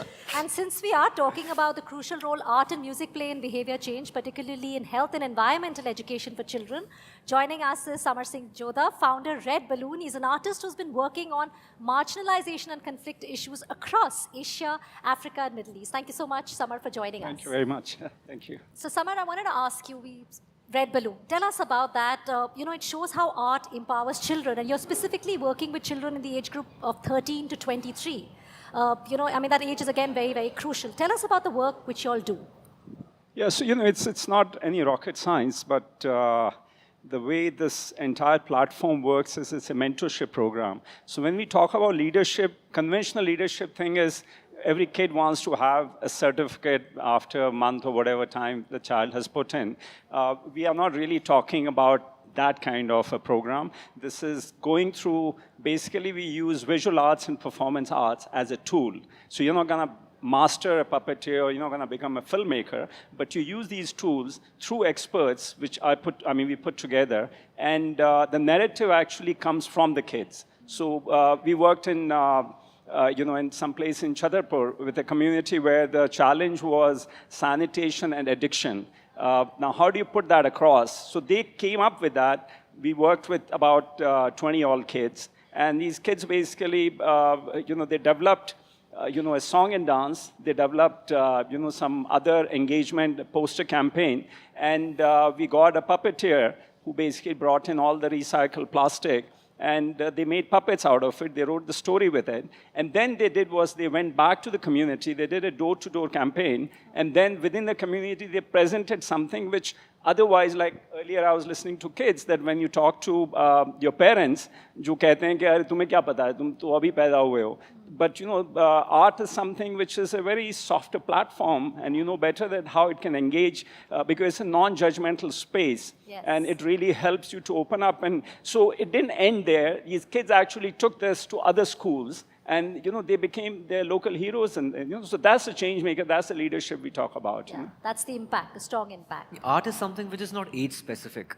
I think somebody who's like 10-year-old or 11-year-old can be like more artistic than somebody who's like 30, for example. Right. So I think it's beautiful that, but you're specifically targeting 13 to 23. That's right. That's right. You're so right about it. I think the biggest problem with young people really face, old people do like me also, but at a young age is this whole judgmental space. Yeah. And creativity is a non-judgmental space because it's so free-flowing that you can have 10 different views on that same music. And you can still, get away with it. It's not mathematics. It's not your left brain. Yeah. It's a very free-flowing space, So now we've heard the Banega Swasth India albums. Now we are finally going to listen to the Banega Swasth India anthem. But before we see the creation, we have to meet the creators. Yes, and that's why we are joined by Kausar Munir, someone who is known for writing deep emotional songs. She's the one who has written the anthem.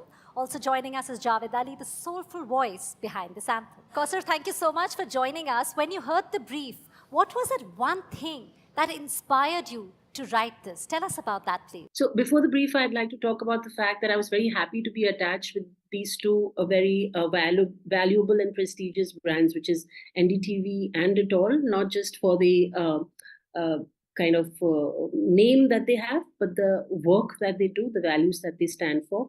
And of course, the brief was fairly simple, but वही simple चीजें जो होती हैं वही जाके बड़ी क्या कहते हैं धारणाएं बनती हैं, campaigns बनते हैं, and to keep yourself clean, to have basic hygiene, to keep your hands clean. Brief was pretty simple that you have to spread the message that when you start keeping yourself healthy and clean is when the whole community and perhaps the nation itself prospers. So, Javed ji, you also sung the campaign anthem last season. In fact, all your songs have that special touch. But when there's something particular, मुझे लगता है बच्चों के लिए आप कुछ special करते हैं हमेशा. There's an extra element which goes into your singing. Actually, जो भी गाना हम गाते हैं,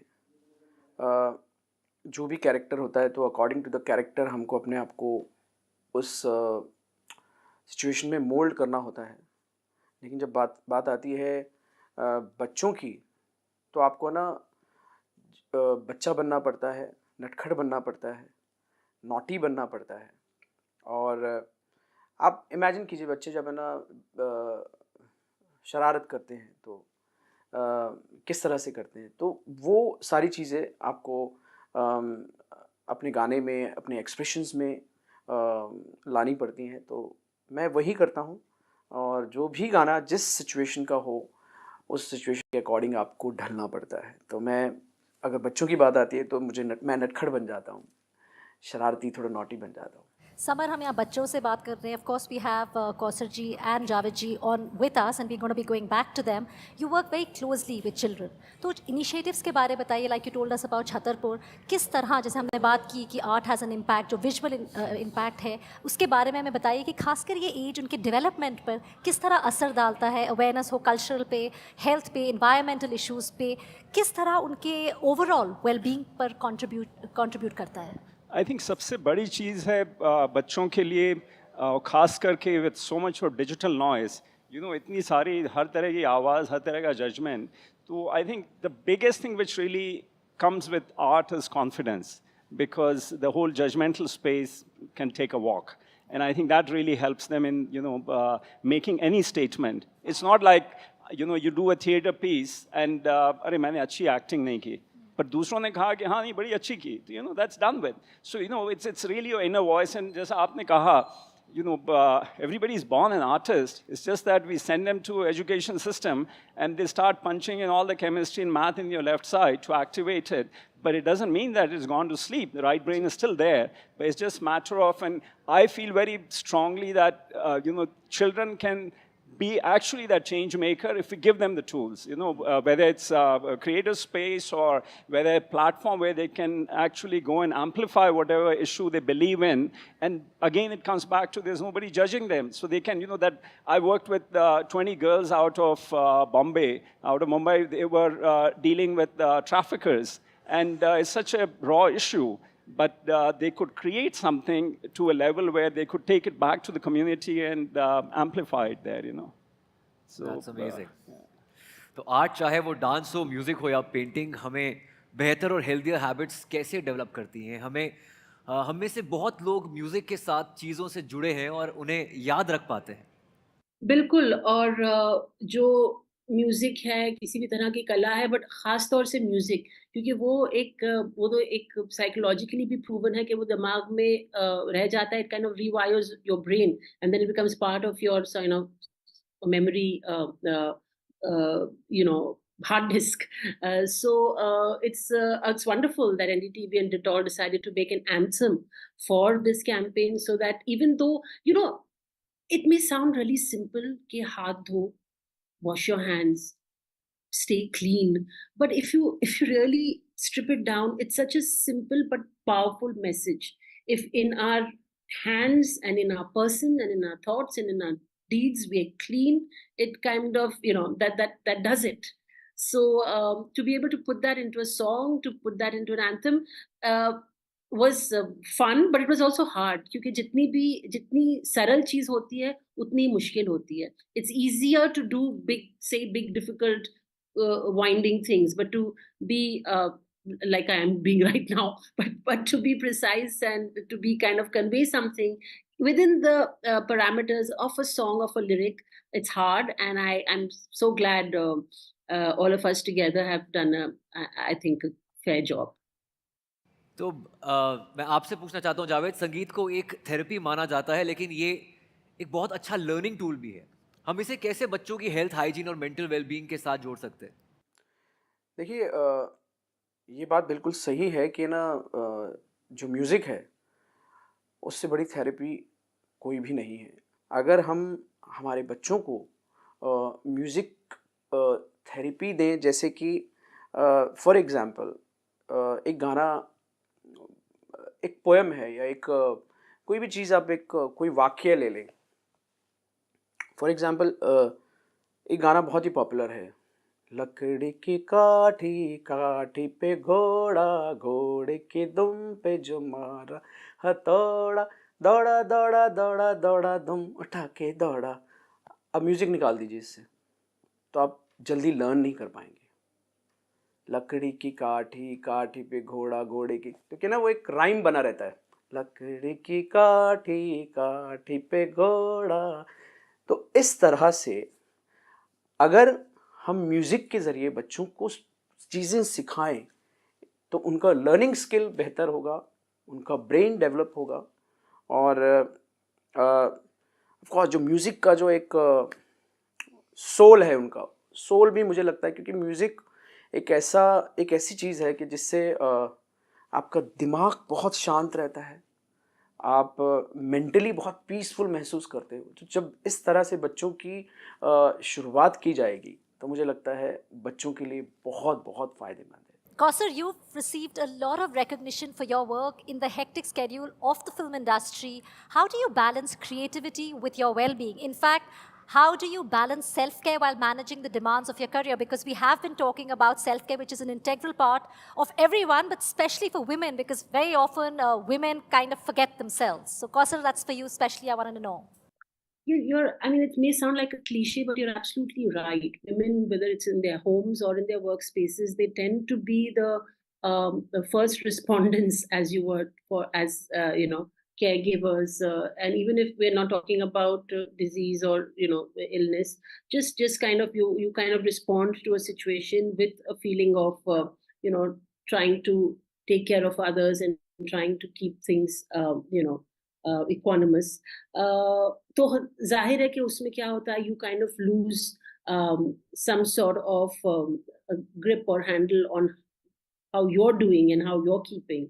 So I feel it has to be a practice. Any good habit has to be a practice. One has to get out of the mindset of that, taking care of yourself is selfish or self-centered. It is really, really important, and it's also important if you want to take care of people around you. I remember मेरी दादी वो कहती थी कि खुद का ख्याल रखना social service, and I feel it makes a lot of sense, because if you are kind of healthy and happy and strong, you'll be able to bring that energy and those resources to people you love and the community at large. Kausar, आपके साथ मैंने काफ़ी फिल्में की हैं, specially मेरी प्यारी बिंदु, आपने बहुत अच्छे गाने उसके लिखे हैं, and I am really really proud of you जो आप कर रही हैं अभी. And Javed, we have a request for you. In fact, if you could share a snippet of the anthem और sing a few lines for all the lovely children sitting here. ज़रूर ज़रूर. साफ हाथ साफ तन, साफ तन तो साफ मन, साफ है जो तन जो मन, बढ़ता जाएगा वतन. साफ हाथ साफ तन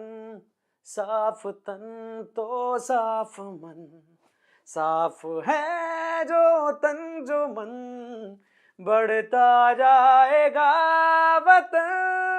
चलते रहे करते रहे हम वतन की राह पूरी, चलते रहे करते रहे हम वतन की राह पूरी. Well, thank you so much, Kausar ji and Javed ji, for joining us. Banega Swasth India campaign anthem, Badhte Rehna Hai Zaruri, emphasizes the importance of cleanliness for personal and national progress. Clean hands lead to a clean body and mind, fostering a flourishing nation. It encourages overcoming challenges by staying clean and shedding worries, leading to unity and the arrival of a golden era, Amrit Kal. The core message is to keep moving forward and continuously work towards the nation's betterment.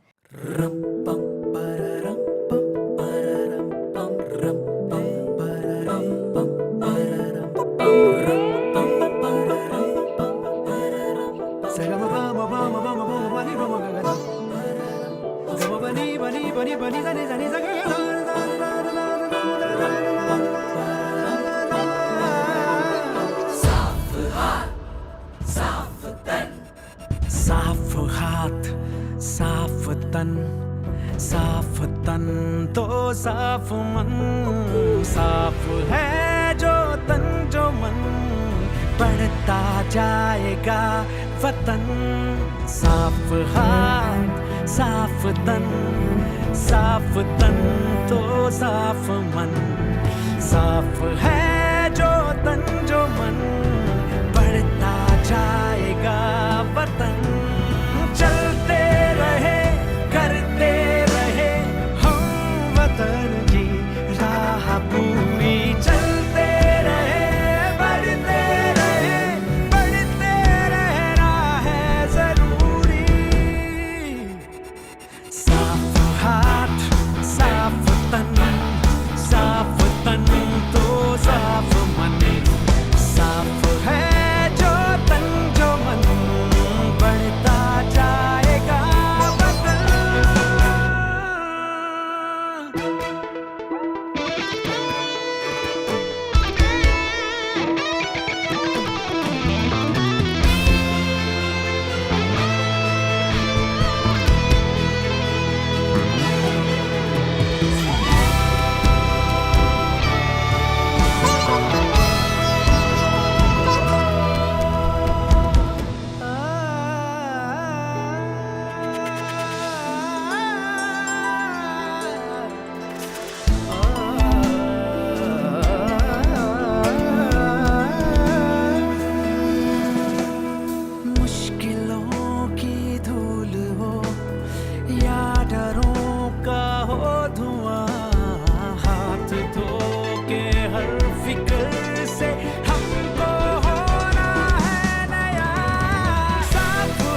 Well, that was an anthem, really fantastic music. You can download this music from the Banega Swasth India website. The URL is on your screen. Please go ahead and download this. Well, Ayushman, I don't know if I can, but I would like to ask you if you could hum some song, some words, or a few lines, or a song. I think बच्चे आप सुनना चाहते हैं आयुष्मान जी को. आप मुझे मना कर सकते, बच्चों को नहीं. एक मेरा नया गाना आया, इसका नाम है रह जा मेरे कोल. It goes like साडी सावां दी सौ ठंडियां छावां दी सौ सवेर दी कॉफी दी सौ रोज दी माफी दी सौ पहली बारिश दी सौ मेरी गुजारिश दी सौ रह जा मेरे कोल रह जा मेरे कोल तू रुक दे नी हंजू रह जा मेरे कोल तू रुक दे नी हंजू. Thank you so much. Wow. Well, clearly you can see the joy, and in fact, we've loved the music. Thank you so much for doing that for us. Thank you. Well, as we wrap the first decade of one of India's longest-running public health campaigns, we have something exciting lined up in season 11. We are introducing the Hygiene Innovation Challenge, which is open to the young minds from the age of 15 to 25. So, well, this is your chance to join Banega Swasth India and be a part of the change. This will be a competition that seeks to identify and reward groundbreaking innovations in health and hygiene to discover and support solutions that can be scaled and are sustainable, raise awareness, and to foster collaborations between innovators, experts, and organizations. The details of this innovative challenge will be on our website very soon, so please stay tuned. Well, I think before we move any further, a quick thing about the innovation, Ravi. What were the thoughts behind this challenge as we move on to season 11 on October 2nd? So, hygiene is a basic foundation for health, and innovation is super important. So, as a basic foundation for health, it's important, like we invest significantly behind this. And it's also a very interesting self-care tool. So, more the reason to invest, and more to get the like-minded people, innovators, UN agencies, civil societies, kids, parents, new moms, old moms, artists, everyone together, so that we make India swasth and sampann. Thank you. Ravi, your relentlessness and excitement is very, very contagious. It's amazing. And last 10 years of Banega Swasth India has been a learning experience. And as we look into the future and think of the challenges ahead, like climate, we realize how much we need to continue the focus on hygiene and hand wash. How we need to ensure that we stop infections and diseases right at the cusp. Over the last 10 years, together with you, our viewers, our stakeholders, the government, and all our partners, we have achieved a lot, but there's still a long way to go. And we're ready and excited to move with many more initiatives and innovations planned. Thank you so much for being a part of our passion and commitment.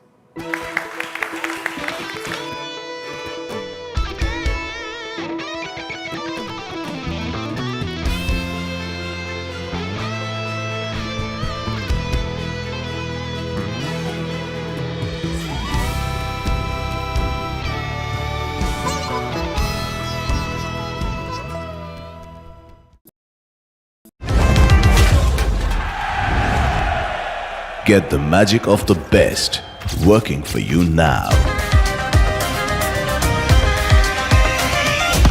Link your payment cards once, collect rewards forever.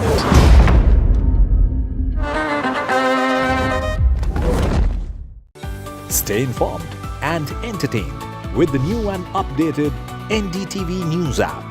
You can watch all our channels live, listen to podcasts, read breaking and exclusive news from around the world and more. Download the NDTV app today and get access to the best journalism and storytelling on your smartphone or tablet. The NDTV app. News that matters to you.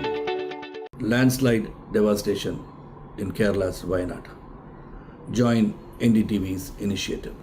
Donate for Kerala.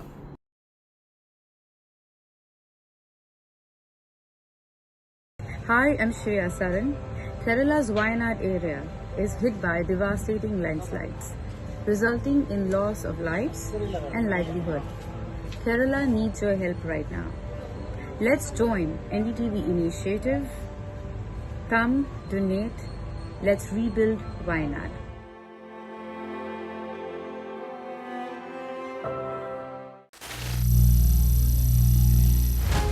Some people say the metaverse will only be virtual. One day this lecture hall will be made of code, and driverless cars would be trapped in intersections. But even in this maze of the future, you can't wish away health. It's time to become more resilient.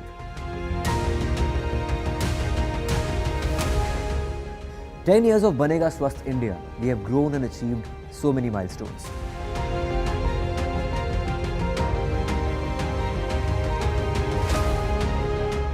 And now I have a plan to beat the urgency, to stop breathing with difficulty, to relieve getting choked with inactivity.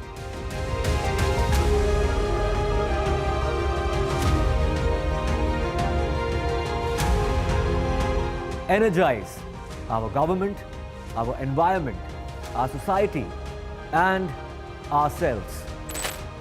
Everyone, everywhere, every day.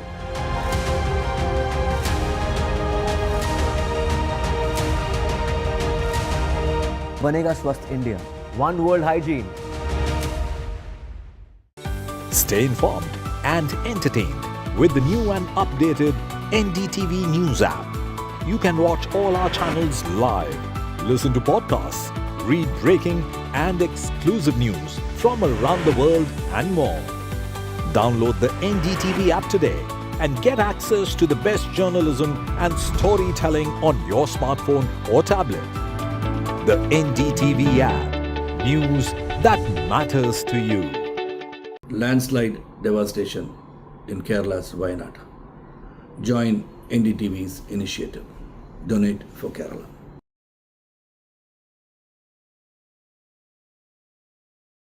Hi, I'm Shreya Saran.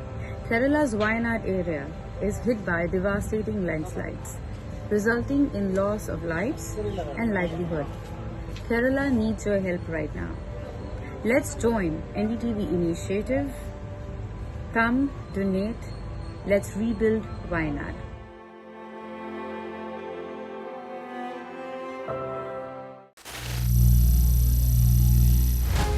Some people say the metaverse will only be virtual.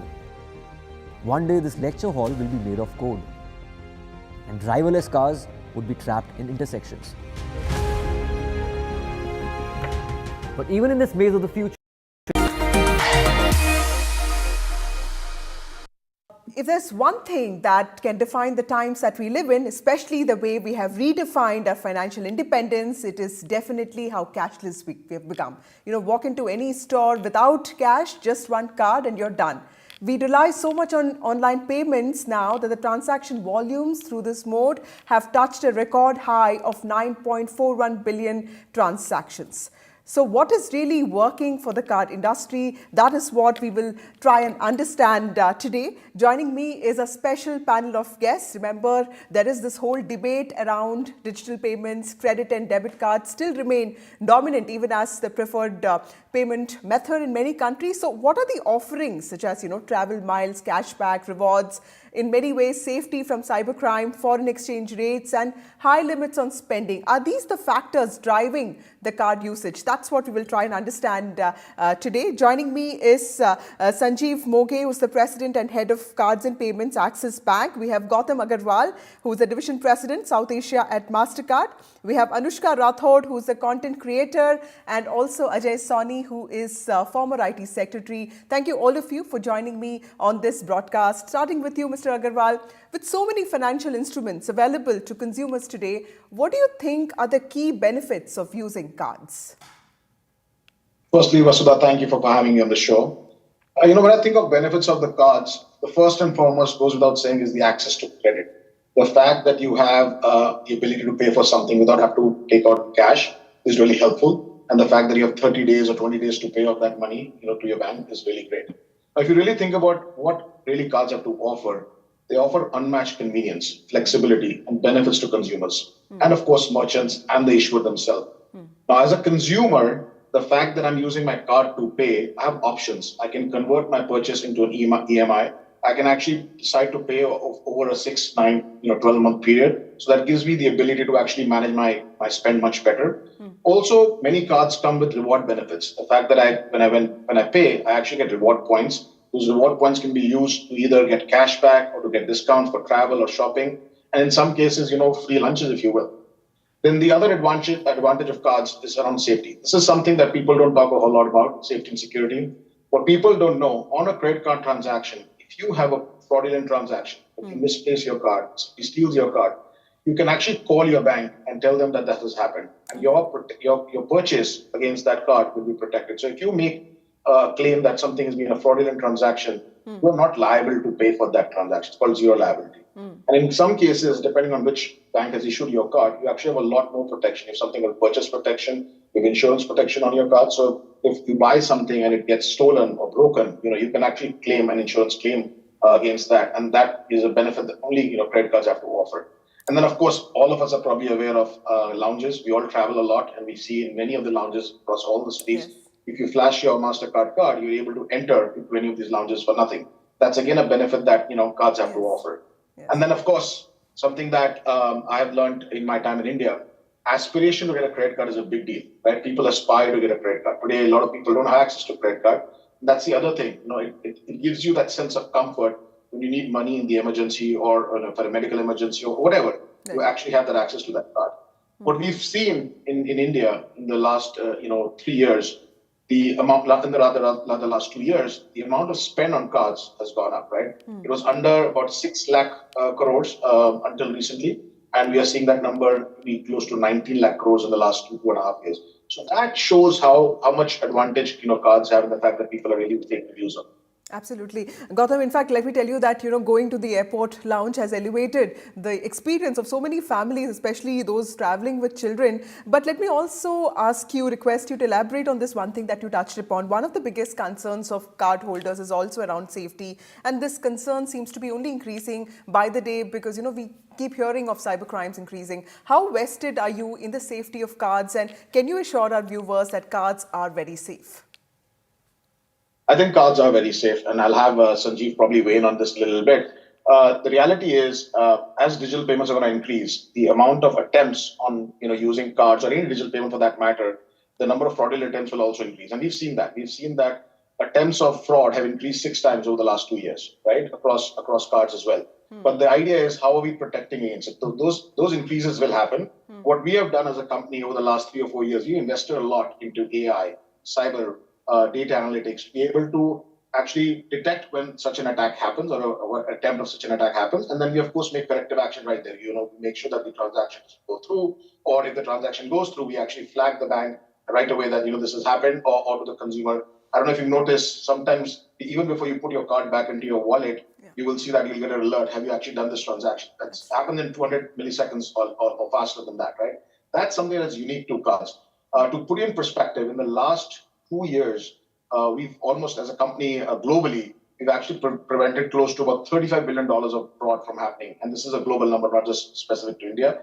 And then, of course, I talked about this earlier, something called a zero liability protection. Yes. This is something they offer on cards to make sure that, if a fraud eventually does happen on your card, you are protected against it and you're not liable to pay for something that you may have not really paid for.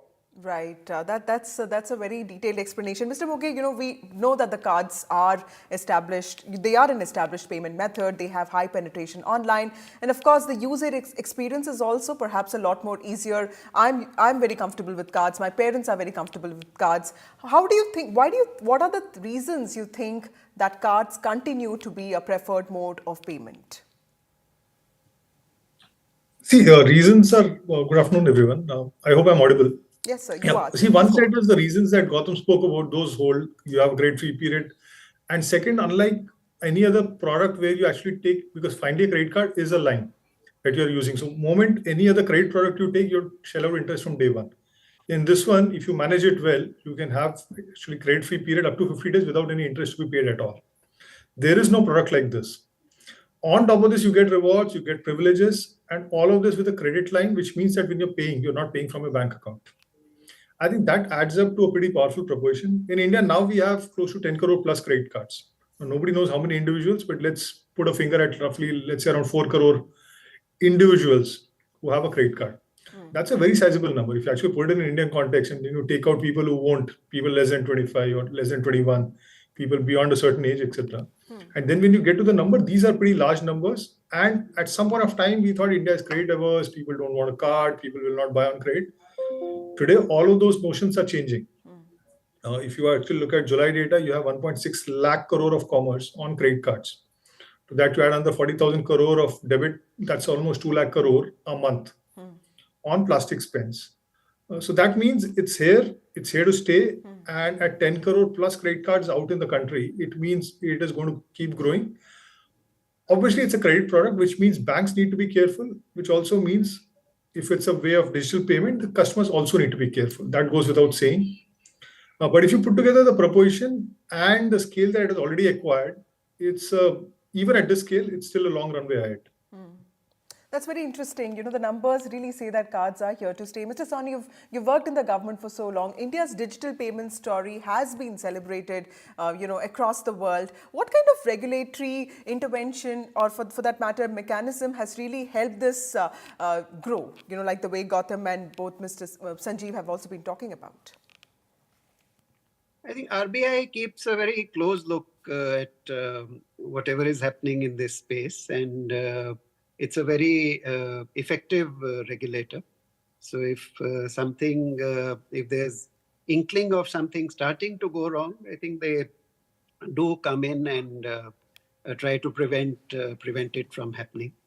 And of course, the payment space has benefited from UPI tremendously. And now that credit cards are also getting linked to UPI, I think that's another significant thing that's happening. People have become very comfortable with the idea of using digital transactions, UPI. And of course, debit and credit cards have been around for a long time. But I think UPI might actually give the next fillip to use of credit cards. Right, that's very interesting. Anushka, I was watching one of Gautam's interviews and he talked about how in rural India, we never saw that many landlines as we saw in urban India. So there was that divide. But, as someone who understands trends, can you explain to us what are people's preferences when it comes to payment methods? Because when it comes to digital payment methods, the rural-urban divide doesn't seem to be as striking as we saw when we were growing up, when I was growing up, yeah. Right. So I think definitely when it comes to urban India, people mostly want to spend via their UPI and cards a lot. I would say still not a lot of people are into cards. More of them are using UPI as of now. But increasingly, you can see for spends like fuel, for spends like shopping, for travel-related spends, people are comfortable using credit cards. Also, one avenue where a lot of people use credit cards is buying white goods because of the ticket size and also the offers that they get while buying those goods. Right. Coming back to you, Mr. Agarwal, there is another aspect of using cards, with the rise of luxury segment of lifestyle. What do you think, cards have in this area? What extra do you think that cards have to offer in this particular sector? Happy to answer. But before I answer that question, I do want to touch upon something Mr. Sani said, right? Yeah. He talked about RBI and, how they've really made a difference. Another point that I should have made that he made me think, RBI should be lauded for what they've done around safety and security in India. The one thing that a lot of people don't realize, India is the only country in this world today where almost all card not present transactions, this is when you don't use your card in a physical, situation, are 100% tokenized, close to 100% tokenized. So pretty much all those transactions are tokenized today. And tokenization, for those who don't know, is another layer of safety that we have put on the card transaction, which basically masks the actual card number in a transaction. So that's something that people should be aware of. Now, to answer your question around the luxury segment, so besides offering the ease of use that I talked about earlier, cards do offer unmatched benefits tailored specifically to consumers across all income groups, and therefore, depending on which issuer's card you're using, you may have a variety of options to choose from. So, for example, for the HNI segment, MasterCard actually has a program called the Priceless program, right? Through the priceless.com website, one can actually go and get access to exclusive global experiences that you can't otherwise, get access to. So that's one example of how we are touching the luxury segment, if you will. Then the second thing, of course, is, because India is becoming, the middle class India is becoming more, globally savvy. They're traveling globally a lot. They're seeing cards are getting transacted globally. So the fact that a card is universally accepted, makes it a huge difference. You can take your Axis Bank issued card, for example, anywhere in the world where MasterCard is accepted and pay for it. And this global reach actually, makes the middle class and the affluent card a little bit more empowered to make these purchases. And of course, there's differentiated experiences around that also. And then the last thing, I would say, I mentioned about speed. The fact that, 200, 300 milliseconds is within which a card transaction gets approved. This actually makes it very easy, and especially in this day and age when mobile app is going to become the way for, consumers to pay, the affluent consumers sort of like that. We're already seeing, that the affluent space in India, we are seeing 18 to 20% bump in expenditure on the card, which is again very, very unique to this market today, given the growth story that we're seeing in this country. Right. Gautam, there's something that I was personally interested in. I was looking at how fintech actually talks a lot about inclusivity, making cards accessible not just to the able-bodied but also to people with disabilities. Do you think companies have been able to show that kind of sensitivity and probably put in place accessibility options? What is it that MasterCard is doing, something that you would like to share with us? Absolutely. So I think our CEO used to make a statement that if you are not inclusive, you won't scale. I'm going to use that line from him. And inclusion is at the center of everything we are doing at MasterCard, right? Most recently, we launched, not in India right now, but we will launch in India fairly soon, a Braille-enabled card. So for a blind individual, essentially, that card will be very helpful to be able to use that. Also, the card art that we're using, we're making it very Braille-friendly. We have Sonic, something else, right? So today, if you do a card transaction on a MasterCard card at a terminal, it gives a particular tone, we call it the MasterCard tone. It also helps our branding, which is meant for people, who can't, see, and it'll announce the amount of money that has been paid from your card. So those are some examples of what we're doing. We're, of course, looking at ESG also as an extension of that. So we are investing in cards that won't be plastic or metal, but they will be, environmentally friendly green cards, if you will. We're also now looking at inclusion beyond just disabilities. We're looking at potentially how to get to farmers and women-specific cards and, cards for the rural sector. So this is all part of a rather larger inclusion effort, if you will, that we are spending a lot of our time on and really innovating around it. Right, that's very interesting. Mr. Moge, this is something I touched upon when I was talking to Anushka. Digital payments have become increasingly prevalent for rent payments, grocery shopping, and she also pointed out to that difference. How much does the rural-urban divide matter in this? In other words, how is Bharat or rural India responding to the digital payments revolution? What do your numbers or assessments say in this regard? See, if you were talking, let's say 10, 15 years back, what you would have seen is 2-3 differences. One is the acceptance points, the points at which you can actually shop, were far fewer when you went deeper into the country. And when I'm talking deeper, I'm, let's say, putting into blocks of, let's say, top 8 cities, then 8 to 50, and then beyond the 50. Really, let's talk about comparison between the top 8 and the beyond 50. 8 to 50 is obviously far more homogeneous now than it was 10, 15 years back. But the real divide comes in when you go beyond the 50 cities, right? One, standalone, the network that banks have put terminals, etc. Now India has almost 7 lakh plus normal terminals, the EDCs that we talk about. However, if on top of that, you actually add the points which accept UPI payments, that's running into crores now. I think upwards of 2-3 crore, etc. And all of those now most of those now accept UPI on credit card payments as well. This was far fewer many years back when UPI didn't exist. UPI is a more recent 2016 plus phenomenon. So if you're really talking about 2010, 2012, etc., and not very far back, 10, 15 years back is not long in the country's context. The acceptance points were far fewer. Obviously, if the acceptance points were fewer, we were also not issuing as many cards in those markets. Keep in mind, 10, 15 years back in India, the bureau data was not as rich as it is today. Bureau in India is more like a 2-decade phenomenon. Okay. Bureaus have become richer. Digital KYC has become more of a last decade phenomenon. So all of this essentially has meant that the entire infrastructure that needs to exist for you to issue a credit product, KYC, bureau, your own data, of course, is far richer than it was. The last point which comes in, which is in terms of customer usage. Now, frankly, if 60% of payments today in cards are happening online, it's not like you're going out to a shop and buying. If you're buying on Flipkart or you're buying on Amazon, how does it matter whether you're in Mumbai, Cuff Parade, or you're in beyond 50 markets? You're anyway shopping online. The TV is the same, the mobile is the same, the consumption of aspiration is the same. That's very What cards interesting, ensure is not only is the aspiration the same, the way and the mechanism to spend is also there. You have a product, you have a card which gives you best of rewards, and you have a credit line with it. Okay. Okay, That thank you all means of it you is for far joining more me on this equitable today. broadcast. Thank you, Gautam. Thank you, Sanjeev. Thank you, Mr. Sawhney. Thank you, Anushka, for joining us with those excellent insights. In recent years, as we know, India has been at the cusp of a digital revolution led by this extraordinary surge in digital payments. And while financial inclusion and accessibility remain at the heart of it, clearly safety and convenience are also a priority for users, something that the card companies seem to be intently agreeing with and also addressing. Thank you for watching NDTV. India is getting ready for the third flight of the small satellite launch vehicle with an experimental Earth imaging satellite called EOS-8. I have with me Dr. M. Sankaran, the director of the U.R. Rao Satellite Center, which has developed this very unique experimental satellite which is going to test several technologies.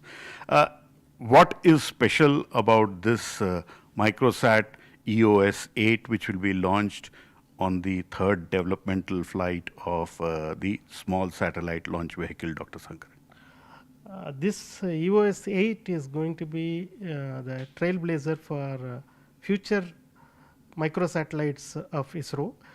We are not only deploying 3 new payloads on board this satellite, we are also testing about 18 new technologies on the bus systems to improve the efficiency of our spacecraft bus for these microsatellites, so that when we are going to make future microsatellites, they will be more efficient in many ways, the power generation to the data handling to the mass of the system itself.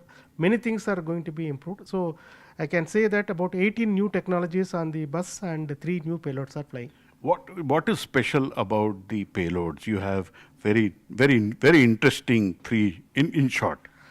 The first payload is IR imaging payload, which is infrared. Infrared, which is going to image in both the medium wave and long wave, which is around 5 micron and 11 micron wavelength. This is going to be first of ISRO's LWIR, that is long wave infrared imager. We tried to do it earlier in microsat 1A, and this is going to be the next flight. We are trying this when this is successful. The second payload is the GNSS-R payload. What is GNSS? GNSS is a global navigation satellite system. It means it is like our GPS, Navic, Beidou or Galileo. All these navigation satellites are called GNSS satellites. Now we are going to use the signals beamed down by all these navigation satellites, and the reflection of this light, this microwave from the surface of the Earth is going to get us lot of information about where they are passed through and what they hit and return back. So instead of illuminating with sun and or illuminating with our own radar signal, GNSS-R is a new revolutionary remote sensing technique which is evolving around the world.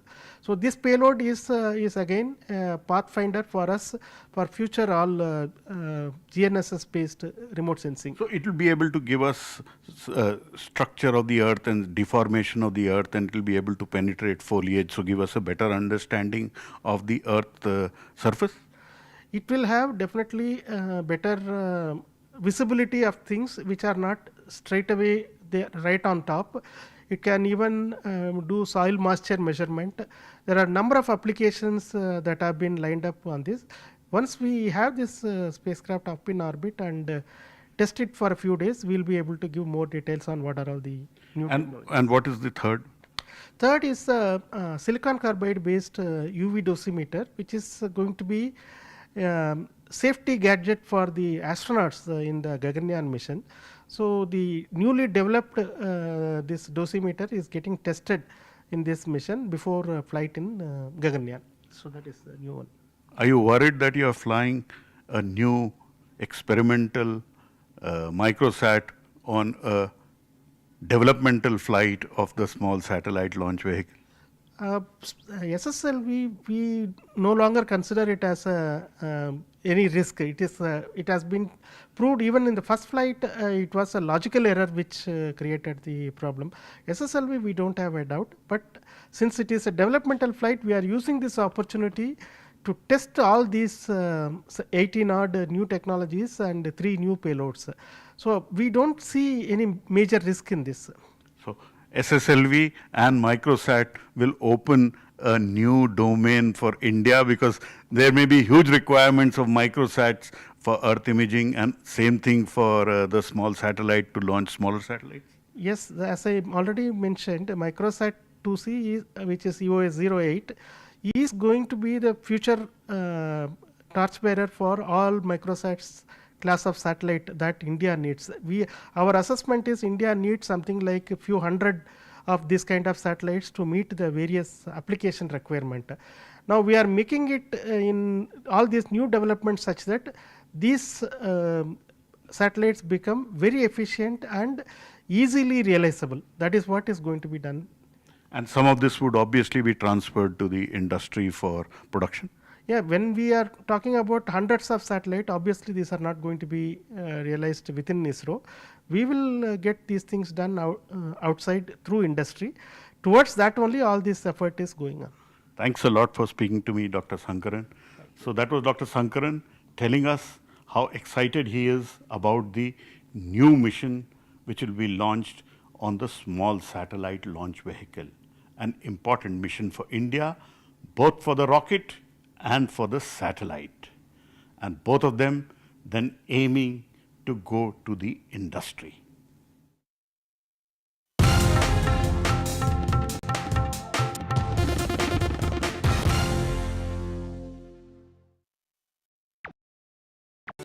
Stay informed and entertained with the new and updated NDTV News app. You can watch all our channels live, listen to podcasts, read breaking and exclusive news from around the world and more. Download the NDTV app today and get access to the best journalism and storytelling on your smartphone or tablet. The NDTV app. News that matters to you. Landslide devastation in Kerala's Wayanad. Join NDTV's initiative. Donate for Kerala.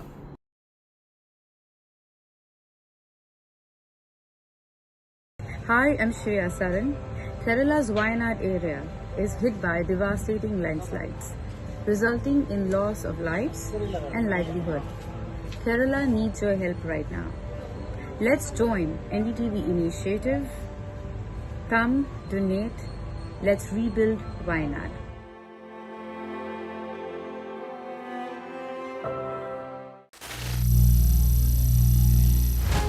Some people say the metaverse will only be virtual.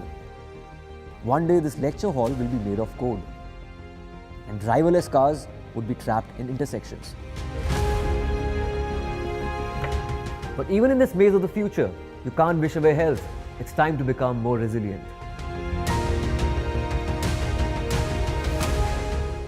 "10 years of Banega Swasth India, we have grown and achieved so many milestones.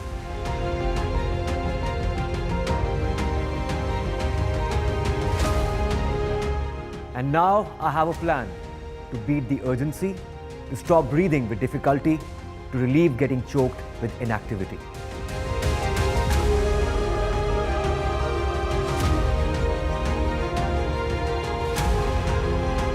Energize our government, our environment, our society, and ourselves. Everyone, everywhere, every day.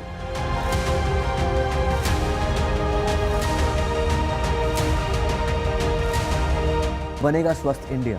One World Hygiene. Stay informed and entertained with the new and updated NDTV News app.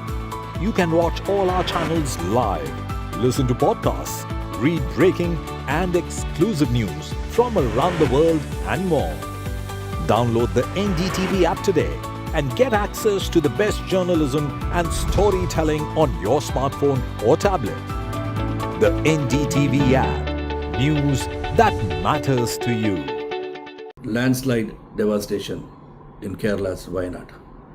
Join NDTV's initiative. Donate for Kerala.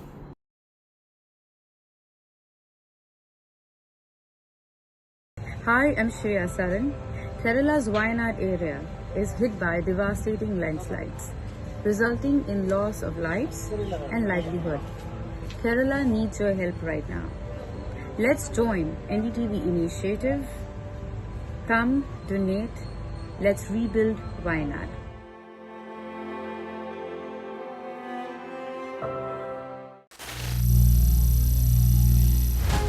Some people say the metaverse will only be virtual. One day this lecture hall will be made of code, and driverless cars would be trapped in intersections. But even in this maze of the future, you can't wish away health. It's time to become more resilient.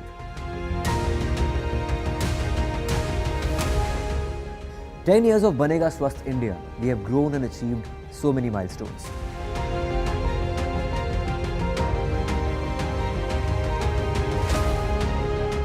And now I have a plan to beat the urgency, to stop breathing with difficulty, to relieve getting choked with inactivity.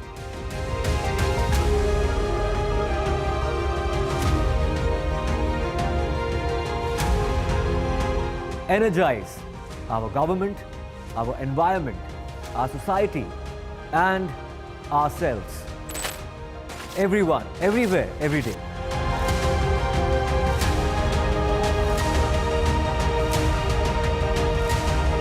Banega Swasth India. One World Hygiene. Stay informed and entertained with the new and updated NDTV News app. You can watch all our channels live, listen to podcasts, read breaking and exclusive news from around the world and more. Download the NDTV app today and get access to the best journalism and storytelling on your smartphone or tablet. The NDTV app. News that matters to you. Landslide devastation in Kerala's Wayanad. Join NDTV's initiative. Donate for Kerala.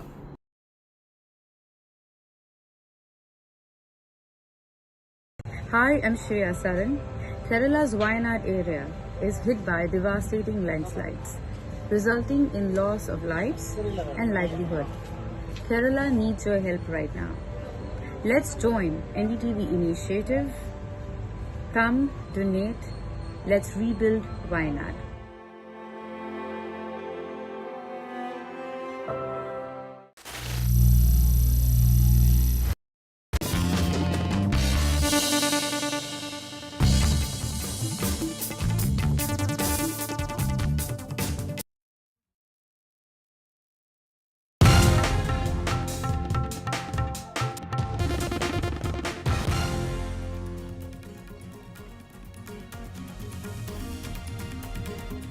Welcome to News at 8. I'm your host Rika Roy. In a major setback to Pakistani-Canadian citizen Tahawwur Rana, who is wanted by India in connection with 2611 case, an US court has said that he can be extradited to India.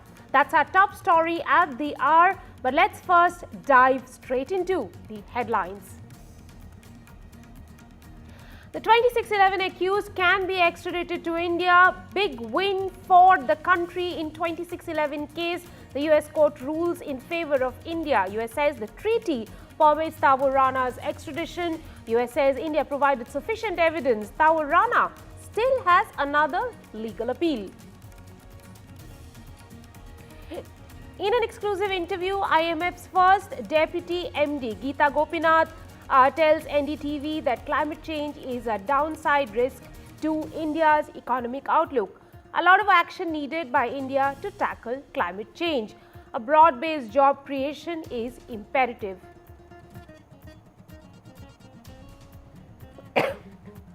NDTV exclusive with Omar Abdullah. He says his priorities of a new government will pass resolution against what happened on 5th of August 2019. He also says that we want full statehood restored. Omar, on alliance with Congress, says that the door is not shut. Karnataka governor gives sanction to prosecute the chief minister. Congress says it's political vendetta and conspiracy. BJP says CM should quit to ensure impartial probe. Sitaramaiah says all MPs and MLAs are with him. He also says no question of quitting. Congress says governor violated rules. They will be challenged in the court.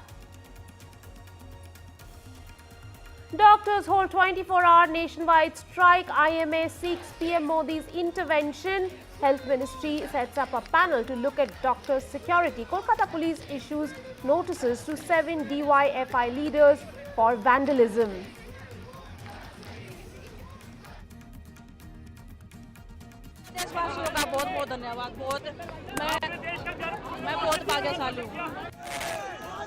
Wrestling legend Vinesh Phogat returns home after Olympic heartbreak. Heroes welcome at airport. Celebrations follow her till her home in Haryana.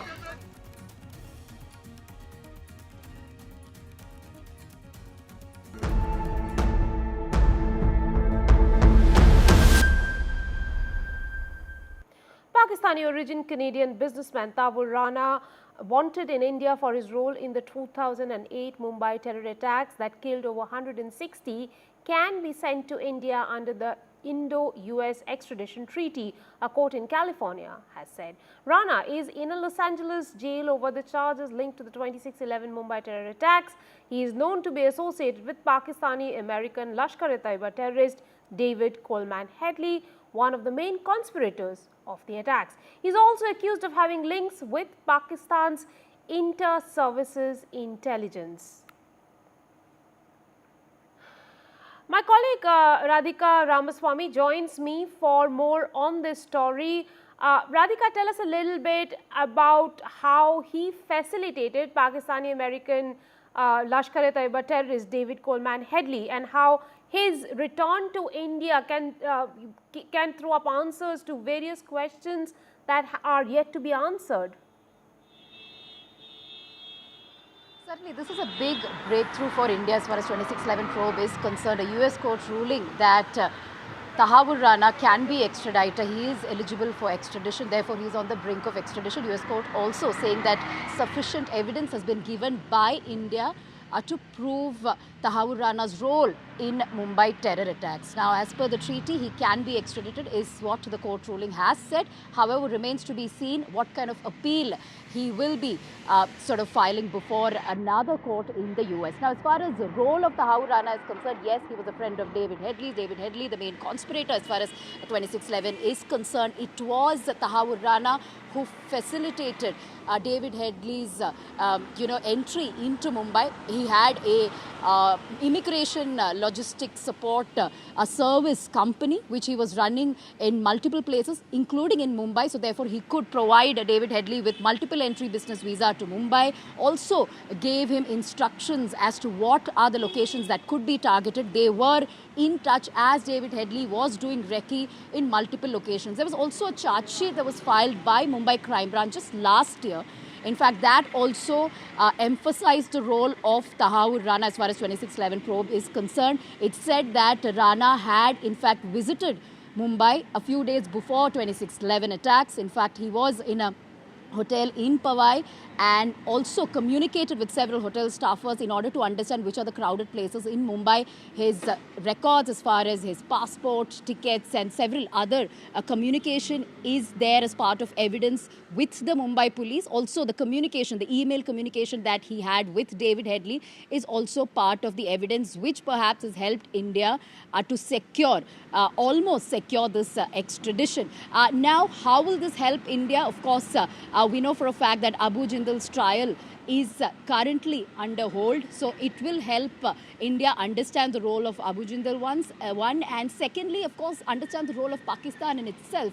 And of course, the logistical and financial support that Tahawwur Rana perhaps provided, not just to David Headley, but to several others, and if there are many more conspirators as far as 2611 is concerned. So his extradition is going to be very, very important, and this is a big development as far as Indian agencies are concerned, which has been trying to get him back to India in order to unearth the bigger conspiracy as far as the brutal 2611 attacks are concerned. So certainly a victory as far as Indian investigation agencies are concerned. Seems that he still has one appeal left. He can still appeal one more time. But given how things have played out, how early do you think that Tahawwur Rana can be brought to India? Well, it really depends on the appeal that he may be filing before the same court or before a higher court, because he had filed a habeas corpus petition before, which was actually dismissed, post which, of course, the matter was once again heard by a higher court, and now the court ruling that he can be extradited as per the treaty between India and the US. So there have been multiple delays that we saw as far as his extradition is concerned. Indian agencies have been trying to get hold of him for a long time. It really depends on when he may file the next appeal, which could happen very soon, and post that how much time the court or the jury may take in order to hear that case and perhaps give out another order. Well, thank you very much, Radhika, for joining us with all those details at this hour. And let me also go over to one of the survivors of that terror attack, Devika Natwarlal Rothawan. Devika, thank you very much for joining us at this hour. It's a big breakthrough so far as India is concerned. We do know that a court in US has ruled that Tahawwur Rana, one of the key conspirators of 2611, can be extradited. Give us your first reaction. What did you think when you heard the news? Ma'am, मैं जब भी ये बात सुन रही हूँ कि उसे लाया जाएगा, तब मेरी बात ये है कि खुशी की बात तो है, बट जब उसे सजा दिलाई जाएगी, उससे जो इंफॉर्मेशन है हमारे देश को जब मिला जाएगा, तब मुझे पूरी खुशी होगी, उसके पहले नहीं होगा।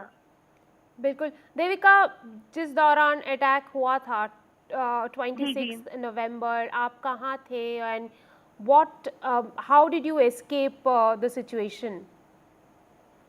मैम, जब 2611 अटैक हुआ 2008 की रात में, मेरे पापा, मेरे भाई और हम CST में थे, पूना जाने वाले थे बड़े भाई को मिलने। हम 12 और 13 नंबर प्लेटफॉर्म के सामने बैठे, उतने में मेरा भाई बोला कि मुझे टॉयलेट आया। पापा ने बोला तू टॉयलेट जाके आ जा, फिर हम टिकट निकाल के जाएंगे। वैसे ही अचानक से बॉम्ब स्पॉट होती है और गोली फायरिंग होने लगती है। लोग भागते, किसी के हाथ से खून निकल रहा है तो किसी के पैर से तो किसी के सर से।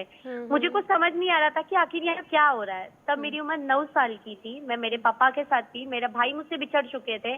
पापा ने बोला बेटा यहाँ कुछ तो गलत हो रहा है, हम भी भागते हैं। मैं मेरे पापा के साथ भागने की कोशिश करती हूँ, वैसी एक गोली आके मेरे राइट पैर में लग जाती है। वहां पर मैं एक शख्स को देखती हूँ जो बुटका सरीका है, जिसके हाथ में बड़ी सी गन है और वो अंधाधुंध गोली फायरिंग कर रहा है। राइट। मैं क्वेश्चन मारती कि आखिर यहाँ सब क्या हो रहा है और ये क्यों मार रहा है हम लोगों को। मेरे सामने काफी लाशों थी, लोगों को गिरते हुए देखना, वो सब देख के मैं बहुत डर चुकी थी। गोली लगने के बाद मैं बेहोश हो गई थी मैम। और देविका, इन सब सदमे से ओवरकम करने में आपको कितना टाइम लगा? आपके पेरेंट्स का क्या रोल रहा आपको ये सारे कुछ से ओवरकम कराने में? मैम, मेरे घर से तो मैं भी विटनेस हूँ और मेरे पापा भी विटनेस हैं। मैं विटनेस और विक्टिम में आती हूँ और इस सदमे से मैं तो कभी नहीं निकल पाई हूँ, ना ही निकल पाऊंगी, क्योंकि वो रात मेरे लिए मेरे जहन में ऐसी बस चुकी है जो कभी नहीं जाएगी। और वो रात को मैं अगर मैं भुला भी देती हूँ तो मुझे ऐसा लगेगा कि मैंने आतंकवाद को माफ कर दिया है, जो कि मैं गलती से भी नहीं करना चाहती हूँ मैम। मेरी फैमिली से मुझे मेरे पापा और मेरे भाई का काफी सपोर्ट था और वो हमेशा रहता है। मुझे वो हमेशा यही कहते हैं कि बेटा अपने देश के लिए करना है हमें, तो कभी पीछे नहीं हटना है। तो मुझे ये सारी सपोर्ट मेरी फैमिली से है। अभी देविका, आप कह रहे हैं कि आप 9 साल की थी जब ये अटैक हुआ था, अभी आप 25 साल के हैं, 16 साल बीत चुका है। क्या 16 साल में आप 16 साल के बाद भी यादें उतना ही ताज़ा है जो उस दिन था? यस मैम, वो 15 साल में, जो 15 साल पहले 2008 26/11 की जो रात थी, वो यादें आज भी उतनी ही ताज़ा है मेरे जहन में। मेरे पैर में आज भी वो जख्म है, गोली लगा हुआ का निशान है, वो दर्द आज भी मुझे होता है।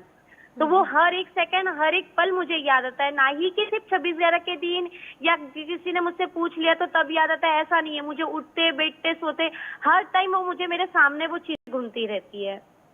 आप कह रहे हैं कि वो दर्द अभी भी आपको होता है पैर में? यस मैम, मुझे अभी भी होता है। Yes ma'am. और देविका, आपको सरकार से कुछ have you got any help from the government? कुछ हेल्प उनसे मिला होगा आपको एज अ विक्टिम? सरकार से मुझे मिली गई हेल्प, जो विक्टिम को मिला था स्टार्टिंग में वो मुझे भी मिली गई, और कुछ चीजों के लिए मुझे काफी लड़ना पड़ा सरकार से, जब जाके वो मुझे मदद पूरी गई, मतलब दी गई है। बट देविका, ये बहुत ही दर्दनाक घटना आपने देखा होगा। इतने साल बाद जो विक्टिम्स थे उनको आप कैसे एड्रेस करोगे? क्या बोलना चाहोगे जो विक्टिम्स थे उनको? और जबकि आज ये खबर आया है हमारे पास, ये एक बहुत बड़ी खबर है इंडिया के लिए कि तावर हुसैन राणा, जो कि एक कॉन्स्पिरेटर है, उनको एक्स्ट्राडाइट किया जाएगा। तो आप बाकी विक्टिम्स को क्या बोलना चाहोगे? मैं बाकी विक्टिम्स को यही कहना चाहूंगी कि हमें हिम्मत रखना है, आतंकवाद के खिलाफ लड़ना है एक साथ होकर, ना ही कि पीछे डर के हमें अपने घर में बैठना है।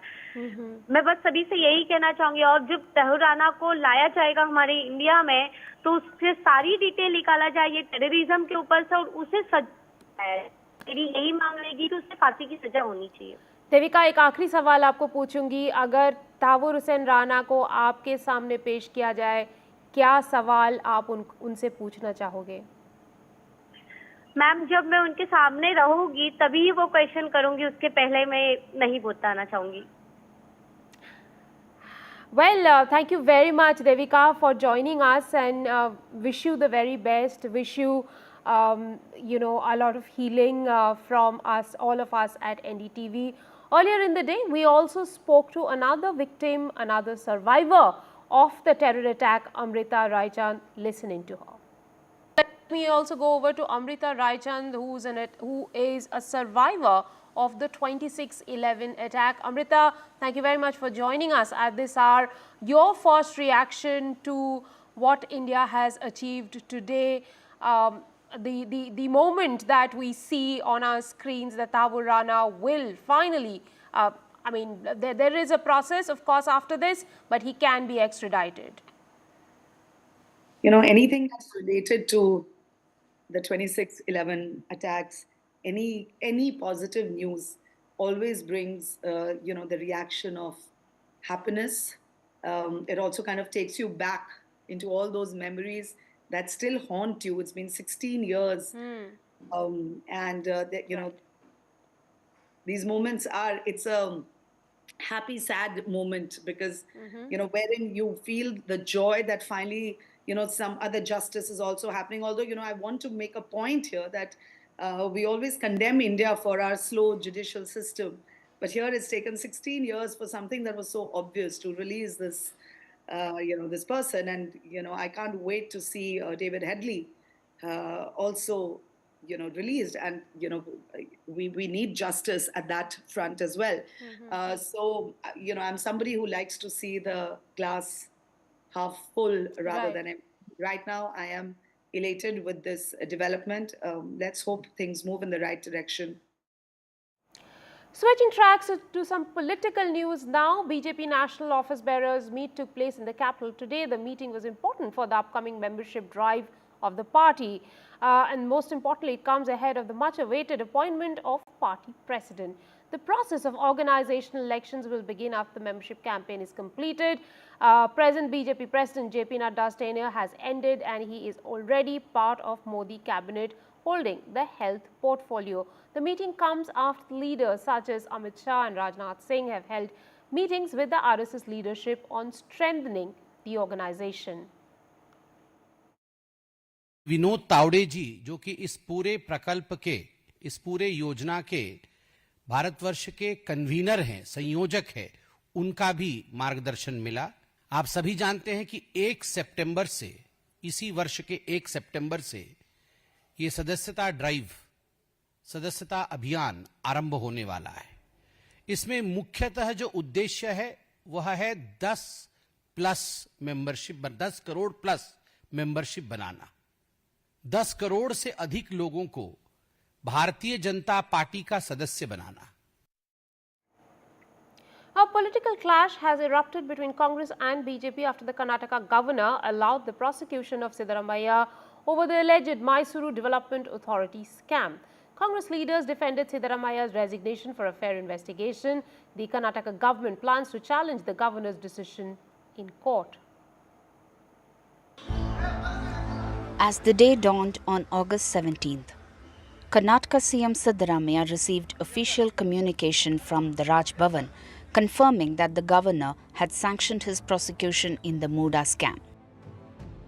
The order said that based on complaints filed by Pradeep Kumar SP, TJ Abraham and Snehamai Krishna, the governor has gone on to accord sanction against the CM under Section 17A of the Prevention of Corruption Act and Section 218 of the BNS.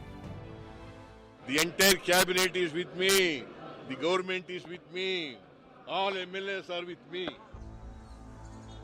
Senior Congress leaders soon huddled into a meeting at the Chief Minister's residence to discuss the party's counter-strategy.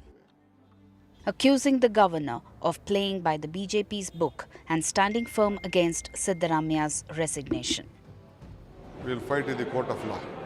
So will this lead to Mr. Siddaramaiah's resignation as well? No question of resigning. So the governor right now is playing to the script of Mr. Modi and Mr. Shah. The complainant, who first approached the governor, is all set to face Siddaramaiah at the court. I have taken up a legal stand, and that legal stand will continue. I have never said this about Mr. S.M. Krishna or Dharam Singh or Mr. Kumar Swamy, Mr. Yediyurappa, none of them. I have never said they should resign because that's their decision here.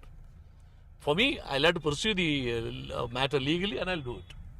Meanwhile, the BJP termed it democracy's win. The nature of the allegations are very serious. Investigating agencies will now have to start the process of prosecution. We hope that the Chief Minister will take moral responsibility and resign forthwith and make available an impartial investigation into these serious allegations. ಈ ಕ್ರಮ ಯಾವುದೇ ವ್ಯಕ್ತಿಯ ಸಾರ್ವಜನಿಕ ಬದುಕಿನಲ್ಲಿ public life ಅಂತ ಏನು ಹೇಳ್ತಾರೆ ಶುದ್ಧತೆಯನ್ನು ಕಾಪಾಡಿಕೊಳ್ಳಬೇಕು ಅನ್ನಲಿಕ್ಕೆ ಒಂದು ಬಹುದೊಡ್ಡ ಹೆಜ್ಜೆ ಇದೆ ಅಂತ ನಾನು ಭಾವಿಸ್ತೇನೆ. Karnataka CM Siddaramaiah enjoyed a clean image for 4 decades, which has now come under question. The only redemption lies in the court, and the verdict there will also determine his continuance on the CM's chair.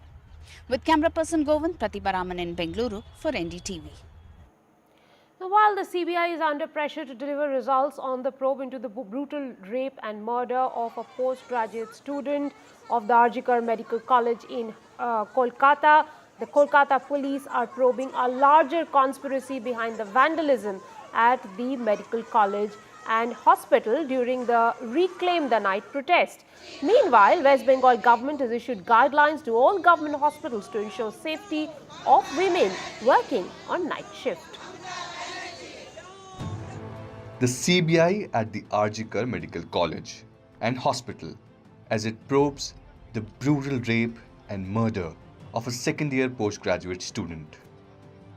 The CBI also searched the place where the accused Sanjay Roy went after committing the brutal crime. The central agency questioned the former principal of Arjikar Medical College and Hospital and other officials connected to the incident and its initial probe. As the CBI probes the case, there is pressure on the agency to deliver results. The ruling Trinamool Congress has also demanded for capital punishment, and as these doctors continue to protest for 7 days, there is a major demand for safe and secure workplace for women across board. The police have issued notices to 7 leaders of leftist organization DYFI, including their state secretary Meenakshi Mukherjee, to join the probe.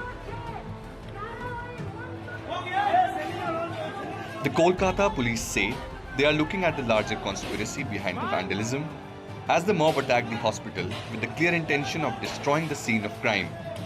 The seminar room, which they managed to save despite being outnumbered and outpowered. Sources have told NDTV that the police are investigating if there was an attempt to foment unrest by creating a situation where the police would be forced to use huge force during a citizens' march. The investigation is focused on whether troublemakers infiltrated to reclaim the night protest with the intention of creating a larger unrest. The police say they managed to save the crime scene with several injuries to policemen as they handled the situation with restraint. We have to be restrained in our response. We cannot be, using force left, right, and center just like that. Well, but I am telling you that anyone feels that he organized the entire protest and which led to and instigated people, we will arrest him as well. We have absolutely no problem. If there are a group of people who came with this intent to do something like this, I think it's just give us a little more time. We should be able to discover it. The Trinamool Congress says there is an attempt to create unrest in West Bengal on the lines of Bangladesh,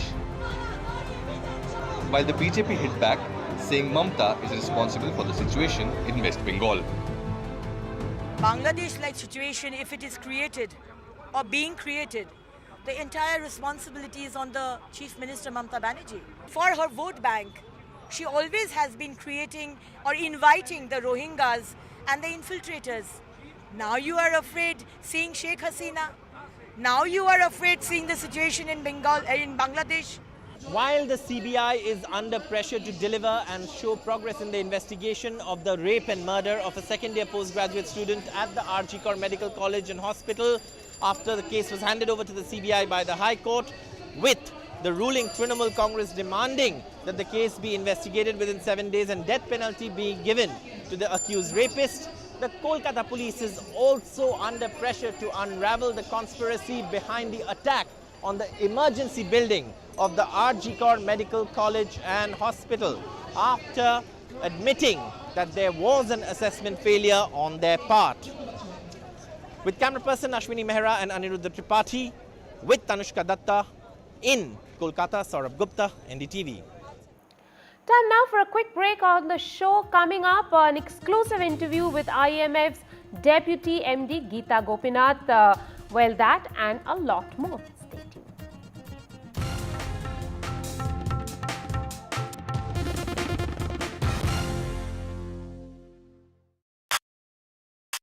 Stay informed and entertained with the new and updated NDTV News app. You can watch all our channels live, listen to podcasts, read breaking and exclusive news from around the world and more. Download the NDTV app today and get access to the best journalism and storytelling on your smartphone or tablet. The NDTV app. News that matters to you. Landslide devastation in Kerala's Wayanad. Join NDTV's initiative. Donate for Kerala.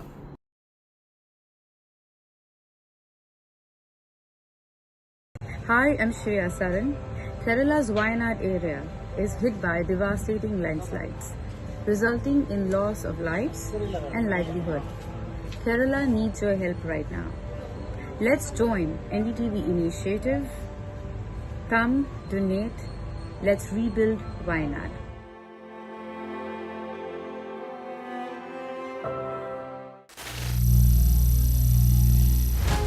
Some people say the metaverse will only be virtual. One day this lecture hall will be made of code, and driverless cars would be trapped in intersections. But even in this maze of the future, you can't wish away health. It's time to become more resilient.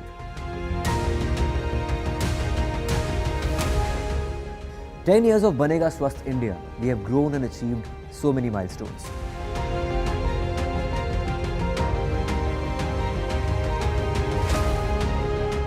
And now I have a plan to beat the urgency, to stop breathing with difficulty, to relieve getting choked with inactivity.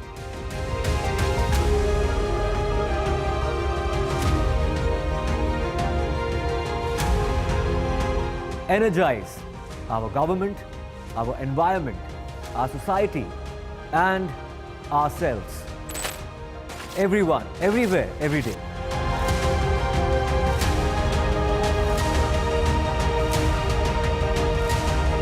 Banega Swasth India. One World Hygiene. Stay informed and entertained with the new and updated NDTV News app. You can watch all our channels live, listen to podcasts, read breaking and exclusive news from around the world and more. Download the NDTV app today and get access to the best journalism and storytelling on your smartphone or tablet. The NDTV app. News that matters to you. Landslide devastation in Kerala's Wayanad. Join NDTV's initiative. Donate for Kerala.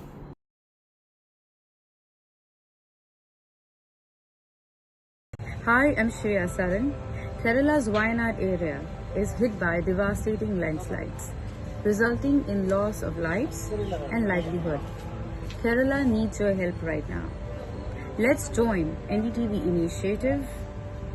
Come, donate. Let's rebuild Wayanad.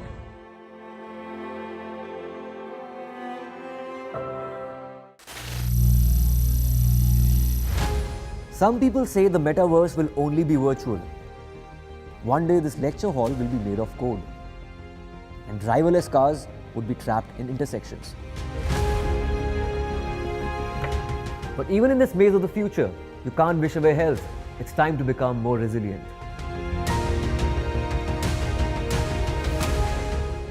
"10 years of Banega Swasth India, we have grown and achieved so many milestones.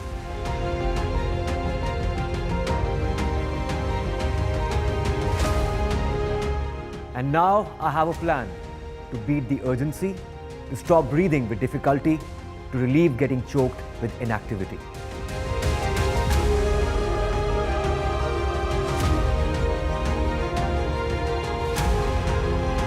Energize our government, our environment, our society, and ourselves.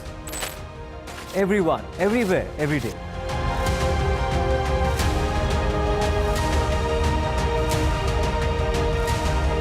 Banega Swasth India. One World Hygiene. Stay informed and entertained with the new and updated NDTV News app. You can watch all our channels live, listen to podcasts, read breaking and exclusive news from around the world and more. Download the NDTV app today and get access to the best journalism and storytelling on your smartphone.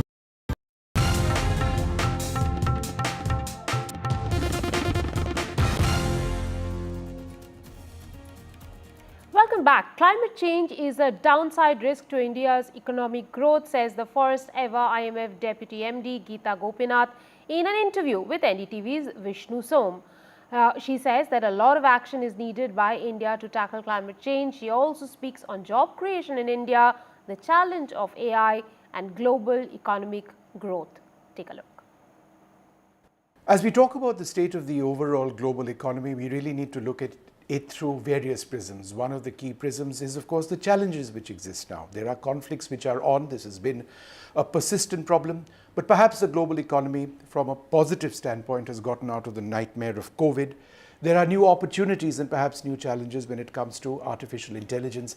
And of course, there is a factor which we can't forget about at all, which is climate change. Gita Gopinath joins me now for a very special interview. The Deputy MD of the International Monetary Fund. Thanks very much, Gita, for being with us. It's wonderful to speak to you once again. You know, when we talk about climate change, we actually face it right now as you and I sit here in Delhi. It just seems that the monsoon has shifted, the rain patterns are unpredictable. We've seen more rainfall here in Delhi than we have in a long period of time for this particular month, perhaps a new record. When it comes to the global economy, or perhaps even India's economy, how do you quantify the impact that climate change is having? So hi Vishnu, it's always a pleasure to join you. Climate change is a real big risk to the global economy. And if I look specifically at India, I would say, in terms of the risks to the outlook for India, which we see as fairly balanced, But one of the big downside risks is climate related and the weather shocks. And we're seeing that in terms of rainfall, the volatility of the rainfall, the difficulty of predicting that rainfall, and the implications for harvests, for rural incomes is a huge factor. So we've looked at Asia as a region as a whole, and you see that the increase in temperatures that we're seeing in Asia is higher than the world average. For India specifically, if you look at the period from 1950 to 2018, temperatures have gone up by 0.5 degree centigrade, right? And that has real consequences. The costs of the climate disasters that we've seen starting from 1980 onwards has been around 0.5 percentage points of GDP per year. And our expectation is that over the next decade, that cost will be about 0.3 percentage points. So this is a very serious and, a threat that the world faces, and a lot of action is needed on that front, including from India. What action do you expect from India in terms? So in the case of India, of course, India is also looking to grow and raise per capita incomes and raise livelihoods. So there is an important, a bunch of decisions that have to be made. But we think that a package which, for instance, one subsidizes renewable energy, has a coal excise tax, and has a carbon pricing scheme. If you do that combined package, we think would be able to deliver the transition, the energy transition that's needed without compromising growth too much. So that package would be very helpful. Now, a lot of investment is going to be needed to make the climate transition happen. We're talking in terms of trillions of dollars for the world, even for emerging and developing countries.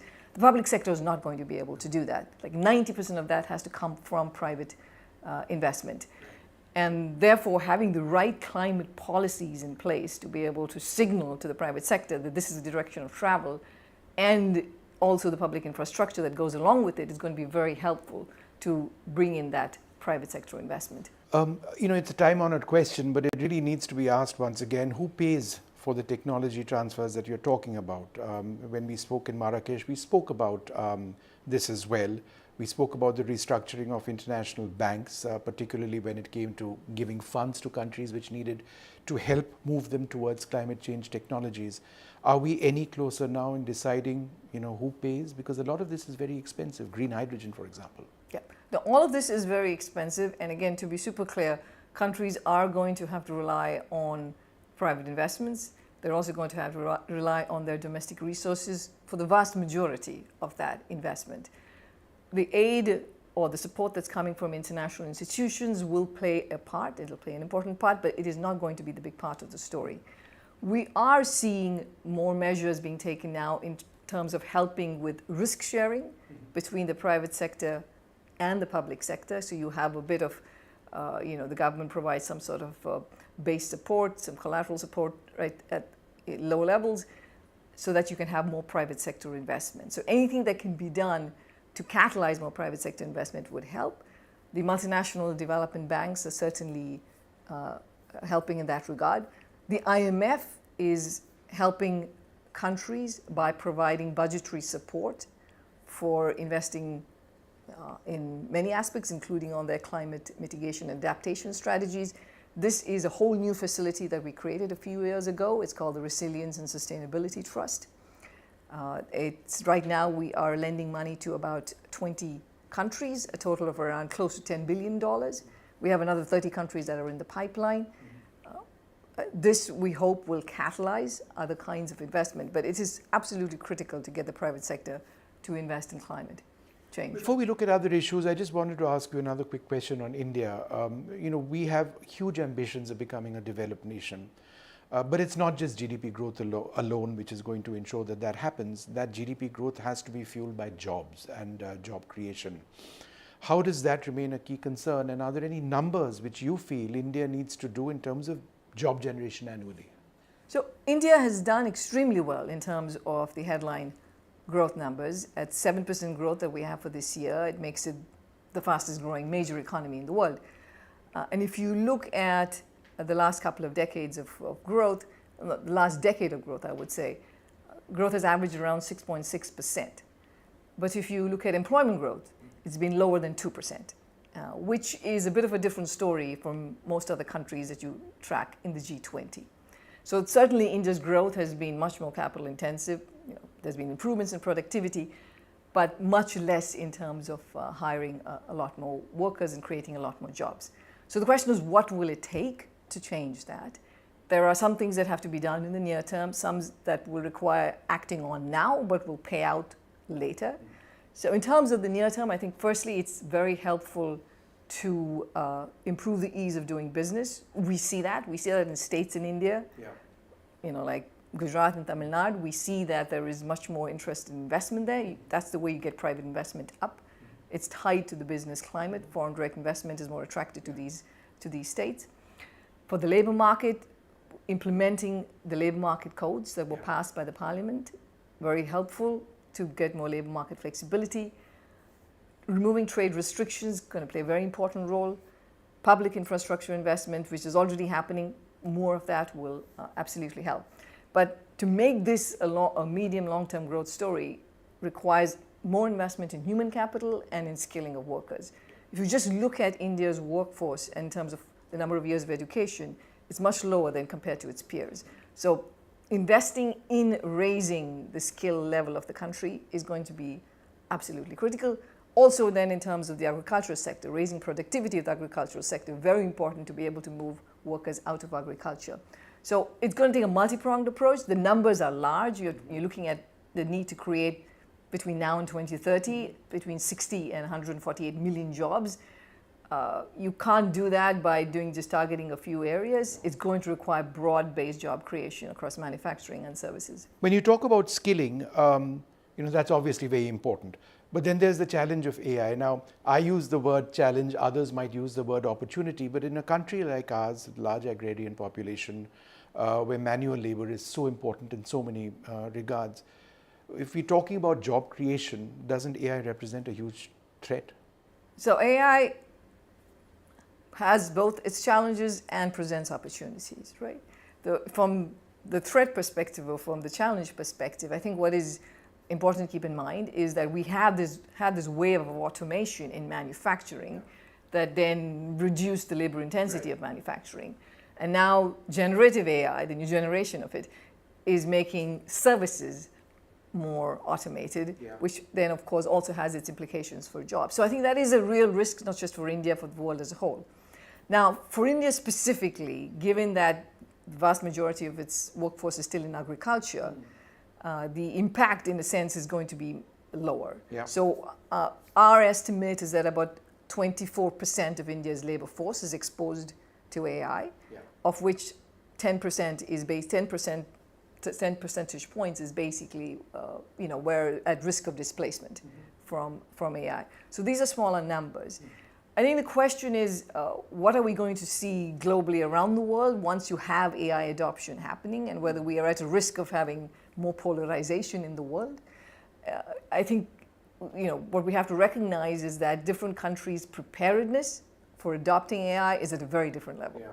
So I would put India is at about an intermediate level of preparedness, and the area where it really falls short is in terms of the human skills that are required to be able to benefit from this technology.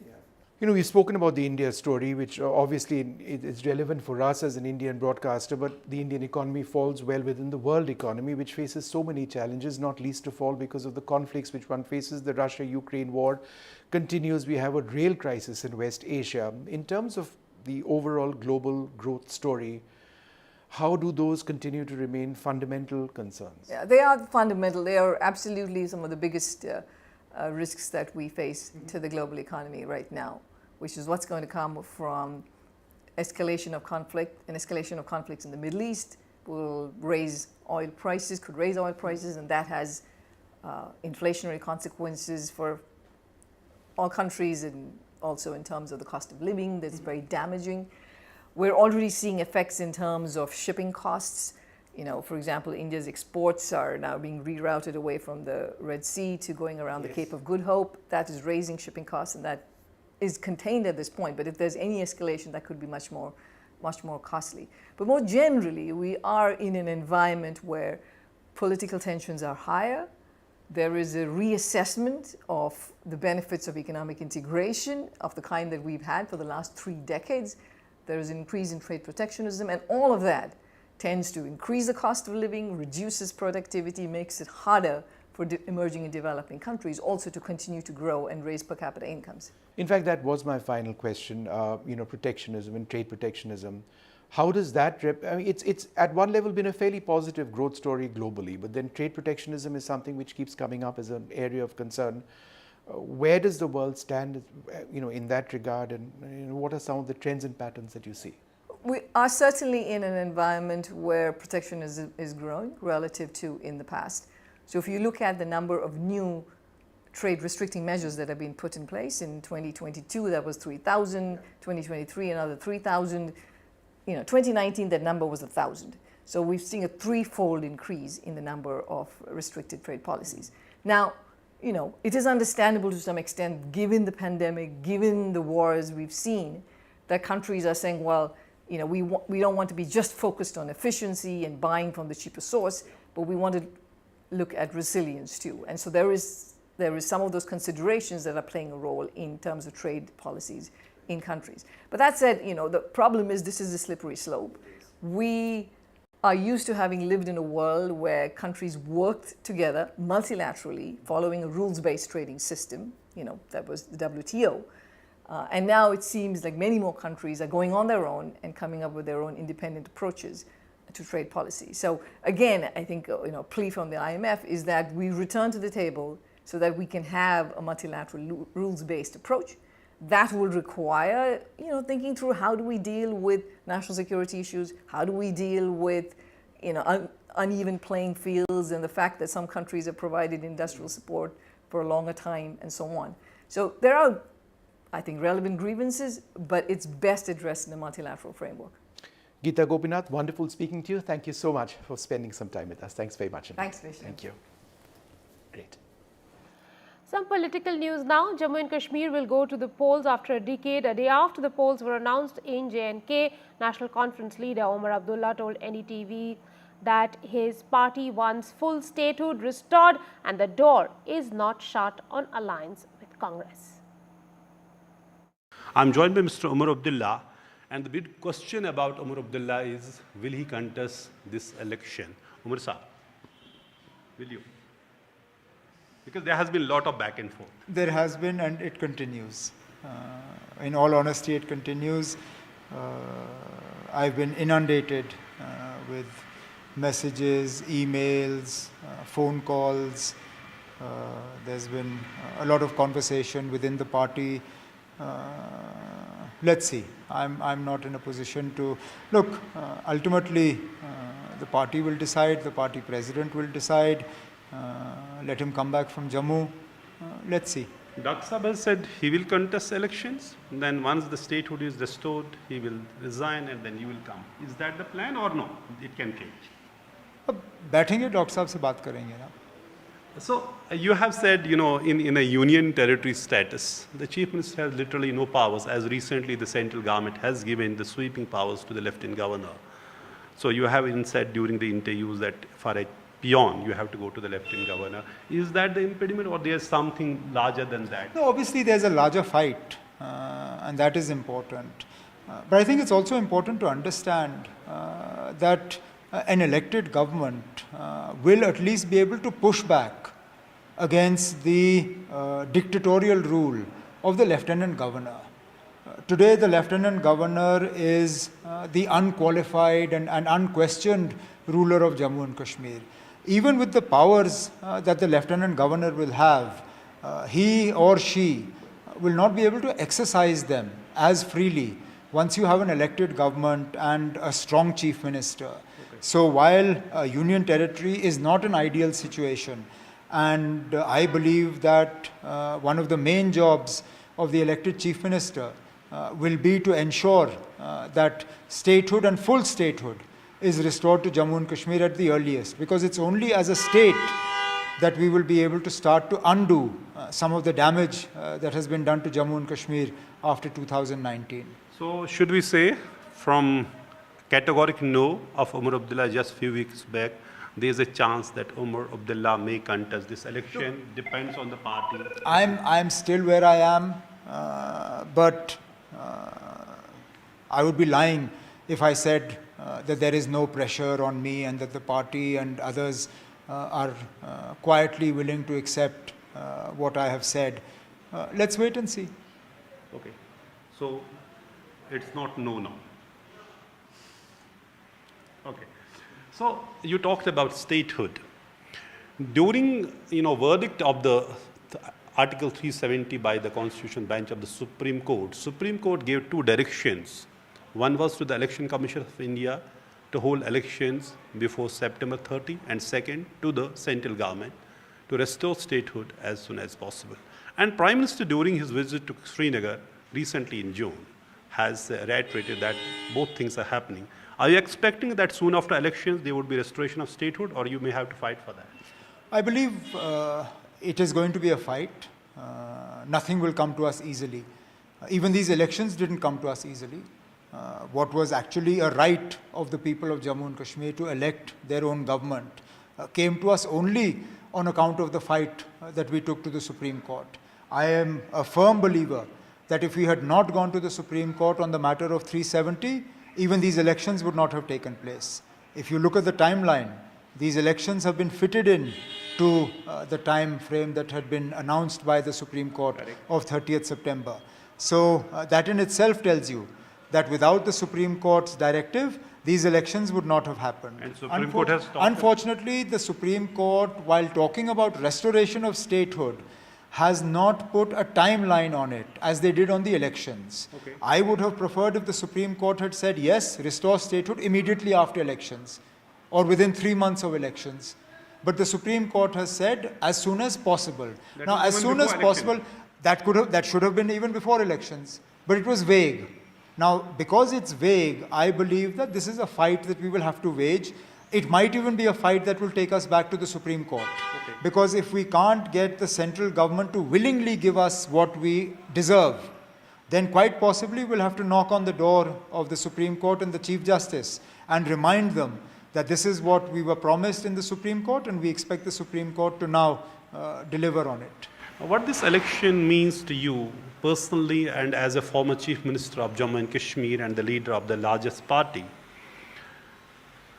it is the first election as in the Jammu and Kashmir as a union territory. First election, the state is divided into two union territories, and after the delimitation, which was highly controversial as well. Well, I think it is without doubt that these are the most significant elections in Jammu and Kashmir in perhaps 2 or 3 generations. I feel that perhaps the most significant assembly elections before these were the ones in 77. Even the 96 elections were perhaps not as significant as this election because those took place in a full state. These are taking place in a union territory after delimitation, after we were broken up into 2 parts. I was just, before I came in to sit down with you, I was sitting down with some of my colleagues from Kargil, and we were lamenting over the fact that this is the first time we won't be going to polls with them. Otherwise, we would right now have been sitting down and discussing who our candidates in Kargil and Leh would be. But that's not the case. So for very many reasons, these are without doubt the most significant, and as a result, the results of these elections will also be the most far-reaching. So because would it be kind of a referendum, what you were saying in the parliament elections also, whether people give a thumbs up to the abrogation or the... Well, obviously, a vote for the BJP and its allied parties will be a vote for what was done to us on 5th August 2019.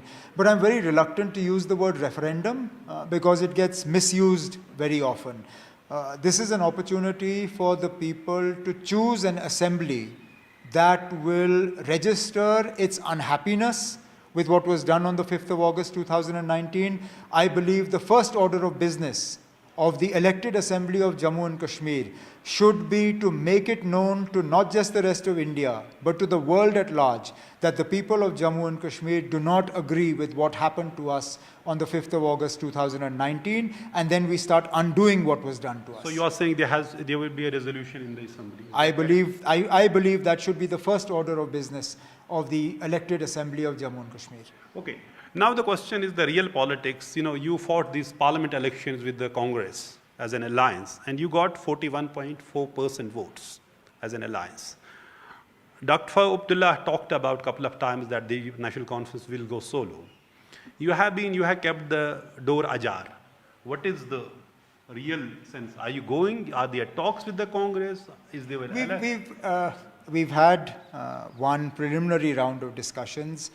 Unfortunately, it didn't reach very far because they came without any clear roadmap of how they want to take this forward. After that, we didn't hear from them again. Because we didn't hear from them again, then Dr. Saab made the statements that he did. Having done that, I think then the Congress felt that the door was closed, which was not the case. Farooq Saab only made these statements because there was no follow-up to the first meeting that we had. Now time is not on our side, but should there be a meaningful and a sort of a realistic discussion with the Congress, then we're willing to sit down and talk to them. So you think the alliance is a possibility? It's not a closed chapter as far as we are concerned. So is that beneficial to you? Because if you see the just vote share, for example, you as a party individually, you have got 22%, BJP 24%, Congress 19%, PDP just 8%, and rest of the parties have got together 25% in parliament elections. So if you are contesting together, is that in assembly election? Because you can't use the same yardstick in what was in parliament election would be in the assembly election. No, you can't. But that said,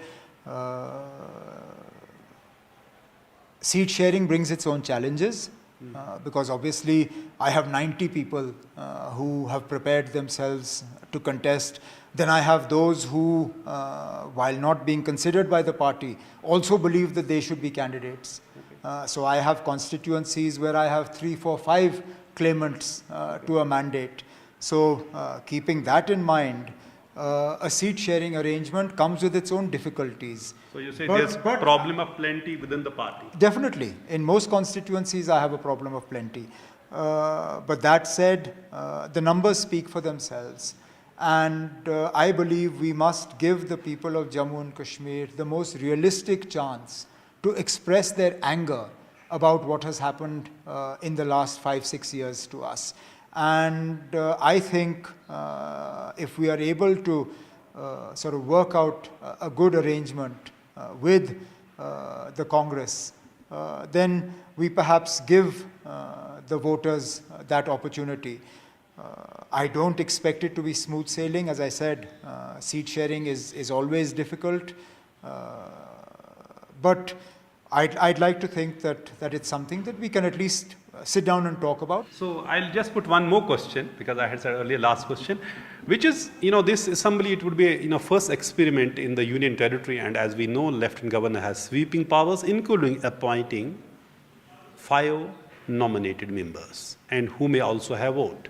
Will that not alter the complexion of the whole assembly and the mandate also? Well, we hope that the mandate that the people of Jammu and Kashmir give will render these 5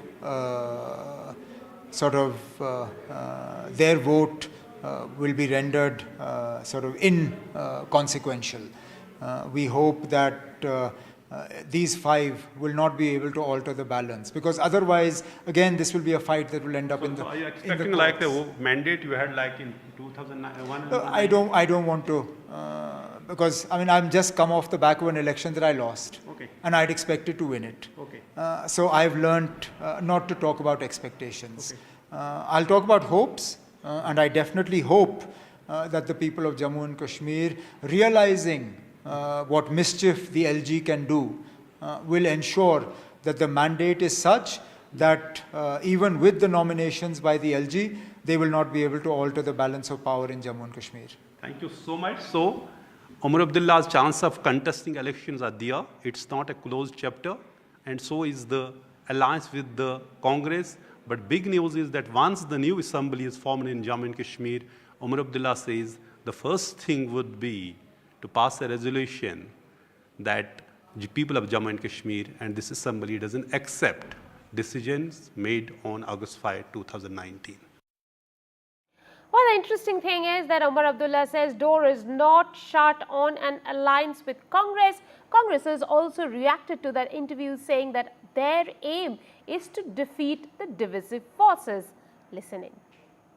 Congress party is open for alliances with like-minded parties because the basic purpose of formation of India bloc was to checkmate the communal and divisive forces, anti-democratic forces. That purpose and that object is major cause of concern in Jammu and Kashmir.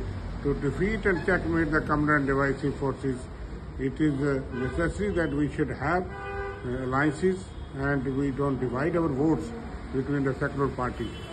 It is ultimately the Congress High Command which has to take a call on this, but the basic purpose and our target is to checkmate the communal and divisive forces, especially in Jammu and Kashmir. Well, that's all we could pack into this bulletin. Thanks for watching.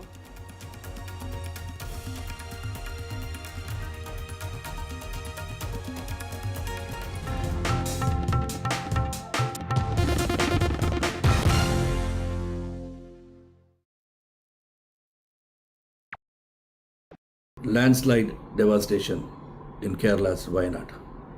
Join NDTV's initiative. Donate for Kerala.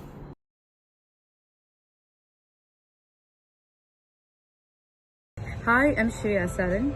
Kerala's Wayanad area is hit by devastating landslides, resulting in loss of lives and livelihood. Kerala needs your help right now. Let's join NDTV initiative. Come, donate, let's rebuild Wayanad.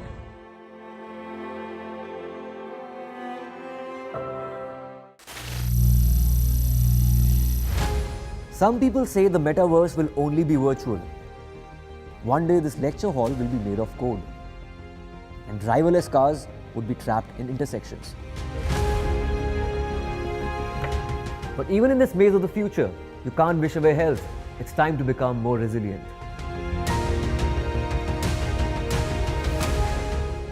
10 years of Banega Swasth India, we have grown and achieved so many milestones.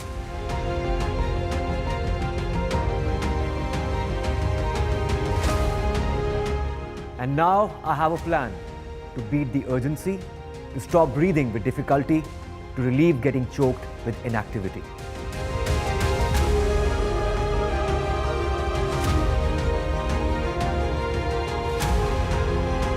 Energize our government, our environment, our society, and ourselves. Everyone, everywhere, every day.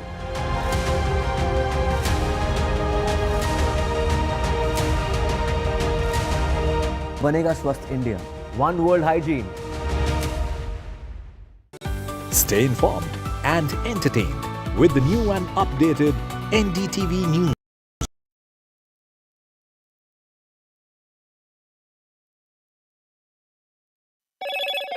Hello, Moto. Motorola Razr 50 Ultra comes with Google Gemini.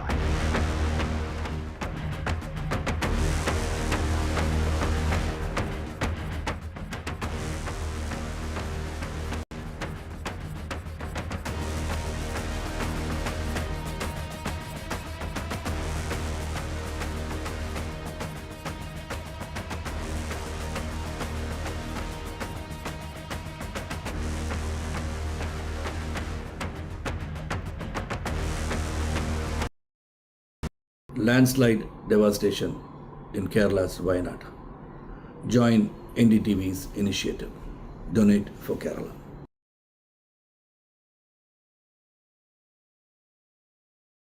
Hi, I'm Shreya Saran. Kerala's Wayanad area is hit by devastating landslides.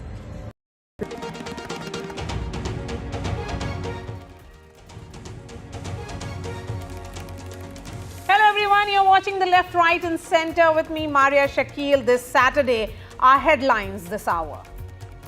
2611 accused Tahawwur Rana can be extradited to India in what is a big win for India in 2611 case.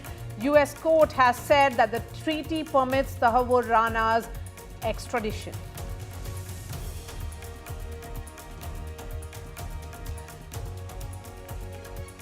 Gita Gopinath speaks to NDTV, says a lot of action needed by India to tackle climate change. He also said that broad-based job creation is imperative.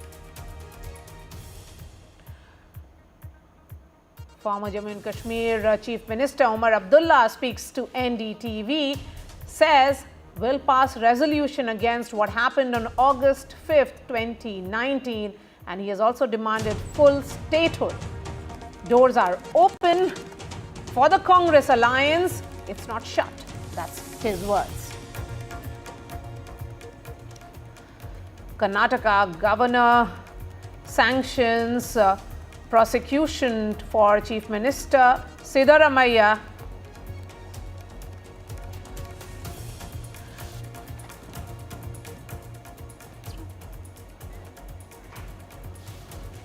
In fact, a key BJP meet is held in the national capital. Of course, the upcoming state elections are discussed. Karnataka governor gives a sanction to prosecute Chief Minister Siddaramaiah. Congress calls it political conspiracy and vendetta. BJP says the Chief Minister should quit.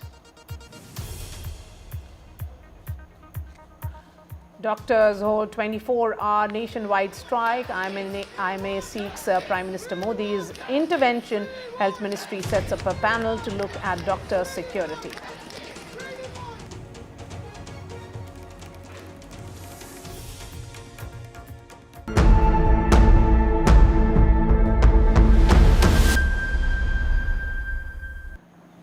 Pakistani origin Canadian businessman Tahawwur Rana, wanted in India for his role in the 2008 Mumbai terror attacks that killed over 160, can be sent to India under the Indo-US Extradition Treaty. That is what a California court has said. Rana is presently lodged in a Los Angeles jail over charges linked to 26/11 Mumbai terror attacks, and he is known as a close associate of Pakistani-American Lashkar-e-Taiba terrorist David Coleman Headley, who is one of the main conspirators of the attack. He is also accused of having links with Pakistan's inter-services intelligence.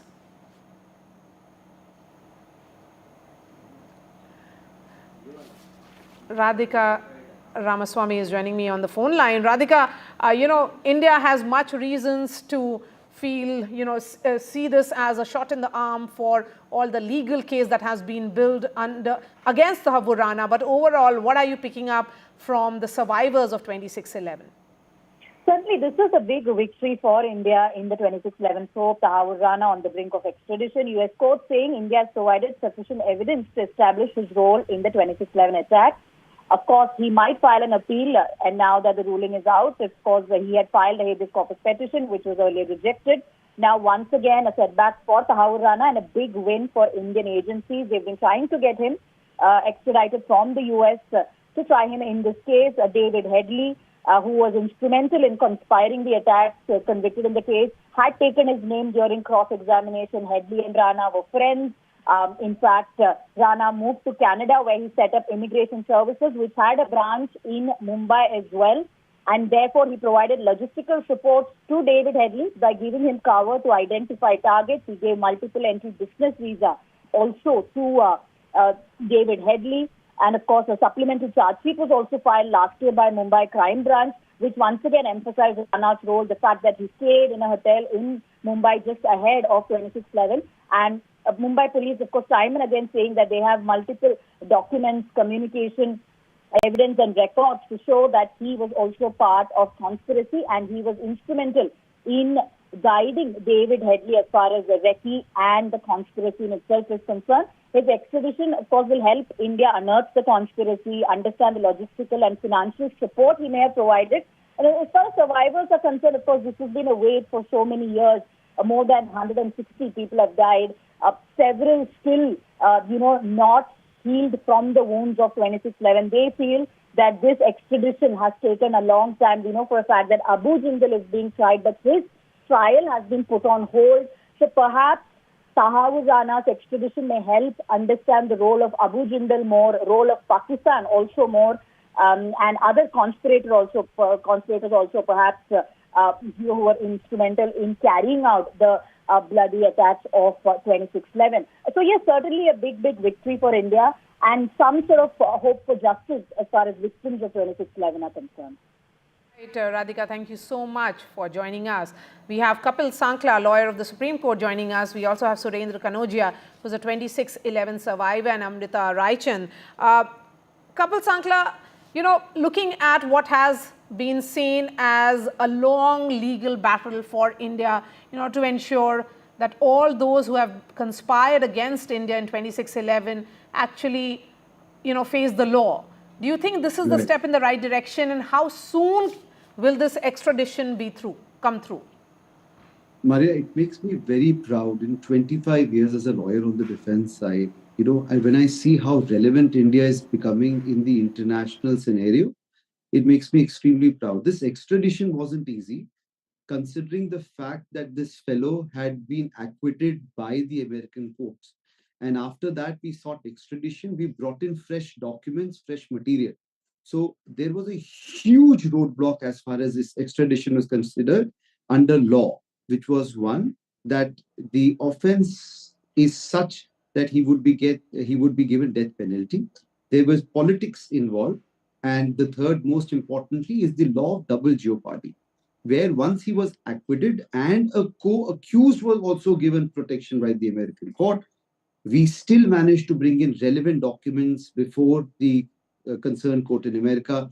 We brought in facts that the offense has to be seen in the light of Indian laws, and the documents and the evidences that that were brought before have to be seen under the aegis of the offenses committed here, and therefore we could convince the first court and the second court, and as far as the habeas corpus is concerned. So I think it's a huge step in the right direction, and it also shows how relevant India is becoming in the international scenario. This is one of those cases where the extradition laws have been fought when there were huge liabilities, huge genuine arguments that could have been brought and were brought by the legal team of this fellow, and we still managed to convince the courts and multiple forums. Yes, and but Kapil, Tahawwur Rana has served 7 years in jail, but again India had gone ahead and put in this request because India wants him to be tried here in India, and because of his links with the Mumbai attacks.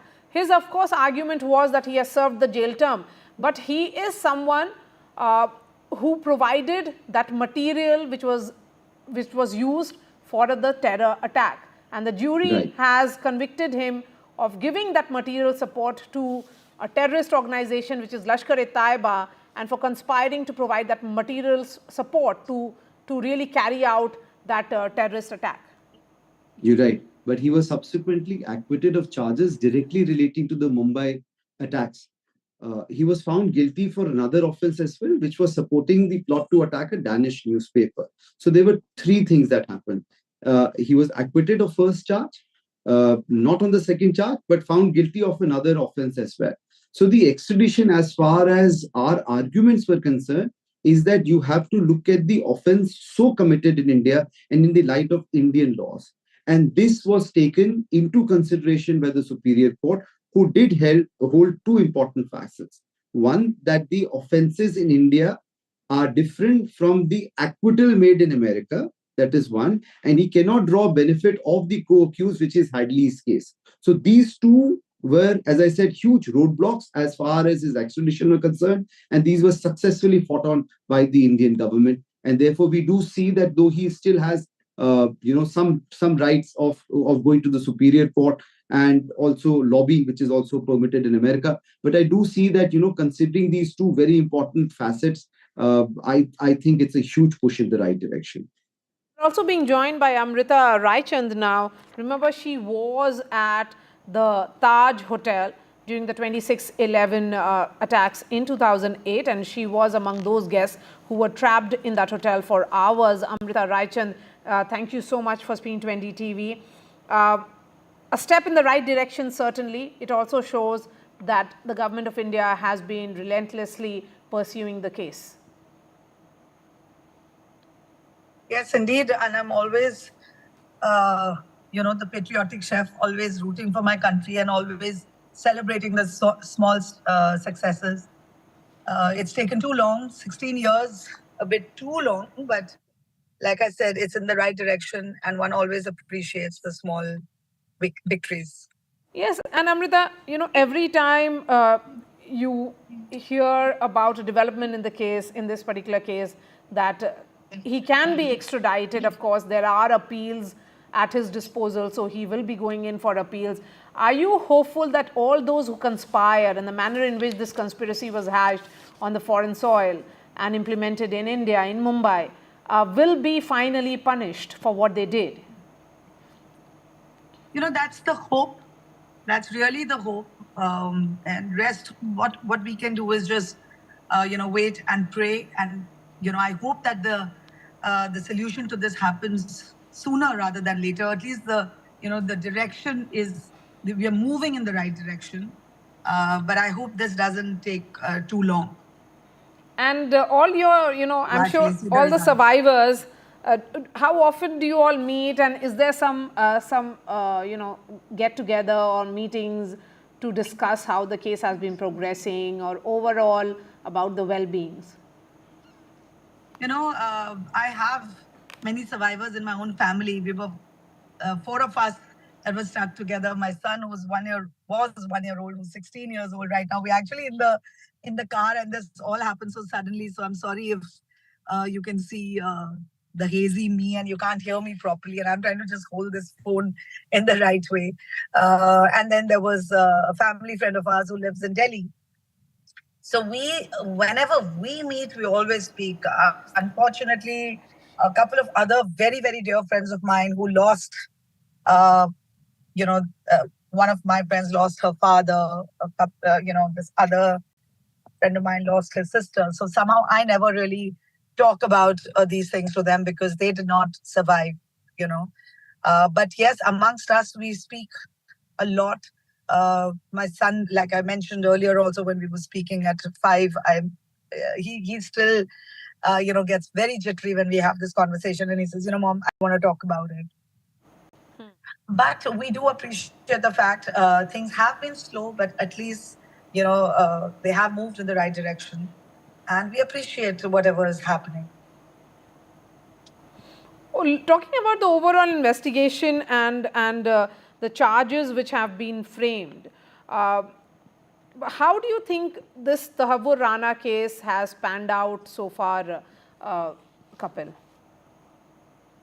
You see, to give you a short answer, let us see what has happened in USA, because that is the evidence, and those are the offenses that were brought before the US court. So the first, as far as my understanding from what I read in the media, is this, that at the first instance, the extradition was permitted by the US District Court. I'm informed that that was subsequently challenged, and the challenge is very difficult. It is not like India that anybody can go to a higher court and challenge anything, because the ambit actually narrows down quite a bit. From the district court, I've been told that the appeal was filed to the US Court of Appeals, which is on very narrow framework, and the law is looked into it. The facts are brought in the 4 corners of legality. And as far as the extradition laws are concerned, it is actually seen very, very minutely.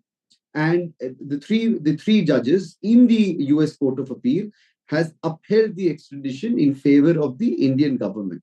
I've also been informed that a writ was also subsequently filed, which was after the district court's ruling. But I'm not too sure about what happened. But what is now available to him, as far as my understanding goes, is an appeal to the US Supreme Court. As far as the appeal to the US Supreme Court is concerned, only the issue of law is seen in the Honorable Supreme Court in the US. So as far as the law is concerned, what would be seen is the bilateral treaty, the Indian Extradition Act, the bilateral treaty that we have with the American government. Under what exception does this fall? So basically, his case falls under an exception where, though he has been acquitted in the trial court of US, however, still under the exceptions as in the bilateral treaty, in the extradition treaty, he can still be extradited. And that is what I was trying to tell you, is as far as the evidence that has been brought by the Indian government there is on the issue of the offense committed and not the act committed. So the offense would be understanding the legalities of Indian law. How would they be read as the duality of offense? How would they be read as far as the American laws are concerned? Can we draw a parallel? And if we are drawing a parallel and we see that the punishment is the same, then he definitely will be extradited. Okay, how soon will that happen then? That is a question. Because he has, he can go in for appeals. Well, of course, not only he can go for appeal, as I said, see the unique thing about the American system is they also have a concept called lobby. So not only can he file an appeal, but there is an intervention by the US Department of State, which is what was there as far as the Hadley's case was concerned. So, you have that as well, which is very, very separate from the legality of the entire issue.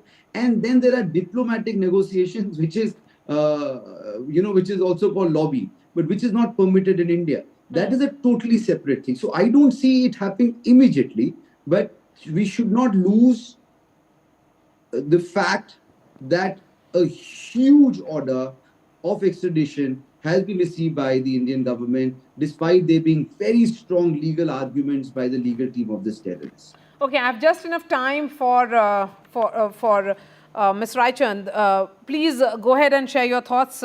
How it's a family of survivors. You have survived a terror attack and one terrorist attack which has actually shaken the conscience of this entire nation because it played out on live television. I mean, 90 hours or so of hostage crisis.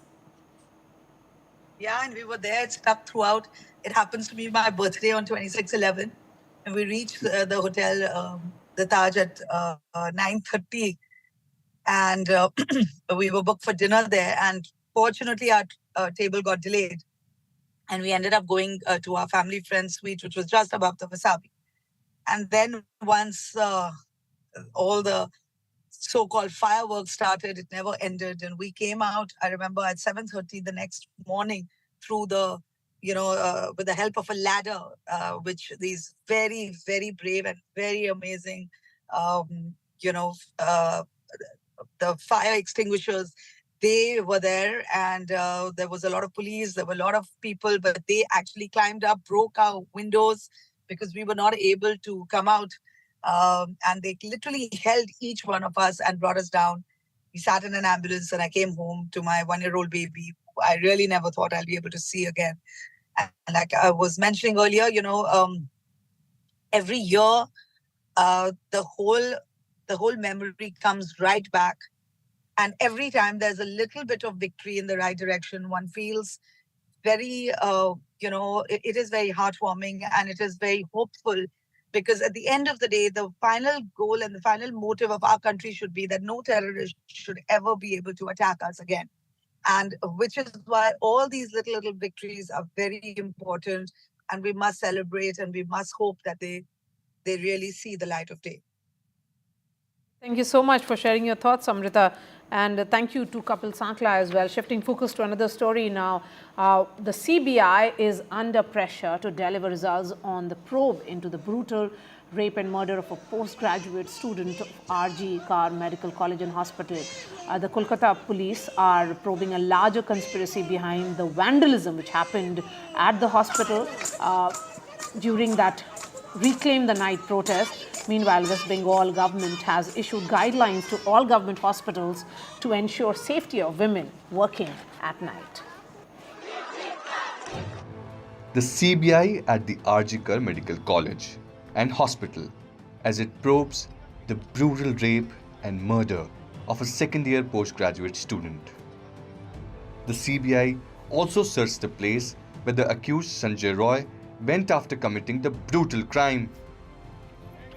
The central agency questioned the former principal of RG Kar Medical College and Hospital and other officials connected to the incident and its initial probe.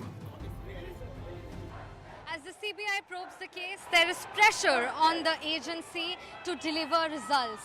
The ruling Trinamool Congress has also demanded for capital punishment, and as these doctors continue to protest for 7 days, there is a major demand for safe and secure workplace for women across board. The police have issued notices to 7 leaders of leftist organization DYFI, including their state secretary Meenakshi Mukherjee, to join the probe. The Kolkata police say they are looking at the larger conspiracy behind the vandalism, as the mob attacked the hospital with the clear intention of destroying the scene of crime. The seminar room, which they managed to save despite being outnumbered and outpowered. Sources have told NDTV that the police are investigating if there was an attempt to foment unrest by creating a situation where the police would be forced to use huge force during a citizens' march.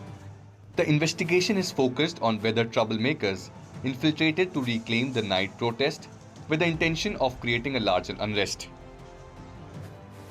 The police say they managed to save the crime scene with several injuries to policemen as they handled the situation with restraint. We have to be restrained in our response. We cannot be, using force left, right, and center just like that. Well, but I am telling you that anyone feels that he organized the entire protest and which led to and instigated people, we will arrest him as well.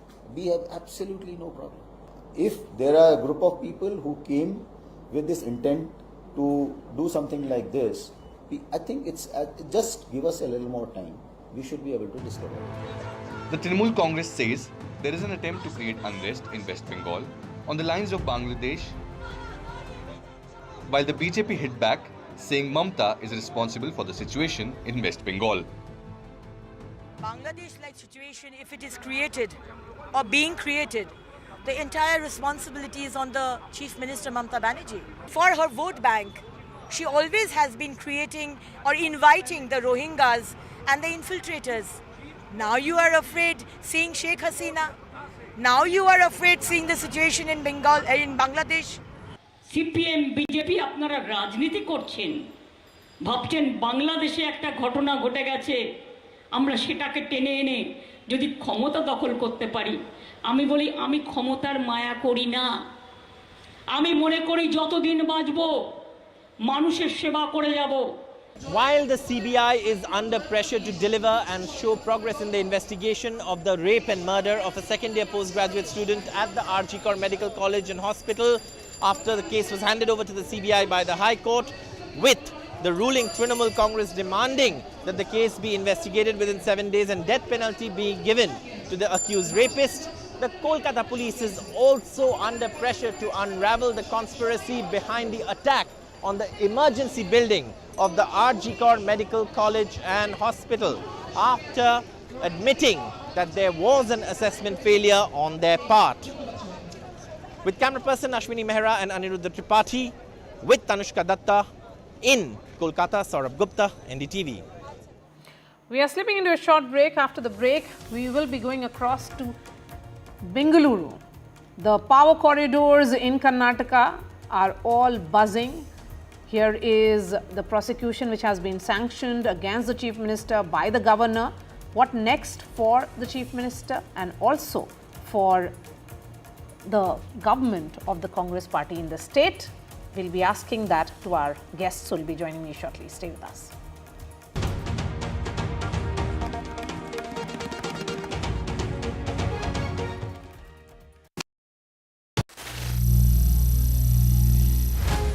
Some people say the metaverse will only be virtual.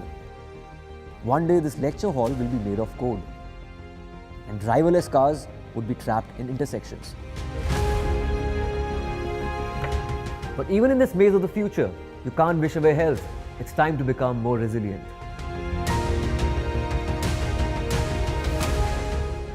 "10 years of Banega Swasth India, we have grown and achieved so many milestones.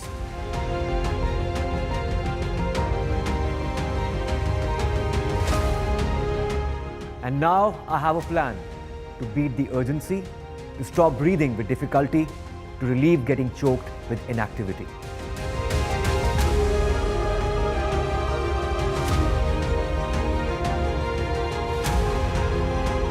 Energize our government, our environment, our society, and ourselves. everyone, everywhere, every day.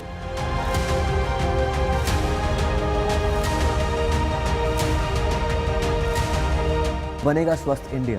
One World Hygiene. Stay informed and entertained with the new and updated NDTV News app.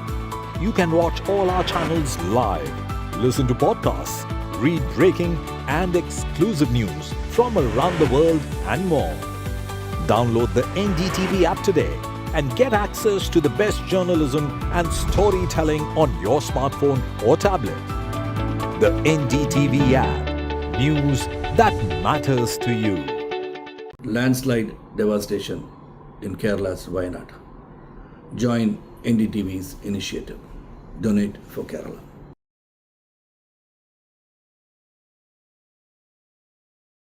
Hi, I'm Shreya Saran. Kerala's Wayanad area is hit by devastating landslides, resulting in loss of lives and livelihood.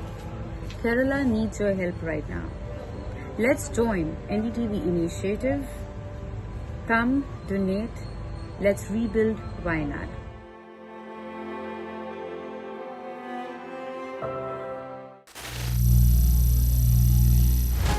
Some people say the metaverse will only be virtual. One day this lecture hall will be made of code, and driverless cars would be trapped in intersections. But even in this maze of the future, you can't wish away health. It's time to become more resilient.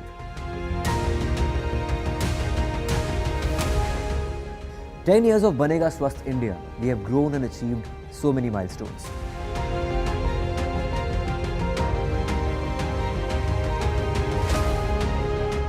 And now I have a plan to beat the urgency, to stop breathing with difficulty, to relieve getting choked with inactivity."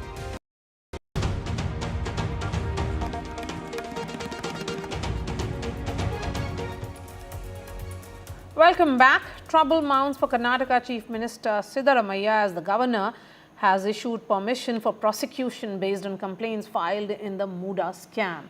The Congress is holding several emergency meetings following the governor's declaration. What next for Siddaramaiah government? What next for the Chief Minister himself? Here's a ground report by Pratibha Raman. As the day dawned on August 17th, Karnataka CM Siddaramaiah received official communication from the Raj Bhavan confirming that the governor had sanctioned his prosecution in the Muda scam.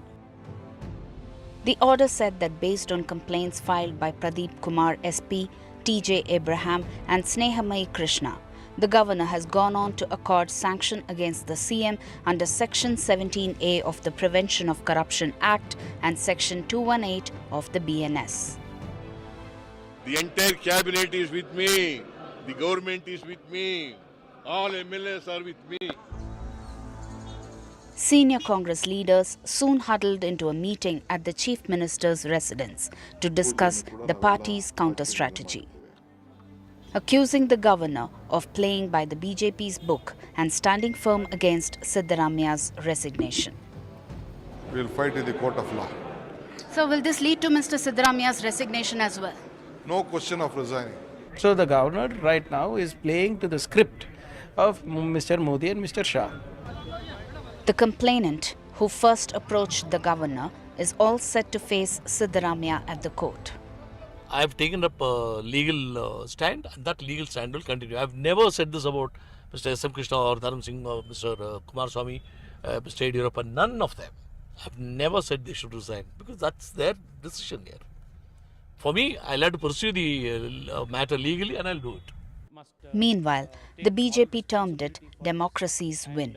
The nature of the allegations are very serious. Investigating agencies will now have to start the process of prosecution. We hope that the Chief Minister will take moral responsibility and resign forthwith and make available an impartial investigation into these serious allegations. ಈ ಕ್ರಮ ಯಾವುದೇ ವ್ಯಕ್ತಿಯ ಸಾರ್ವಜನಿಕ ಬದುಕಿನಲ್ಲಿ public life ಅಂತ ಏನು ಹೇಳ್ತಾರೆ ಶುದ್ಧತೆಯನ್ನು ಕಾಪಾಡಿಕೊಳ್ಳಬೇಕು ಅನ್ನಲಿಕ್ಕೆ ಒಂದು ಬಹುದೊಡ್ಡ ಹೆಜ್ಜೆ ಇದೆ ಅಂತ ನಾನು ಭಾವಿಸ್ತೇನೆ. Karnataka CM Siddaramaiah enjoyed a clean image for 4 decades, which has now come under question. The only redemption lies in the court, and the verdict there will also determine his continuance on the CM's chair. With camera person Govind, Pratibha Raman in Bengaluru for NDTV. Brijesh Kallappa, advocate of the Supreme Court, is joining us. We have Sandeep Shastri, political analyst and director at Lokniti. Surabhi is the spokesperson of Karnataka BJP, and Lavanya Balal is the spokesperson of the Congress party. Brijesh Kallappa, what are the options before the Chief Minister? Legal options. First thing is that he'll probably have to move the court and challenge the sanction, because any governor, and this has been made very clear in the 2006 judgment of Rameshwar Prasad, that the governor has to weigh the evidence that is, against the person against whom sanction is going to be given. And based on that weight of the evidence, only the governor can act. Because as you remember, in that case, the governor had received some information that there was a problem with the then Bihar government. And the Supreme Court, Constitution bench of the Supreme Court had then said that the governor had based himself on non-issue, and therefore had set aside that report and said these are all ipsy dixie. And therefore, I think a similar situation is developing here, because clearly there is no material at all against the Chief Minister. Neither the BJP says so, nor other opposition parties say so, because the very fact that, a person has been the beneficiary of a certain government scheme can be the matter of a policy. It can't just be because of corruption. Now the BJP perhaps thinks that it has to, paint a gentleman black in order to make him. Okay, that's a huge charge. That is the only that's the only way BJP can come to power, Surabhi. If you paint the entire tenure and track record of a chief minister who has not had a single corruption charge against him in all of 40 years black, that is the only way you will return to power, is the point that is being made here by Brijesh Kallappa.